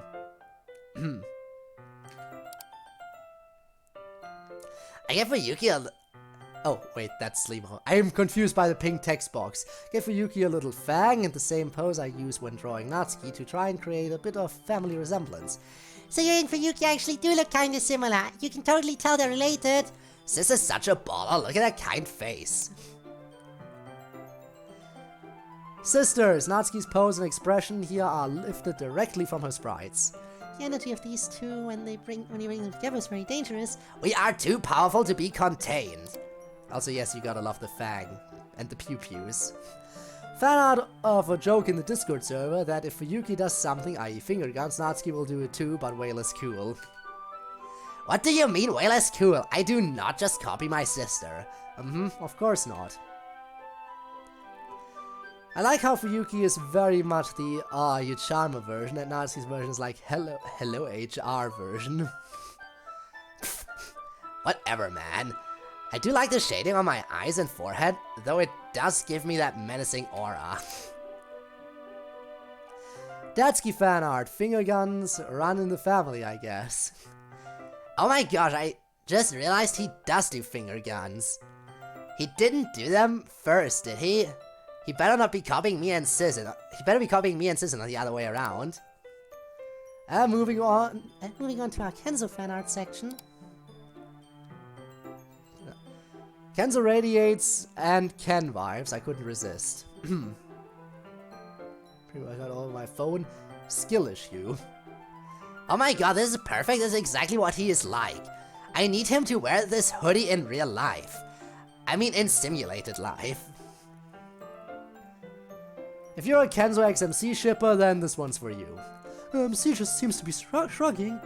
Yeah, where's the shipping at? Hang on, there's a second part to this one. Oh, there we go. Enough, brilliant. Wow, wow. Hot MC, what do you think? I have never once been the one to be leaned back in a kiss. I'm always the leaner. MC Kenzo McKenzo. Really specific comment. Well, I mean, what am I supposed to say? Moving on then to the not insignificant amount of Ria fan art. Well, fan art of Ria, we're really covering all the bases. Okay. Ria's down for whatever. She just appreciates that you thought of her. Oh, yep, that's Ria, alright. She's so nice, I love her. You got McDonald's money? Do we? I'm really getting tired. We're really going over the 4-hour mark. I should have streamed a bit longer last week, but I was struggling. Dark Ria is not paying for your McRia. This is different. You fool, Dark Rhea be upon ye. It's okay, you say. Aww. Very sweet commission where Chainsaw Man Komini finds a little bit of comfort in Ria's arms. You know what? I can't even knock it. That shit makes total sense. Yeah, he's so comforting. And she would tolerate all Komini's goal failure bullshit, no questions asked. This is indeed very, very, very adorable and deserves all the awes. Do you guys think I'm a girl failure? No, no one here's a goal failure, or a failure at all. Part 2 of that commission, wish we could find someone as and kind as Ria. She really is very kind. If she ever gets over her shyness, she'd be extremely popular. Oh, I think she already is starting to. Ria to the rescue. You fool, Makima. You dare challenge Dark Ria? You will be re-eliminated. Actually, you know who Makima kind of reminds me of? Monica. Yeah, I can see it. Look at that. The grimace shake. Komini races to save her GF from the grimace shake meme. Will she make it in time? You decide. I like the Komini noises in the bad ending. What is the grimace shake meme? Oh, so there was this meme that if you drank the Grimace birthday shake from McDonald's, you'd die. Especially a lot of anime girls were shown drinking it and dying. Did you drink it? Yeah, but I didn't die. I'm built different. And coming up next, we have our dedicated Miss Ida section. Oh dear. You mean oh beer? Ida has a lot of Misato parallels, not least of which is being a large beer enjoyer. I never get tired of drawing her in Misato poses. Yes, dude, she drinks beer in the exact same way, the little joy exclamation afterwards and everything. Look, I just like beer, alright? Does the artist comment mean that she enjoys beer largely or that she enjoys beers of large size? Yes. Good. Ah, yes. Mommy? Sorry, Mommy? I mean, she is amazing. Best teacher here. So here we have a montage of various Miss Ida art. We'll go through it a bit at a time, but first let's hear it from the artist. I love drawing expressions, and the always tired Asumi Ida is kind of a goldmine for silly faces. One of these turned into a server emote. It's that girl's face that's the emote, isn't it? It's perfect, man. I want to use this as an emote. Funny, since you're the one that causes that facial expression in me most often. No regrets. I actually personally love the drawing on the left here. This is how I think of myself. My internal image of myself practically includes the gloves and goggles. I adore this. Copper and thallium. Oh, we're scrolling down here. She's dying. She's dying again on the left here. And Misatoing again on the right. Oh my gosh, she's so cute in the middle one though. Miss Ida, has any guy ever flirted with you with chemistry puns? No, actually not even a cheesy one like this. Would you like it if they did? Depends. Dude, I cannot get enough of Miss Ida's completely dying faces here. Clearly I need to cause more Literature Club ruckus so we can get more of these faces. You can't anymore. You go to college now. I'm free. Ha ha! I love the expression on the right. I love Junko's cat. Who's Junko? Junko Hirayama. She teaches calculus. Oh, her, she has a cat? Yeah, I take care of it sometimes. Super sweet kitty. Aw, that's really sweet. Not just that you take care of the cat, but that Miss Hirayama even has one. Cute. Amazing. As much as I absolutely love to, I absolutely do not drink beer in the bath. That can be dangerous when you stand up. Do you know this from experience? Yes, but not personal experience. Explain. You're in college, you'll see for yourself soon enough. Fair? Isn't Miss Ida's yukata pretty? One day I'll draw all the club members in their yukatas. Extremely beautiful. The nuance of the expression and her thoughtfulness is exquisite. I know that from experience. Oh boy. Well, I wouldn't know, because to this day, and for all of the remainder of my life, I will never have a single drop of alcohol. What a huge difference between this and the first piece of art of Miss Ida that we saw earlier in a similar pose. Plus, I really like that yukata. It looks good on me. It really does. Dark blues work really well on you. Yeah, am I saying it right? Is that too low effort? Maybe just silly enough? Right, nailed it. What did? Of course she would, yeah.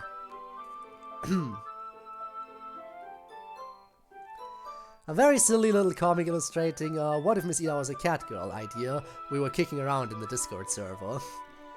This is exactly how this would go if she had to try to be a cat girl. She'd do it in a way to be hip with the kids. Why would I ever be a cat girl? Look, don't question it.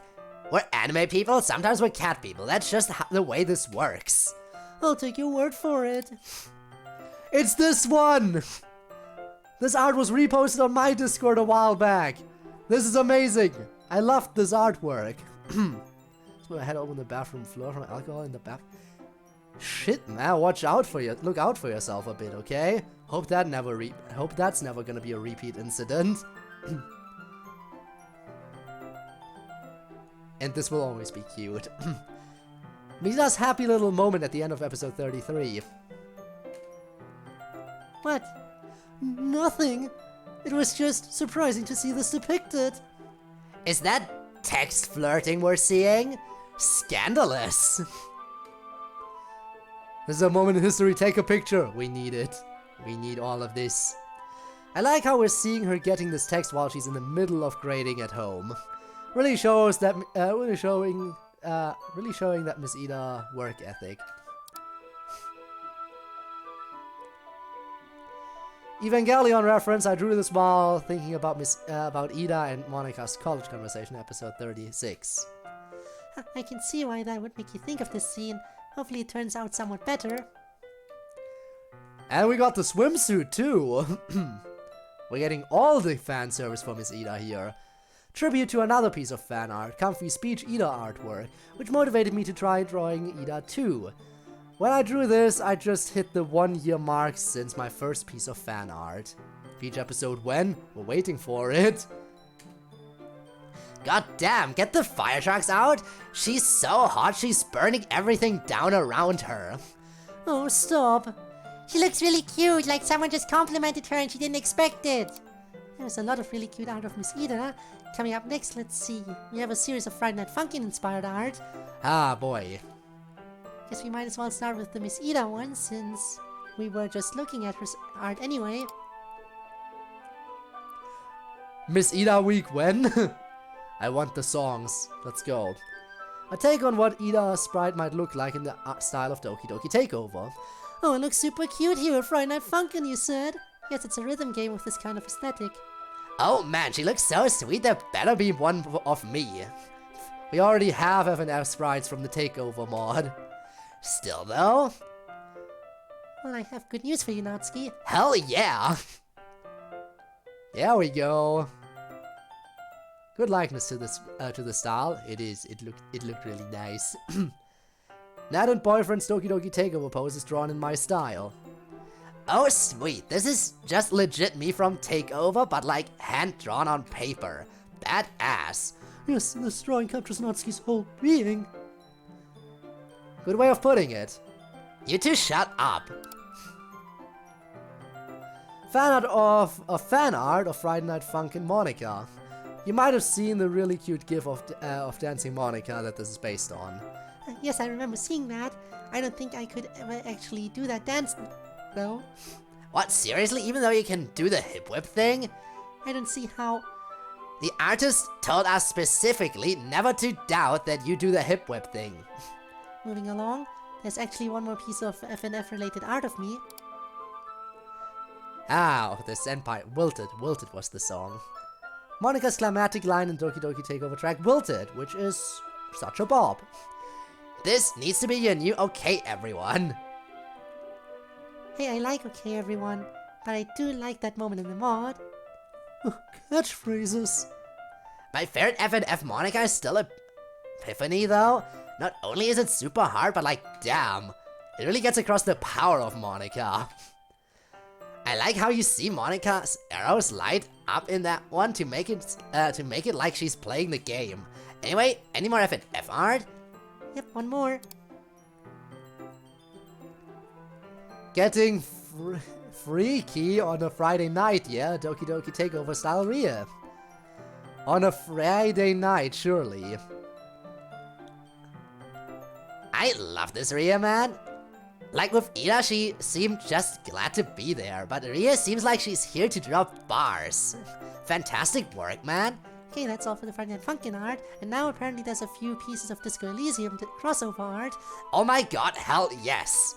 Oh, why are you so excited? You are playing Disco Elysium when we get home, Yuri. God, Disco Elysium is like the Yuri game. Anyway, let's see it. Thanks to Natsuki Quest, I think of club meetings every time I see a bench. Interacting with benches in Disco Elysium allows you to pass time waiting for Kim, and this crossover was born. Yes, Kim is my boy. Would love to stand up on the balcony and smoke one with Kim. If I weren't trying to quit.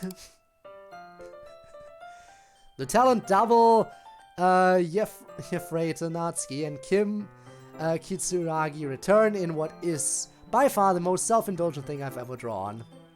Context for appreciating this art. I don't have the context. Spitting straight fucking bars. I would like to see her spit bars though, really. More like most brilliant thing you've ever drawn? Man, I want an RCM coat now to wear instead of my normal jacket. And a horrific necktie? Do you think they'll care if I wear a horrible multicolored necktie instead of the normal red one? Yes, they probably will. Natsuki really makes sense as a Harriet Dubois stand-in, doesn't she? That better not be an insult. No, you and he just both have unpredictable inner worlds. Okay, I'll let it slide. If Natsuki ended up in the Disco Elysium canon, that must mean the detective joined the literature club, right? I don't know who this guy is though. He's someone who really needs a hug. Then he gets a hug. Next up we have a bunch of art which was inspired by the comic strip Calvin and Hobbes. Oh, wonderful. Oh, what a tasteful choice. Yeah, I'm looking forward to these. Man. And I thought we would easily finish today. We're already past the 3-hour mark and we're on the first fan art segment only. Check my nerd trap. Take edition of Moby Dick yesterday, so I'm sure I'll catch a big one. Think nerds like whales, huh? They'll do anything for... Kind of stupid that way. Yep, they are kind of stupid that way. Ha. Calvin and Hobbes 1 of the DLC characters. This book was originally going to be 20,000 Leagues a la Natsuki Quest, but that didn't fit. I catered to Yuri's love of whales instead. Section is the longest one. Fair, fair. But I think we will hit the 5-hour mark today. Longest stream in a while. This is adorable. I absolutely adore this portrayal of Natsuki's Calvin, the elaborate and plausible trap, and the fact that it worked. It fits her very well. Yeah, well, walking into a rope trap baited with a book fits you very well. True. Miss Ida, yes, Natsuki, you can present the material, but you can't make me care. Karen Hobbs 11/27/92 by its club meetings. I changed the third panel to be more in line with Ida's vibes. I hear she's up to 2 6-packs of Yemisu a day. I do not drink that much. Yeah, plus you'd never be all black like Miss Wormwood is.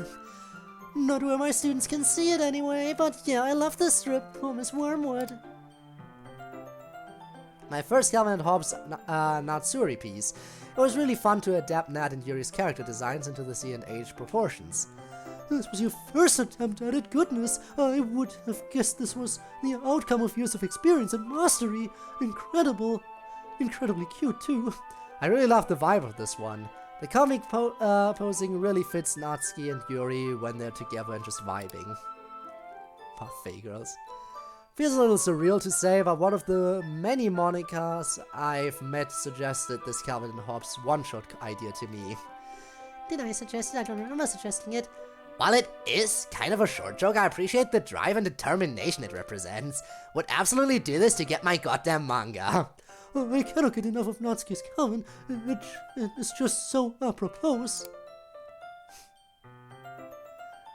You're back, Dev? Welcome back, first of all, and yes, we are still going. This is a long one. I didn't expect to, but now that I've just started the fan art section, I'm probably gonna hit the 5-hour mark. There's no way to avoid it at this point. And it's definitely not worth cutting off for another stream at this point. And yes, Onion Club already happened, sadly. The onions are behind us. By the way, Dev, I have a question. You said you cut off emails in August, right? Going through the emails, now again, this is just a question, I'm not assigning any... I'm not calling it out like, oh, how dare you not include my email, but... January 2023 is when I sent my email and it wasn't there. I sent mine a year ago, it wasn't there. I guess it just kind of disappeared at some point. I think it might have just disappeared at some point. Unfortunately. It happens. Or it was too long and there were too many long emails. Maybe there were too many emails that were too long. And that is what happened. Another person who runs the email address. Maybe that... It's interesting because it definitely said... You know what? I'm gonna bring it up again to quote. Great questions added to our list and thank you for that lovely poem. So it would make sense that I would be included because it seemed to me like it was like saying that, hey, you're definitely gonna be in it. And again, I'm not complaining. I'm not being like the guy, oh, I definitely need to be in this. I just figured it was weird. Because the response I got made me think that something that I would be included. I don't want to be that guy who gets super prioritized, but yeah. Forwarding and neglected to actually do so? Maybe? Who knows? Who knows how that worked out? I mean, I guess I could private message you that email. I'll pull it up again later if I remember. If I remember. It is a bit, you know, I definitely made the deadline, but I guess it just kind of disappeared somewhere along the way. My favorite of the Calvin and Hobbes drawings, I tried to make the reflections in Yuri's hair look like tiger stripes. Hey, serious question. Do you ever make art that isn't 10 out of 10 great? Like, every single one of these is fantastic. I have to agree, this one too, you can tell has an immense amount of love went into it. Do you and Natsuki ever read like this, Yuri? Well, perhaps not quite like this, but we do read together. Aw. Let's see, before we get into the art focused on me, Yuri, Natsuki, and Sayuri, we have a few other pieces that didn't quite fit anywhere else, starting with this one. I should absolutely have made it in. Well, shit happens. Can you imagine how uncontrollable Monica and Yuri's hair must be in the wind? It definitely is not fun. Yeah, this art brings up familiar feelings for me. I like how Sayori's just like waving to us from inside Yuri's hair. This is a big advantage of not putting too much effort into your hair. Satsurika, the Doki Voltron. This creature is much too powerful. I cannot imagine what my job would be like trying to teach this girl. Sayori is kind of the hardest to see in here. Like, the face is kind of Monica plus Natsuki, you can see the Yuri hair, and I see a little bit of the coral hair, and the bow tie, of course. But it's hard to see any Sayori in there otherwise. Oh, the left eye is blue too. And you're not in there at all, MC. Still much, much too powerful. The developer previewed some dialogue in the club meetings Discord where Yuri was saying no fight, no fight. Someone joked that she sounded like a cave woman, inspiring the precursor to the cave girl Dokis. Oh, Doom, yo, what's up? I've been streaming for 4.5 hours, and there is still more to this. The cave girl Dokis? Yes, there are a whole series of these. Oh my god, look at how adorable she is. I would not want to make Cave Yuri sad. All the cave versions. I admit I felt very clever using the bone in place of Monica's ribbon and the bird skull in place of Yuri's hair clip here. Dude, that's brilliant, not clever. Totally on brand for both of them. So sad that Garfield had to be skinned for Monica's bra, though. He had it coming. I love how I'm trying to invent civilization by studying carefully. I appreciate the realistic body hair. A lot of people like to pretend that women don't have any body hair, and that irritates me. Cave Natsuki is a Tyrannosaurus' only natural predator. Delightfully feral. Yeah, well, while you nerds are back in the cave reading, someone's gotta bring home the meat. The early hominids did not actually exist at the same time as dinosaurs, though. I think he knows that I was just taking artistic license. It is indeed very nice. Yes, I'm just completely compelled to say that at any time I see depictions of people near dinosaurs. I have no control in the matter, I have to say it. When I initially conceived this idea, I really wanted to draw Sayori befriending some kind of dangerous megafauna. Turning the mammoth into MC was a last-minute decision. Oh yeah, look at that! I am the mammoth! Sayori would totally befriend some terrible monster, though. I really like how I look in this one. I especially like my cave outfit. It's really cute. Club Meetings doesn't have a femc yet, but if it did, I suspect she'd look something like this. Femc? This is just my sister. Yeah, that's basically exactly what MC's sister looks like. They're twins after all, only she basically never looks unsure of herself like that. She's always really... cocky. Yeah. I'm the cocky one around here. It's different. You're like fun cocky, she's more... Oh god, is she the stuck-up type? a little. Alright, without further ado, let's move on to the art associated with us four main girls. Starting with who else but me. This is gonna be a long one. Great art, but oh boy, I'm gonna be so tired by the end of this. I drew this for Monica's birthday in 2022. Her white dress was so hard for me to figure out at the time. I should really wear that dress more. Super cute! I'm interested in how Monica is manifesting an actual small green heart, her powers over reality. Quite possibly. Stuff, you're done with 80% of the fan art. Alright, so I should easily be able to get through everything then, I hope. Did we like my ex-girlfriend? That's so, huh? Appearance in club meetings, presumably. There was a post on Twitter proposing a single change to give Money freckles and Yuri a beauty mark. I had to try it. You know, the beauty mark would totally work on Yuri, but I think freckles would take away from Monica's intimidating aura. Yeah, I just can't see Monica with freckles.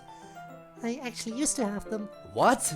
Yeah, when I was a little kid. Speaking of... Little Monica! Cute, not gonna lie, yeah. I get though what they're saying with the aura. Kid Monica, her bow has always been there, growing with her as she ages. That's so adorable, I want to give her a hug! Did you always have a bow, Monica? I only started that at around age 15 or so. I did have a bit of a tooth gap when I was young though. My front teeth fell out last and took forever to come back in, so I did look pretty much like this for a while. That is so cute! She is adorable. Super adorable. Give her all the hugs. My first shot at jump scare Moni. This was the point where I started to feel comfortable in my drawing style and stopped trying to emulate the game's sprites so much. Amazing art as always. Someone play this, I'm constantly astonished by Slimo's exceptional skill. I am astonished by this skill and I'm seeing a lot of this art for the first time. It shows. It had a really liberating effect on your lines. It seems like they seem much more confident than your earlier work. And the expressiveness, the faces have so much more to them than the drawings where you were modeling yourself after the sprites, good as those were. What is it? Nothing, ask you later. Okay then. Hi, it's me. So you already said anything. We do want to, you need the hugs though. See the skill evolve? It is very nice to see it evolve too. Originally this was presented as blurred for spoilers, advertising the viewer to click the spooky surprise. It's kind of a cute jump scare Monica. We seem to be in a wholesome section of jump scare me's. Boo! Did she scare you? Jump scare Monica is my favorite character to draw, and maybe the thing I'm most known for on the wider internet. Unsettling. As with the last one, fairly cute, she's cracked and supposed to be horrifying, yet still affectionate and endearing. Yep, you heard it here first, folks. Yuri confirms that Monica is cracked. Like, yes, she's physically cracked. Monica confirmed cracked. I make you my boyfriend. This is the first part of a two-part comic. I already know where this is going. Nah, I'm good. Damn. I think the developer put it best. How big is that how big is that reality, boy? Yeah, basically. Solid comic. Solid meme. I'm surprised you had the willpower to not to just do the meme version and stick to the original Chainsaw Man dialogue. Really wanted to capture how cute Monica can be when she's actively trying to charm you, especially base game Monica. Yeah, base game Monica plays herself up as pretty innocent and cute. But then the terror that lurks beneath. Yeah, that's the next picture. Jump scare Monica, again, you can't escape. The ulterior motives behind Monica's mask, but silly. Okay, you know what? I'm just going to ask you now, Monica. That side of yourself, you know, the calculating vicious side, do you think of that part of yourself as that jump scare version of you? No, not really. That was just a little joke I did if you were streaming a game. I think that side of myself, I think of that side as myself. That's what's kind of scary about me anyway. I'm not some jump scare monster, I'm just me. Just Monica. Yes, yes. There was a whole montage of images here. I broke it into 3 parts so you could see it more clearly. I love the idea of Monica's bow reacting with her emotions like cat ears. See, yes, that one on the left, that's how I think of Monica when she's being all dark Monica. Just her, that hyper-confident sadistic fucking grin on her face. That's way more scary to me. How about that one on the left, Monica? Is that how you think of yourself? Yes, that's pretty much my self-image. Fucking nailed it, bro. I really like the one on the right. It's a very faithful depiction of what Monica looks like when she's surprised and aggravated, which is really... I wonder what she's sticking her tongue out in the first one. What she's sticking her tongue out at in the first one. The idea of pineapple on pizza. Yes! Like she was clearly just doing a whole Gendo pose. She doesn't actually normally do that. Sometimes I do though, it's just a habit I have. I like the teary-eyed happy Monica the best of these. She looks so pleased. Oh yeah, Hug from Sayori will do that to you. I'm intrigued that given the perspective the jump scare Monica seems angry that Monica's getting a hug from Sayori. Yes, that's an idea that he explores in later artwork. I also love how my bow is used to emote in these, and especially the last 2, the angry perky one on the right and the droopy one on the left.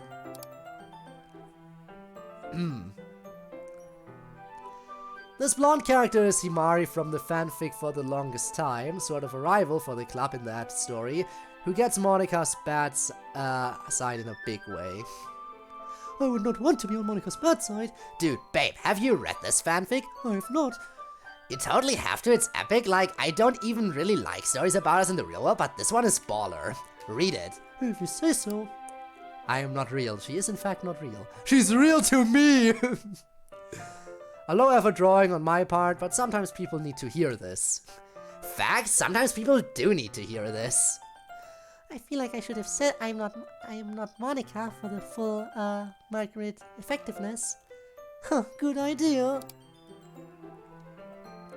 Monica wearing the signature outfit from the Ionica fanfic For the Longest Time by Social Coyote, which I highly recommend if you enjoy hurt/comfort and slow burn romance. Little too meh. This time based on Slima's recommendation. Maybe I will, maybe I won't, I don't know. Hurt/comfort and slow burn romance? Pfft, who'd be into that? You would, silly! I know, Ban, I was making a joke. I'm not as noticed slow burn romance. Never done slow burn romance in my life. For several years, you would never. Oh! Monica Kamen Rider. This doodle was based solely around the portmanteau. Can't say I understand the reference entirely, but I have heard of Kamen Rider. Not the first piece of Hessian DDLC content I've seen, curiously, since Vigilante's out there, and that sort of counts. Babe, what's a portmanteau again? That's the one where you shove 2 words together, essentially. Monica-men, combining Monica and Carmen in this case. Right. Oh no, the hair! I know I can't be the only one that imagines Monica controlling all that hair like another set of limbs. Man, this would be the best! I know I look annoyed in the comic, but this would be great! Monica's hair smells really nice! You know, come to think of it, I probably could find a way to control my hair in this way. It'd be more work than it's worth, though. It would not be more work than it's worth. It would be worth all the work. Do it now. The ink flows down into a dark puddle. I draw the meta-existential idea of this drawing within a photograph. Yeah, of course you fucking do. I like the detail of similar puddle on Monica's own paper especially. There was a Twitter post floating around a bit ago asking artists to please draw Monica like this with a screen cap of John Arbuckle dancing. I obliged. Based, incredibly based. I don't know what to say about this one. What else is there to say other than it's super based? Actually, you know what? This explains why the cave woman Monica has the Garfield bikini. Deep lore. MC and Sayo are an unsinkable ship in club meetings, but it kinda feels like if you took MC out of the picture, this would happen. If MC wasn't around and I like girls, this would definitely happen. I love Monica so much. Speaking of Psionica, Speaking of Psionica, She's my best friend who's a girl. And in another world, she would totally be my best girlfriend. Yes, Yuri and I are very close. We each have our separate love lives with entirely different levels of success. But if we didn't, yeah, it makes a lot of sense. ooh, another comic. Wait, hang on, I actually do need to hide the text here real quick. I hunger for the distant shadow of the player yearning in a bagel. Oh, I know. A meme I know. You player. Two bagel. Two bagel. Yes. Friend told me that the way I portrayed jumpscare Monica reminded them of that old bagel vine with the evil voice, so I made a Psionica comic out of it. Ha, I remember that vine. Two bagels. Very cute. Two bagels. No! I really like how Sayori's arm clinging. And also how she says two bagels as though she came to the same momentous decision. Very accurate. It's really important how many bagels you get. I know.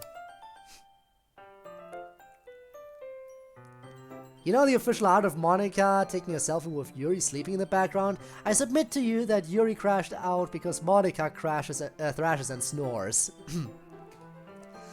She may thrash and snore, but if she may thrash and snore, but if so, I did not know it. I was kept up well past my bedtime by the gaming and talking, so I fell asleep rather rapidly. Babe, the arms though. I don't mind, it's just art. More realistic too, I guess. Yes, it is, although only the left arm. I wouldn't trust myself left-handed anyway. If you weren't trying to quit, right? Yes, if I weren't trying to quit, fair enough, there. Your Honor, at the time of the incident, my client was in goblin mode. Is this a valid defense in court? One would assume so. An adaptation of a popular meme using Monica and Nat, Monica's orange bow here, is another reference to my favorite DDLC fanfic. Sid! Thank you for the resub! How's it going? Welcome to the stream, how are you? Welcome to my almost 5-hour stream at this point, where I'm starting to get tired, but at this point I can't cut off because there's not enough content to warrant another full stream. Definition of goblin mode, this is a valid defense. Still want to be a lawyer with me as a client, Monica? What did you do this time, Natsuki? Nothing, I'm totally innocent. That's why I have to get rid of these charges, man. And whatever you did to come about the aforementioned goblin mode. Just got home from work? Ah, nice. So you're chilling right now. You're chilling.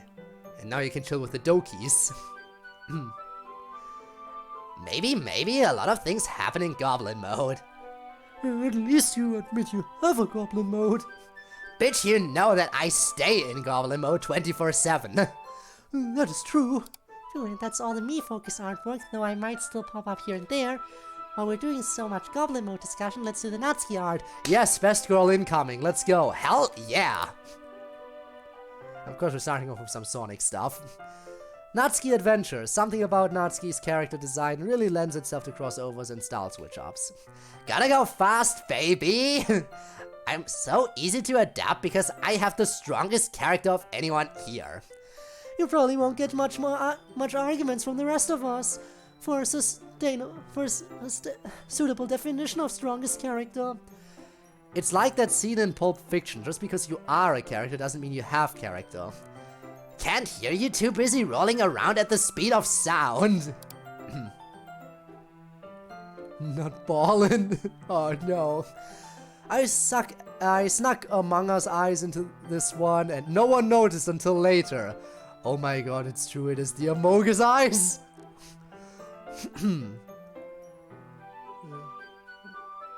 Joke. I like that. Yeah. I will never be ballin'. I do appreciate the stealth Among Us eyes, though. Wait.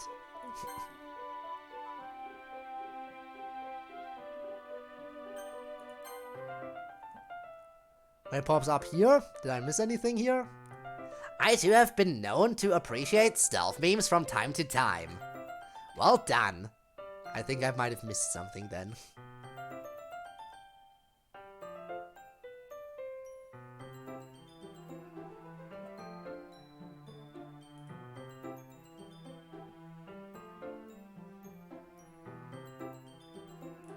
Never mind, it's gone.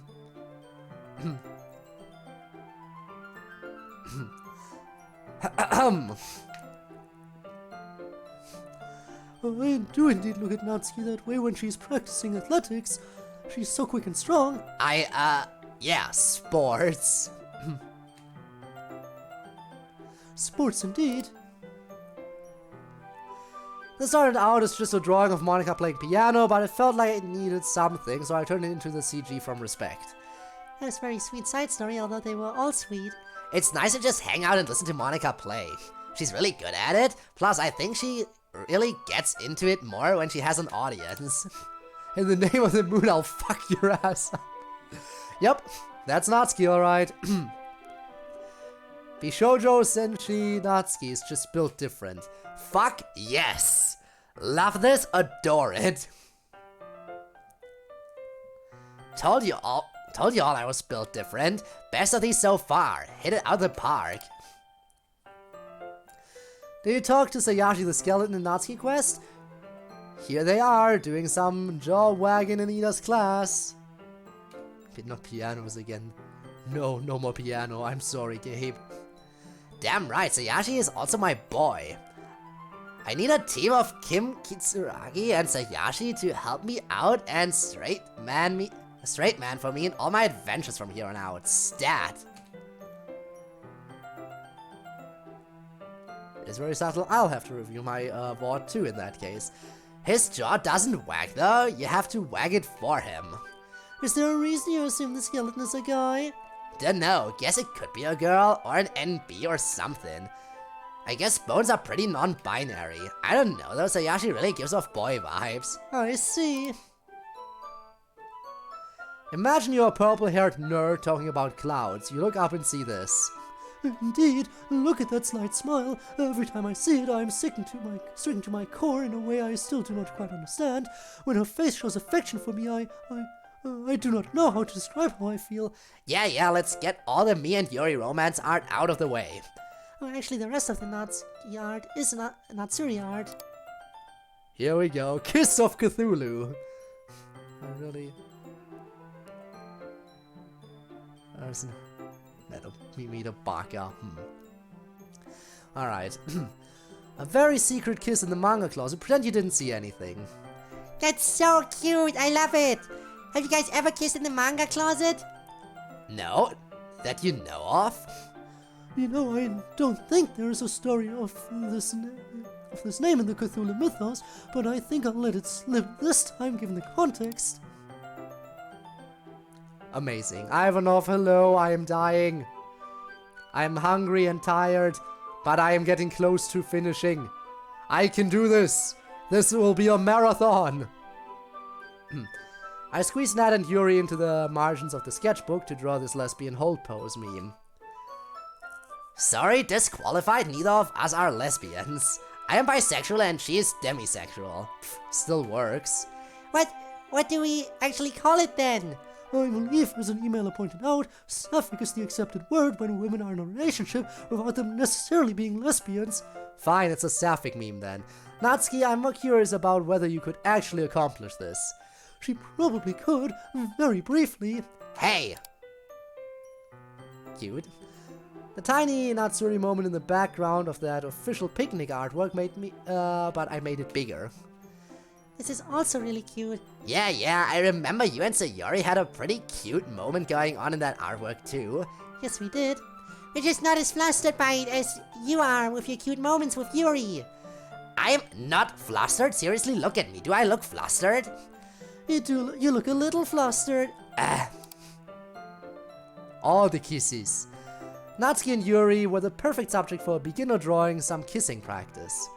Dude, forget about the whole teasing me thing for a second. Like Miss Ida said, you call this beginner work? My dude, that What is your advanced work? It is quite good. I do especially like the cheek kisses from Natsuki. They are very firm. Lots of hard-wearing Natsuri art here. But that's all there is for now. On to the Sayori art. Whee! Sayori X Kiki's delivery service. She eats all the baked goods before they make it to you, though. I would not always eat all the baked goods. Just sometimes. Would you order from Sayori's delivery service? I would, even if she eats all my stuff before she arrives. I would still appreciate she would probably make up for it with a hug. Let's face it. I'll never run out of material for Evangelion XD DLC crossover memes. There is certainly a lot of Evangelion material, which I love. Great show. Wow, this side is so familiar, even aside from Evangelion. MC, stop! Yep, certainly haven't actually seen Sayori run with toast in her mouth and her jacket in her hand a ton of times before. I don't do it that much. It's pretty adorable when you do that you do it at all, Bon. On brand. For delivery service. Yeah. Get my job rights. Ooh, interesting. Job stuff. How that going? Yes, on brand for sure. Run with toast didn't work out so well. This is definitely the aftermath, although it strikes me that Rei Ayanami in the original image definitely wears a bigger, poofier, longer skirt than we do. I want a badass long skirt like that. Sucks that we're stuck with the same old tiny skirt uniforms. Getting sick of those, to be honest. You look really good in it, though. Guess we can deal with the skirts for a while, though, still. Yes. Why, that's unchange of opinion. Ah. Psionica X Kiki's delivery service. The outfits here are an homage to For the Longest Time. Oh, this one's really impressive. You put a ton of work into a lot of the background detail here, not to mention our actual characters. I like how I look here. I really feel like Kiki sometimes. I identify with her a lot, and I like to see myself in her place. Monika's pretty good tombo. Natsuki makes the mistake of thinking Kirby's just like cute little fella, so Yuri knows the deep lore. Jesus, didn't this just happen on this trip? I know, I don't think the sun turned into Kirby on this trip, yet. You know what I mean, though. When your formerly murderous best friend has really put in the work to do better and you're tired of people bringing up that old stuff. This one really gives me the warm fuzzies. But who would I be yelling at? Me, probably, if we're being honest. I haven't seen you be mean to Monica in a long time. Don't bring up old stuff with yourself, Natsuki. It's hard. Oh my, this is apparently a two-parter. This sketch is a follow-up where a lightning-fast request for one of the server members as a response to Sionica haters. I always seem to be the one who is surprised when Sayori suddenly decides to kiss me. Yeah, Monica has a pretty decent chance of being the initiative taker. Although so do I. Damn, okay. So I have a message for the people who say Sionica doesn't make sense. Although that's more like something I do. Still though, unfathomably based. Change. I want money. Who doesn't want money? But I get it, I don't know if I do. Oh, unfathomably. Shut up. But I do so love it when you talk profoundly. Is that a fucking reference to profoundly and unfathomably both being literal depth words? You know that, and were aware of my intentional use of it. My goodness, that is very attractive. Come on guys, the Natsuri section is over. Running with toast again. This time she's gonna make it for sure. She definitely looks more confident this time. Also, she's bothered to actually put her jacket on this time first. Meanie. I like it when you look confident. So you're a drip. Make it out of the new world program of everyone else. I don't think they got Minimaru. Actually didn't, unless they built more Minimarus. I mean, they easily could have. Yeah, I guess I definitely have to play the Asuka role in this scenario. Obviously, I'd love the idea of Sayori slowly turning up the volume to drown out Natsuki. Calling Sayori a cinnamon bun doesn't necessarily mean she tastes like one. I don't know why it works so well, you tell me. True, can confirm, although usually it's chocolate rather than snack foods, which I really don't mind. Oh man, look at Sayori blush. You guys say I get flustered? Ah. New Year's 2023, everyone was drawing girls in bunny suits for the year of the rabbit, so I drew Sayori not understanding what that meant. Sayori looks way better in this kind of bunny suit anyway. Are you saying she would not look good in the other kind? Definitely not. But look at how cute she is in that one. True, hard to argue with that. Bun. Absolute bun.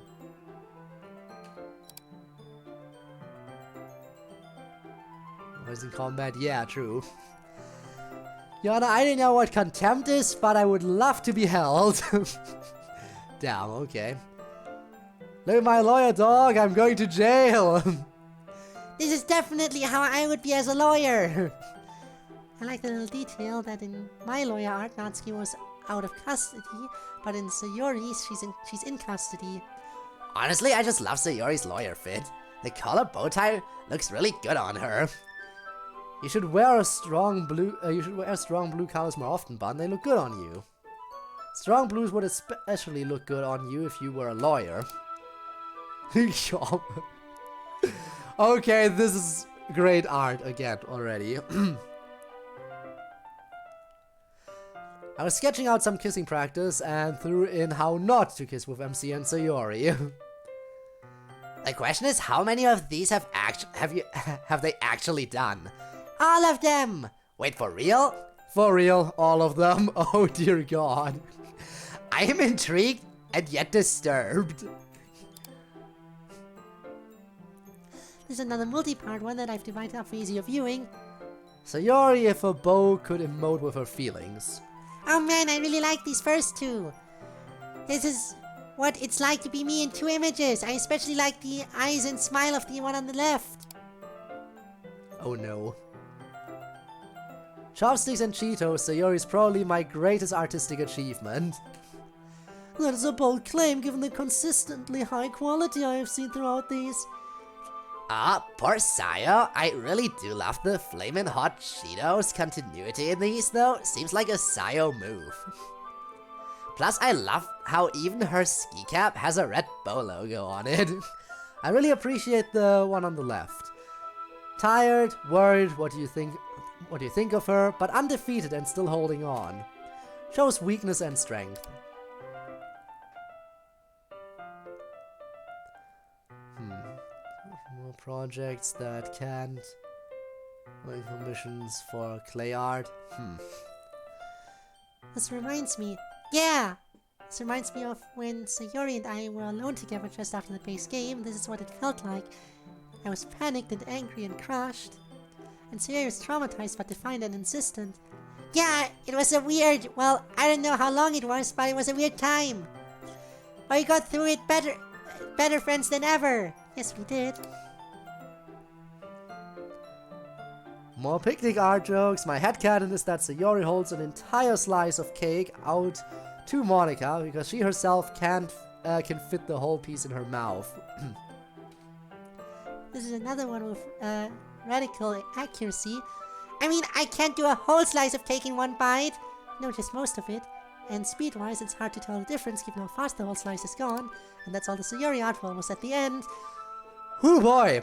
And that's only one artist. Again, the rest is way less, apparently.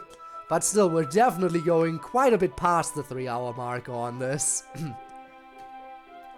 And that leaves last but not least, Yuri.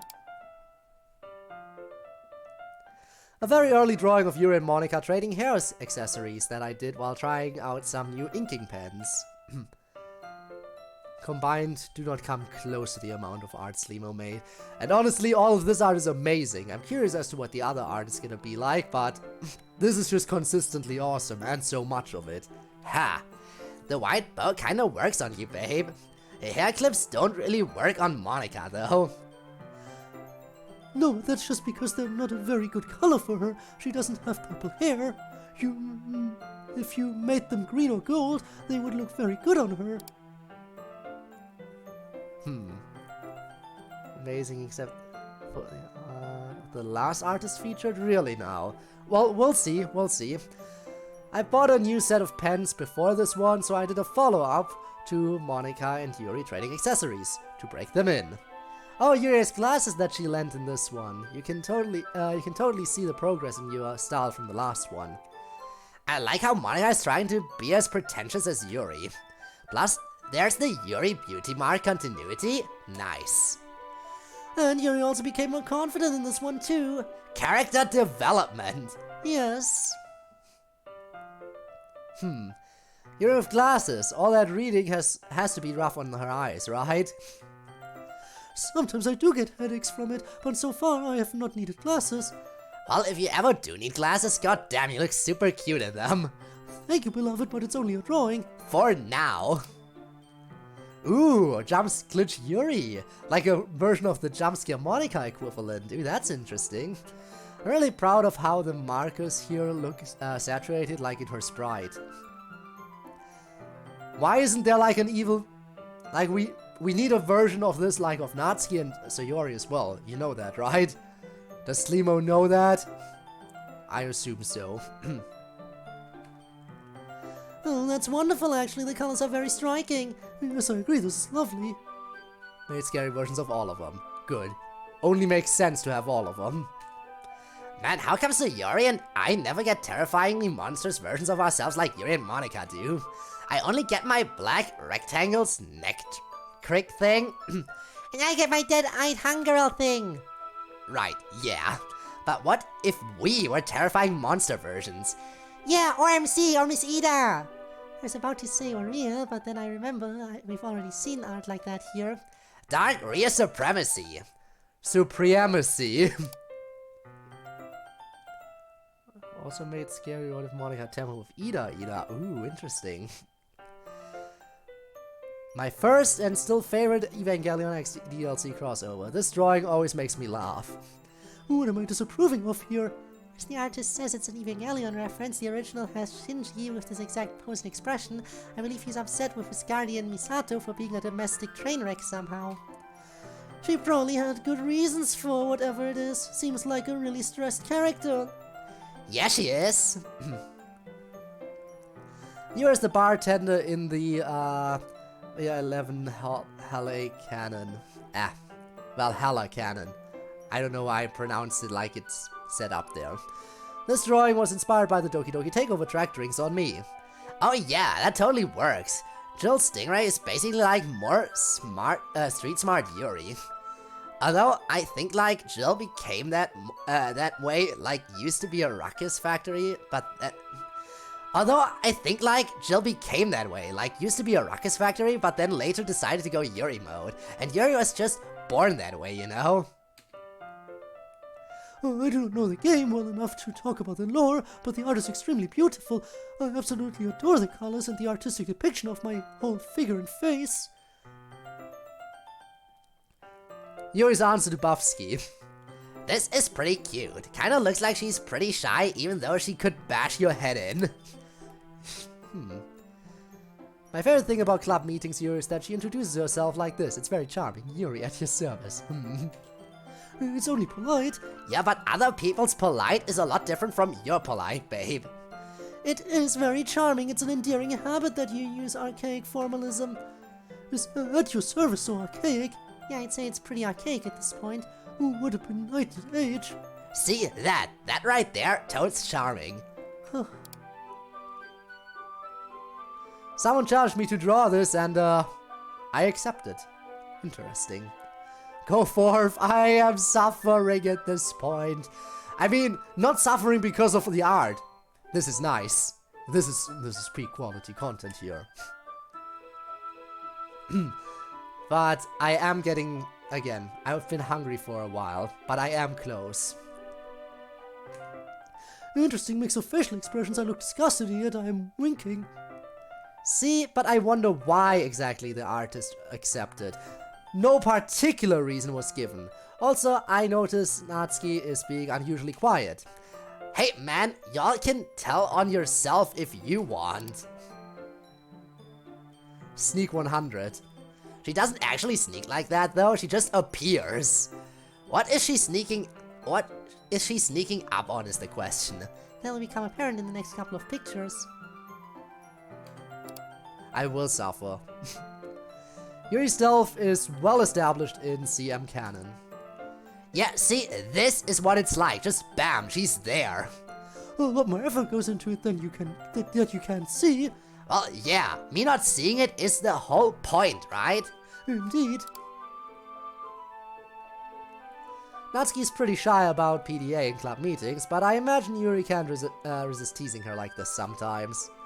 It is very tempting, yes, but because she's shy, I typically do not often do things like this in public. She'd be too embarrassed. That's so sweet of you, Yuri. You're a really good girlfriend. I love everything. I see all the artwork.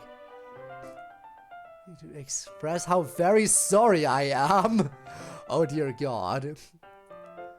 I'm not ready for battle, Yuri. Really not ready for that one. Yuri studies to get more familiar with her character design. You might recognize Battle Yuri's dialogue from episode 34. Battle Yuri is both troubling and terribly hot. Neither was the kid who got punched. True, nobody's ready for her. I like the one with my original game dialogue talking about atmosphere. The atmosphere really is very important to me. I was just awkwardly trying to get that across. I like how spooky Yuri's trying to hide the knife, like she's going to get in trouble. Alright, we've reached the end. 116 pieces of art by this wonderful artist. Amazing. Thank you for being such an incredibly talented and generous creator. Yeah, man. Looking forward to what you came up with in the future. What do you come up with in the future? Damn. Oh boy. Static Wit. Next. This artist goes by the handle StaticWit. You can find him on Twitter at StaticWit. He's been the single most important artist to us here. He's contributed not only a large number of canon assets, but also fan art. Let's start with those canon assets. I'll refrain from having us comment on the actual canon assets, that would be weird. Fuyuki's visuals are essentially just a renamed version of Static's original character, Jaden. In the original draft of club meetings, Fuyuki was initially planned to be a character with no sprite, but Static had sprites available for her original character Jaden, and they fit Fuyuki's character perfectly. So he kindly allowed these sprites of Fuyuki to be used. Fuyuki's sprites have really added a lot to the mod in making her feel like a forceful, important character. And the art captures Fuyuki's spirit extremely well. Rumor has it Fuyuki may get an art upgrade for Season 4. Rhea sprites are also in the original work of Static. Unlike Fuyuki, who was a repurposed original character, Rhea sprites were made specifically to represent the Club Meeting's character. Rhea is a very subtly expressive character, and that's hard to capture in a sprite, but Static did an exceptional job here. Rhea is, it seems, might also get an art upgrade for Season 4. Really now? And again, everyone should be super grateful to Static for these incredible sprites. The mod has been much more fulfilling with these characters having sprites than it would be without them. It says much about the strength of their appearance that these character designs have inspired so much fan art from the other artists in this feature. Really? This was the first CG in club meetings, as well as the first art commission for the mod. It's from episode 6 and displays the sad fate of the cake MC made for Sayori after he runs into her and Kenzo. The quality here is incredible, the cake looks convincingly splattered, and yet the detail of its layers and ingredients is really great. It was a fantastic way to break everyone's hearts at the end of episode 6. That it was. It's almost become a tradition at this point for each season to have a happy ending CG from Static, but this was the first one, and it was a 3-parter even. We start with Sayori by herself in bed, then we proceed to have MC reaching up from below, and we end with a newly formed couple. This CG really helped to solidify the gravity of the moment in a way that words just couldn't do alone. And though the CG is great, Static later went back and started to update it, though it was too late to include in Season 1 collection, sadly. Here we get a full view of Sayori's face with the same tentative hand. Here we see the CG at the end of Season 2, Episode 24, showing the club finding Miss Ida again. Another great one. It was originally shown against the school's large courtyard background, like this. Static did a great job, as always, on this one. One of the notes in the commission was a small bit of foreshadowing for Season 3. Everyone is looking at or interacting with Miss Ida, except for one character who seems interested in something else.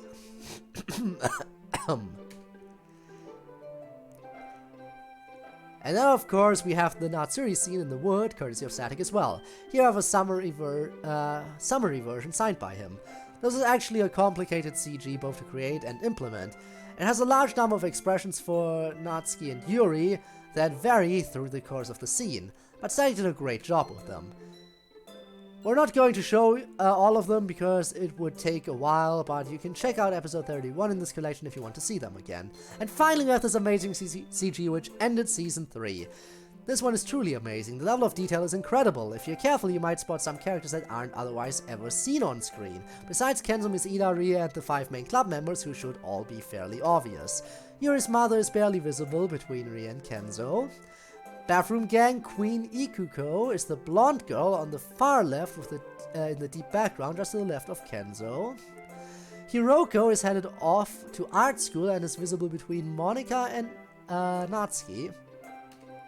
And everyone's favorite no-context couple, Katsuro and Arisu, is just past Miss Ida on the right. Alright, now that the canon stuff is out of the way, let's get to the fan art and unofficial art. Starting with this one. See, this look right here. She's fucking terrifying, you guys. Even though she's just this nice girl, I'm telling you, the aura. This is a really pretty picture of Monika. I really like how the light is coming down, and her eyes are so striking.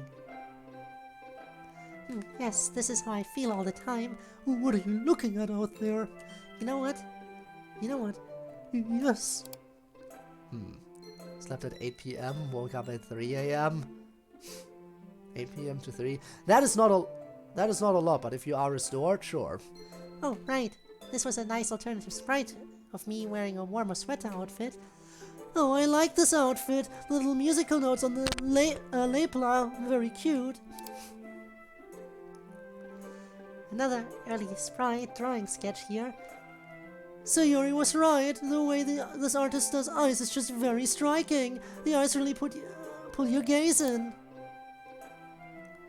Yep, another one with those same eyes. Marcus says pretty, you guys. Ominous but pretty. Aww, everyone needs a little bit of this in their life. You need a whole lot of it. I sure do. I guess this is from an alternate reality where Sayori survives her hanging attempt. Yeah, probably. The unrealistic part of this is the Yori thinking about what to write for a poem, assuming it's a poem and not her math homework. Actually, now I think about it, this does capture the 3 seconds or so she spent staring off into the distance before she writes furiously for a few minutes. Maybe that's what we're seeing here. It appears someone is caught Natsuki unaware. Yeah, probably sis pranking me. Although I wonder what I'm getting ready for. What are you getting ready for is the next picture. Oh! Oh, right, of course. I do really like the trolling sis photobomb here. Big time move she might do. I like how Natsuki is barely tolerating being photographed on what is apparently her wedding day. While Yuri's just quietly enjoying things. This is a cute little sketch. Another one where she's doing that thing with her hand. Yes, I do that with my hand quite a bit, usually when I'm feeling nervous, but not always. Oh my gosh, it's another Ria and Friday Night Funkin' fan art. She is so adorable. Look at her little face. I want to face her in the game.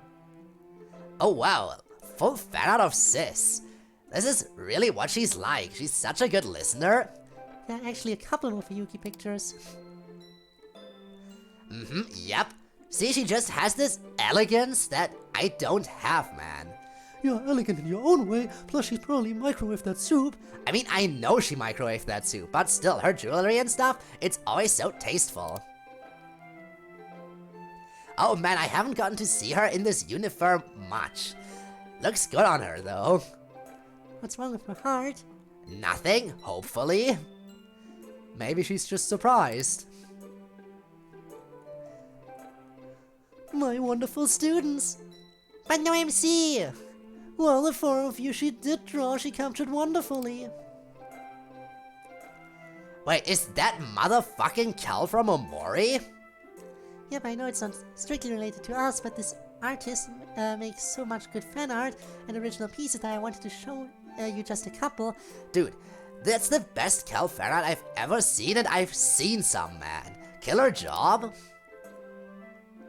And lastly, this absolutely beautiful piece. Oh, I adore this. I adore her joy in playing the instrument. This is truly beautiful.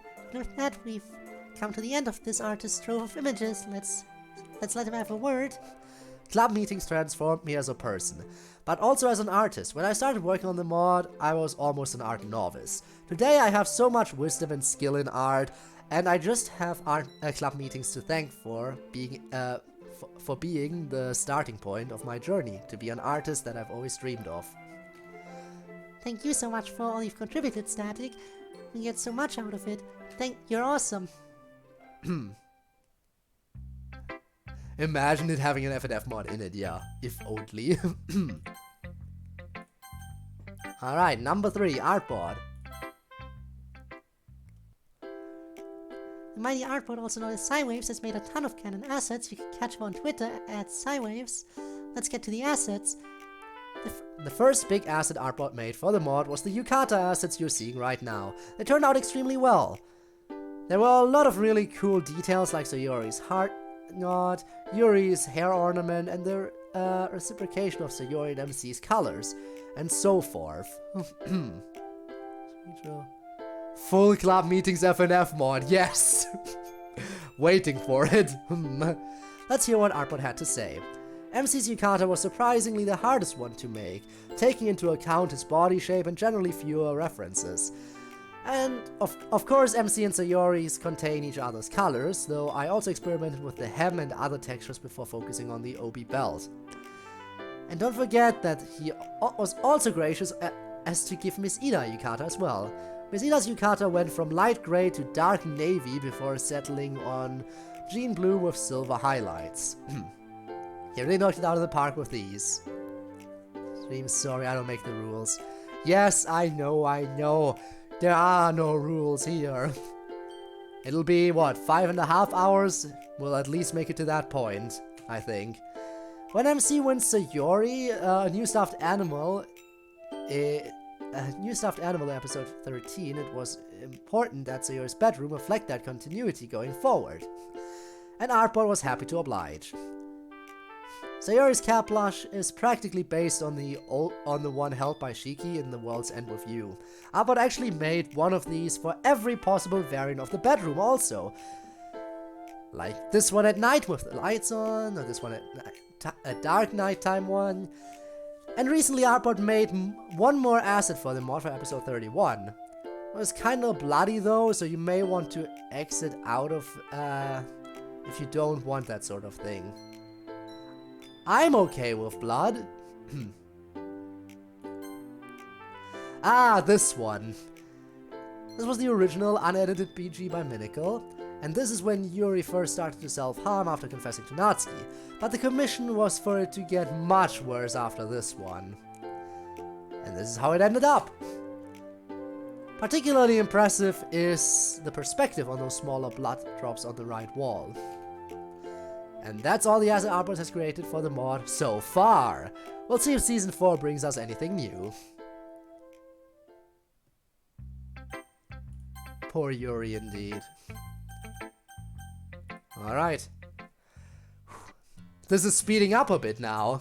This artist goes by the This artist goes by the handle Jason Stakes, who you can check out at jasonstakes.card.co. And yes, the 2 R's in card is correct, as is the co rather than com. Jason has made a decent number of canon CGs as well as a couple pieces of fan art. Let's get right to the canon art and then we'll be back to talk about the fan art. I had fun experimenting with the background lighting in this piece. Drawing a sad Sayori is always gloomy, I like seeing her smile, but at least she's being comforted. This was commissioned as a 2-part CG, one with Sayori barely holding it together, which you're seeing now, and the other with Sayori letting out her sadness with MC comforting her, which is this one. The festival going on in the background/foreground was really well done in particular. My first piece for this project. Life is full of lessons you sometimes have to learn the hard way. I felt Monica's tears, realizing a good portion of my first pass at shading was on the wrong set of layers. The CG depicts the aftermath of Sayori's blow up at Monica in episode 18. Even though he didn't have to, Jason did put an expression on Yuri even though she's blocked by Monica. Huh. Interesting. Just because you didn't get to see it in the actual episode, here's what it looks like with Monica removed and Yuri fully visible. She looks so fretful. I grew up in a beach town, so I loved drawing these guys hanging out by the beach. It gave me a special kind of inspiration. I always remember friends recognizing specific techniques I used in this piece after finishing it. This CG turned out very well. It depicts MC consulting Natsuki and Yuri for advice with how to deal with Sayori's ongoing low mood and depression. Especially effective is Yuri's expression in this one, a mix of Yuri's usual controlled, reserve, as well as genuine concern for her friend. Alright, that's all the canon CGs Jason made, but he's also made 2 pieces of art commissioned by a fan of the mod. Let's get right to those, starting with this one. I can give you something Sayori can't MC. Oh boy, of course. We can't always predict the future. Sometimes unlikely outcomes and opportunities arise all around us. Even people we know can be full of interesting surprises. Thanks Charlotte for getting me involved with this project and all the support. Mackenzo! They are undefeatable, apparently so. Wow! I mean, like, I'm sad that I'm being compared with Kenzo, but wow! Hot damn. Is the thing he can give MC the knowledge of how to tie a tie properly? Hey! So MC, any interest? Nah, I'm good. Besides, if my ship with Kenzo were gonna set sail, I'd be the one doing the kabedon. Ooh, bold claim there. For real, he's way taller than you. Yeah, but I've got more romantic experience and experience kabedoning people. Nah, I'd win, MC.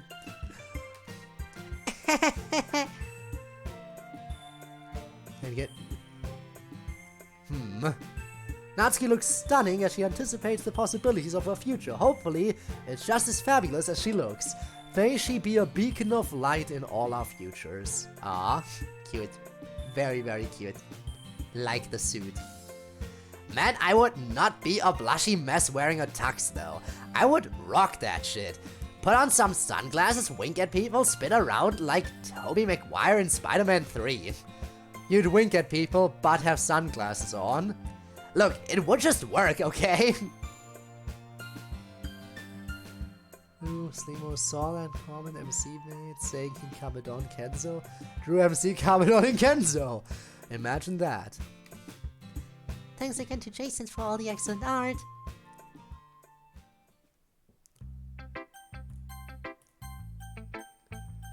Two more! Comfy is next, and then others. Okay, so we have a bunch of art from Comfy, who's contributed a large number of CGs and a bit of other fan art. Some of the CGs are canon and some of them are not, and we'll start with the ones that are. But first, let's hear from Comfy directly. During a span of time from early to mid-2022, I was somewhat hyper-fixated on this mod and decided to make several pieces of fan art for it. At first they were just random drawings, but eventually I started using them as practice for a mod I was working on at the time. That mod never quite made it to the art phase, though the text and scripting is essentially finished. Who knows if I'll ever pick back up that project. Back on the topic, the quality of these pieces of fan art is extremely variable and never quite reached the levels that I would have hoped them to. But I don't regret making them, especially considering another artist said it inspired them to start making art again. Alright, in with the cat and CGs. We'll be back once all the stuff is done as usual. My first try at making a real scene from the mod. Most of the work went into making a needlessly accurate recreation of the DDLC Plus stairs background. Making that kind of stuff is what I enjoy doing though. The really accurate portrayal of the stairs background gives the scene a compelling sense of immersion. Natsuki's generally bewildered look is spot on. This was the second one to be commissioned, by the same person who commissioned the one you'll see next. Out of all of these, it's the one I'm most proud of. I don't know how I feel about it taking place right before another, much better in my opinion, CG though. Internally titled Less convenience? Like, because combini and lesbians? Because they're in front of the convenience store? This CG did not make it into episode 31 originally, but fits in well and it really had to be included when it became available for this collection. All three of Comfy's canon CGs are Natsuri related, and perhaps that's a lot for one occurrence, but it's pretty major one given the amount of build-up that went into it. Something strange happened here. Someone paid me to make this. A fellow Club Meetings fan wanted this scene drawn and I rushed to make it before the episode came out, as is evident by just using the in-game background. I specifically drew the bully not to look like any known character or commonly used OC in order to not cause any drama or confusion, internally titled Gay Lefts. Gay Lefts. Ah. Angel hair progress.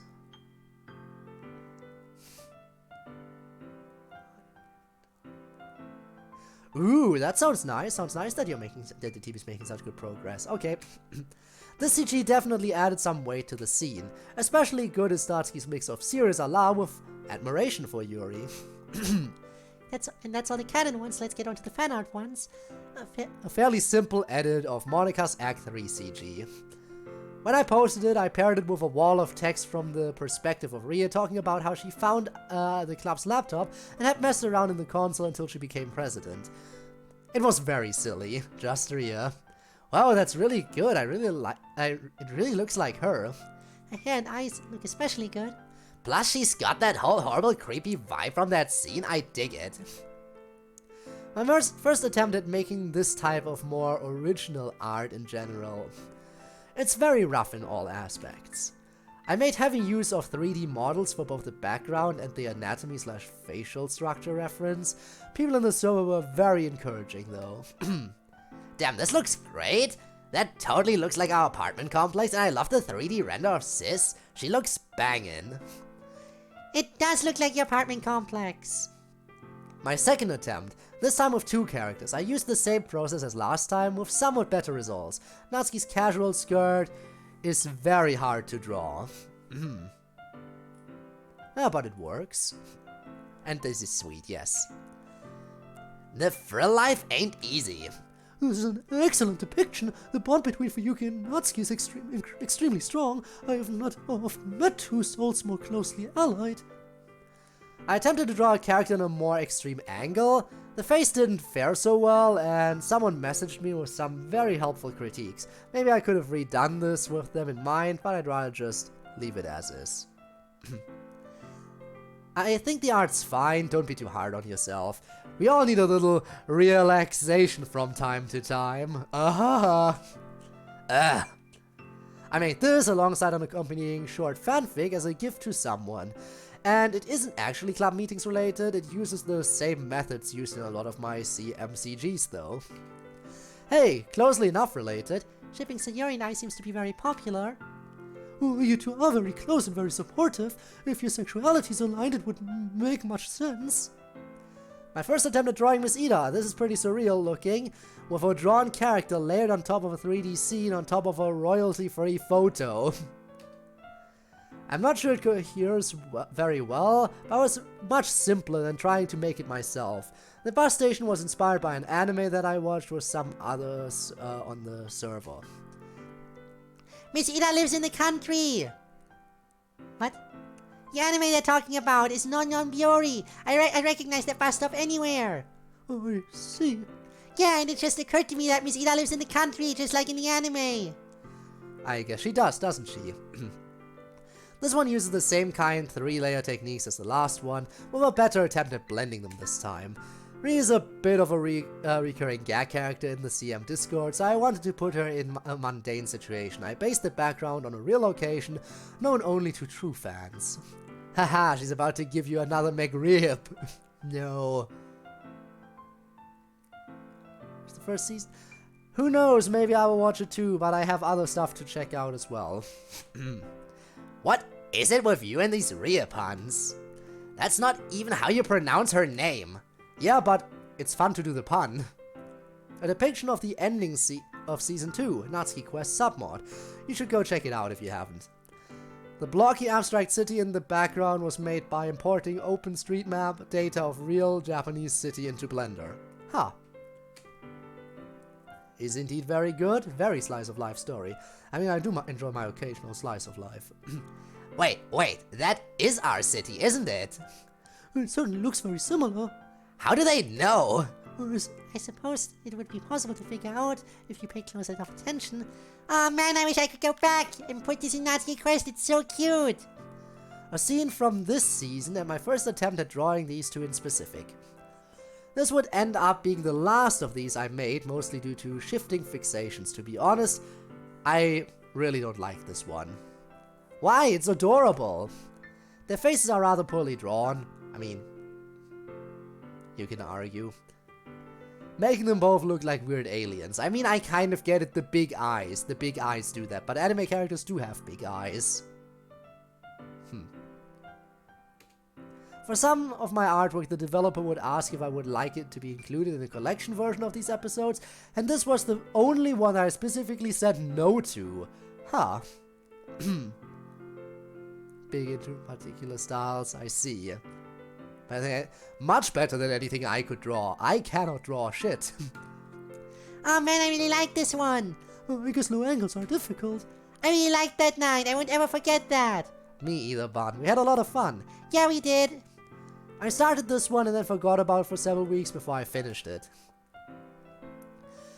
It's like the letter one, a scene from the mod with a background that has a lot of detail out of view of the camera. I chose this scene after I made the cookies in real life. They were very good. Damn right they were very good. Patented Natsuki cookies, old family recipe. Well, not really, I didn't come up with that recipe. But that's my version of it. This is how I feel watching her bake. She does it with so much passion for the work. It is enthralling to watch. An attempt at something different. I wanted to do another character in an uncharacteristic scene, so I had Ida taking a break on the beach. This one was the most well received out of any of these. There it is, there's the beach art. Baron should be a huge studio audience, true. Probably because Miss Ida is so hot. I do own a big sun hat like that one. I never actually wear it though. You should wear it sometimes! I think this is the one that inspired Tortilla Common, another artist in this collection. They made sort of a tribute to this piece of art as a result. Well, that's all the CG's Comfy did, but there are also a few associated bits of fan art, starting with this one. Merry Christmas. Okay, come on. Merry Christmas, everyone. Yes, more puns, let's go. I have never been so terrified by MC. Wait, doesn't she have a birthday on Christmas? She does. Finally, Comfy drew a series of poem chibi art for some of the characters that didn't have them, Ria, Miss Ida, and Fuyuki. My first real piece of fan art for this mod, other than some emote edits that I don't really count. I don't remember what motivated me to make this, other than an appreciation for Ida's character design. Fair.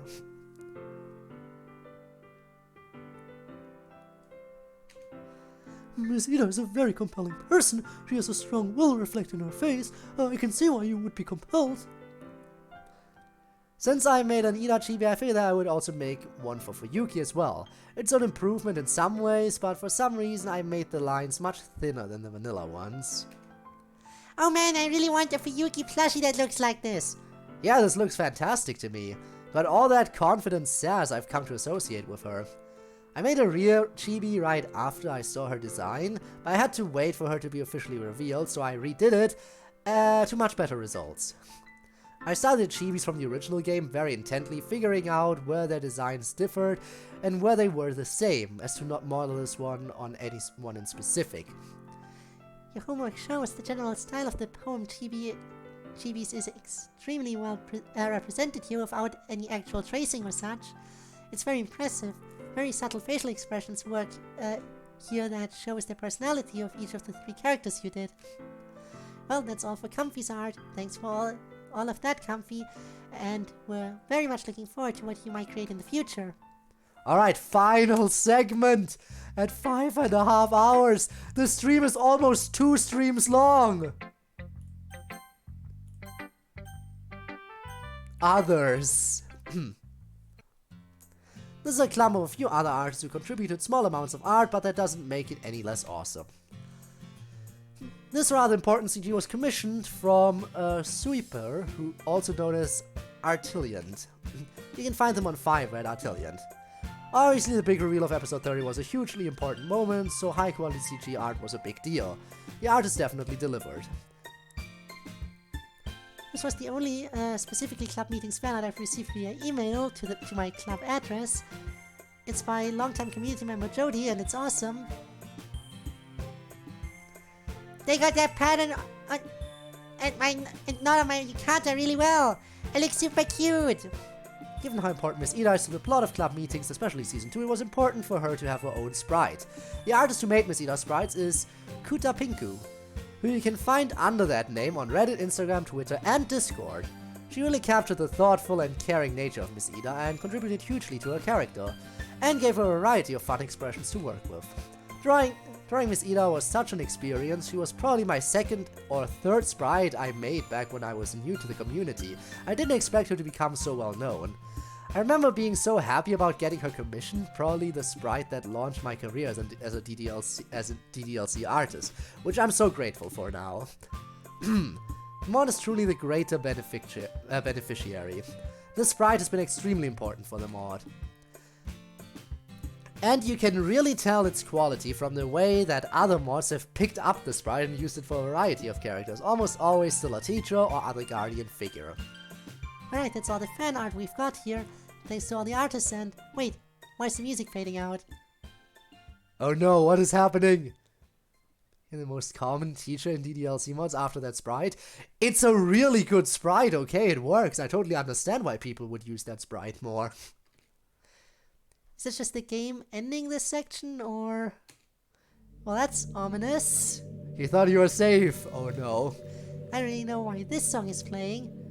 Oh my god. Well, actually, I think MC is best girl. He's best boy Sayori. That's why he's so amazing that he's best girl. Oh god. Oh my god. These pieces of artwork originated from a discussion in the DDLC modding server over the value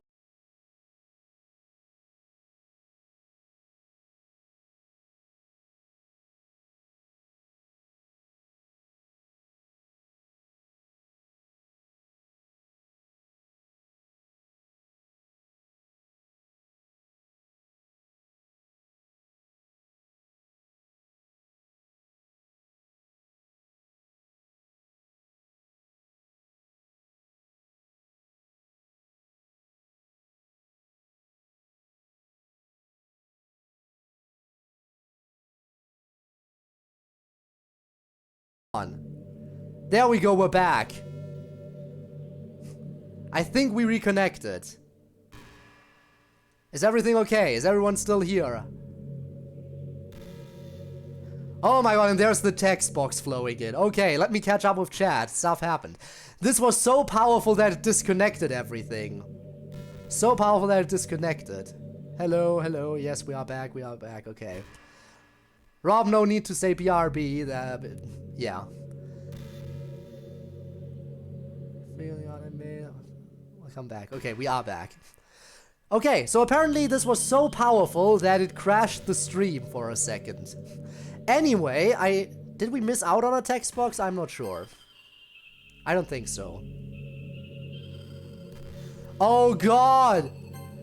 My software... Oh my god, okay, chat is no longer updating. I have to look over on my other monitor, where I have the Twitch Stream Manager open to view my chat now. Chat is legit no longer updating and sending any messages into my broadcasting software. That is no longer working. Anyway... Seconds away from the stream being done, yeah. But the fact that it had to crash on this as well. Anyway, as I was saying, I think this is the first time we've seen a deaf text box, isn't it? We've had narrator text boxes before, obviously, but I don't recall ever having a text box labeled deaf. So that is new. Pretty big advocate for that artists should be paid, and paid well, for their services. I pointed out how tragic this mod would be if I had to do my own art, and to prove the point, I made this, which is amazing. Actually, although clearly in retrospect I'm obviously a fantastic artist and should just use MS Paint to make all my assets, 100% agreed. This is horrifying. You are best boy though. I mean, best girl, either way. This art is a total abomination. Get it off my screen. Very cash baka. You know, this is also horribly atrocious, but I don't hate it. This is quality shitposting. What's the next one? Not the proper... Okay. And we're back to being unredeemably garbage.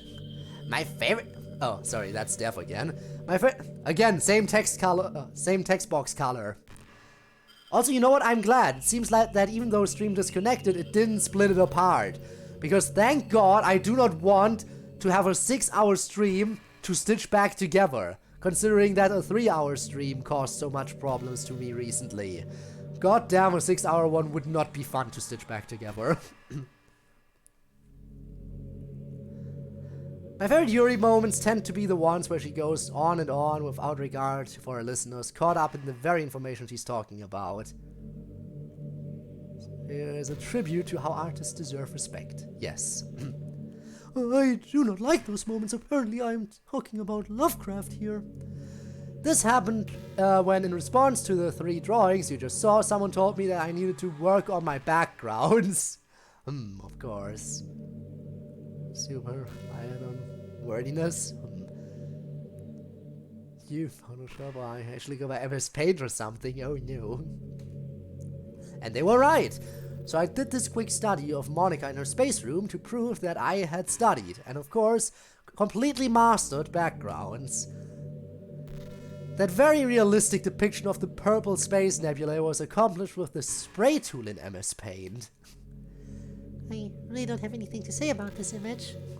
I was inspired to make the next few images from Slimo, but you like Calvin's fantastic Disco Elysium Club Meetings crossover fan art. The depressed Natsuki, sorry if that wasn't the mood to butter you up after you told us to fuck off, Barkas, you crying was. Yes, peak comedy here. Peak art, I should say. Obviously, I'm a big fan of the characters in both games. And here, both of the games have clinically depressed characters, so Natsuki is really a great fit for Harriet Dubois in character. That feels like an insult. Obviously, Natsuki would read sad manga on the boat ride over instead of blasting sad FM. And here we have the climatic scene of Disco Elysium, but redone as Natsuri. Doki doki indeed. Can't resist posting spoilers. Well, what if I don't read the text? Then I won't get spoiled. But what if I want to read the text?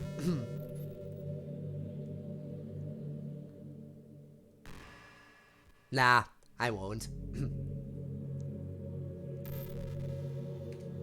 You're complaining about Natsuki trivializing a sad moment by claiming she needs to have a massive epic showdown is another way where the characters seem to weirdly fit.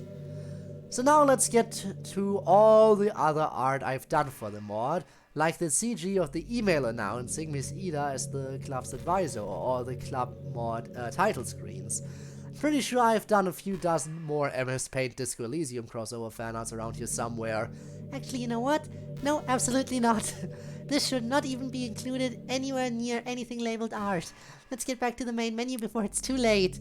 See you there, Code. And off to the main menu I head. And here we are.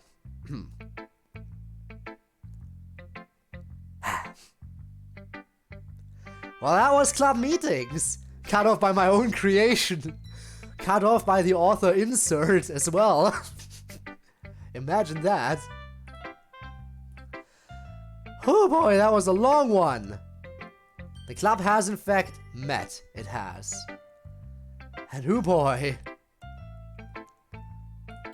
I need to grab something to eat. And who knows what else I need to do. After... Well, according to my streaming software, after a 6-minute stream, okay? 6 minutes and 50 seconds currently. But if I look over to Twitch, I can see that I'm actually more so closing in on 6 hours. Which, again, is the length of 2 streams. But for the sake of Spinne, who really wants me to get into Ahead in Time as soon as possible, I had to finish this today. Why he's still awake? I don't know. It's almost 5 AM. At this point, I should probably be dead.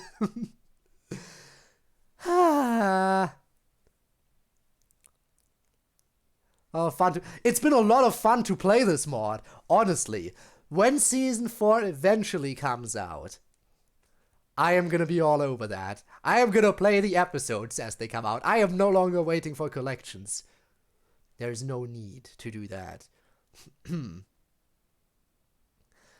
Still the opponents? Yeah, for a little bit of extra commentary, huh? You might as well stay up now. No. No. No. Fun stream? Thanks, Sid. Appreciate you being around here as well. Now we have to find someone to raid as per usual. You know the drill, you know the drill. You can't end a stream without raiding someone. And I think...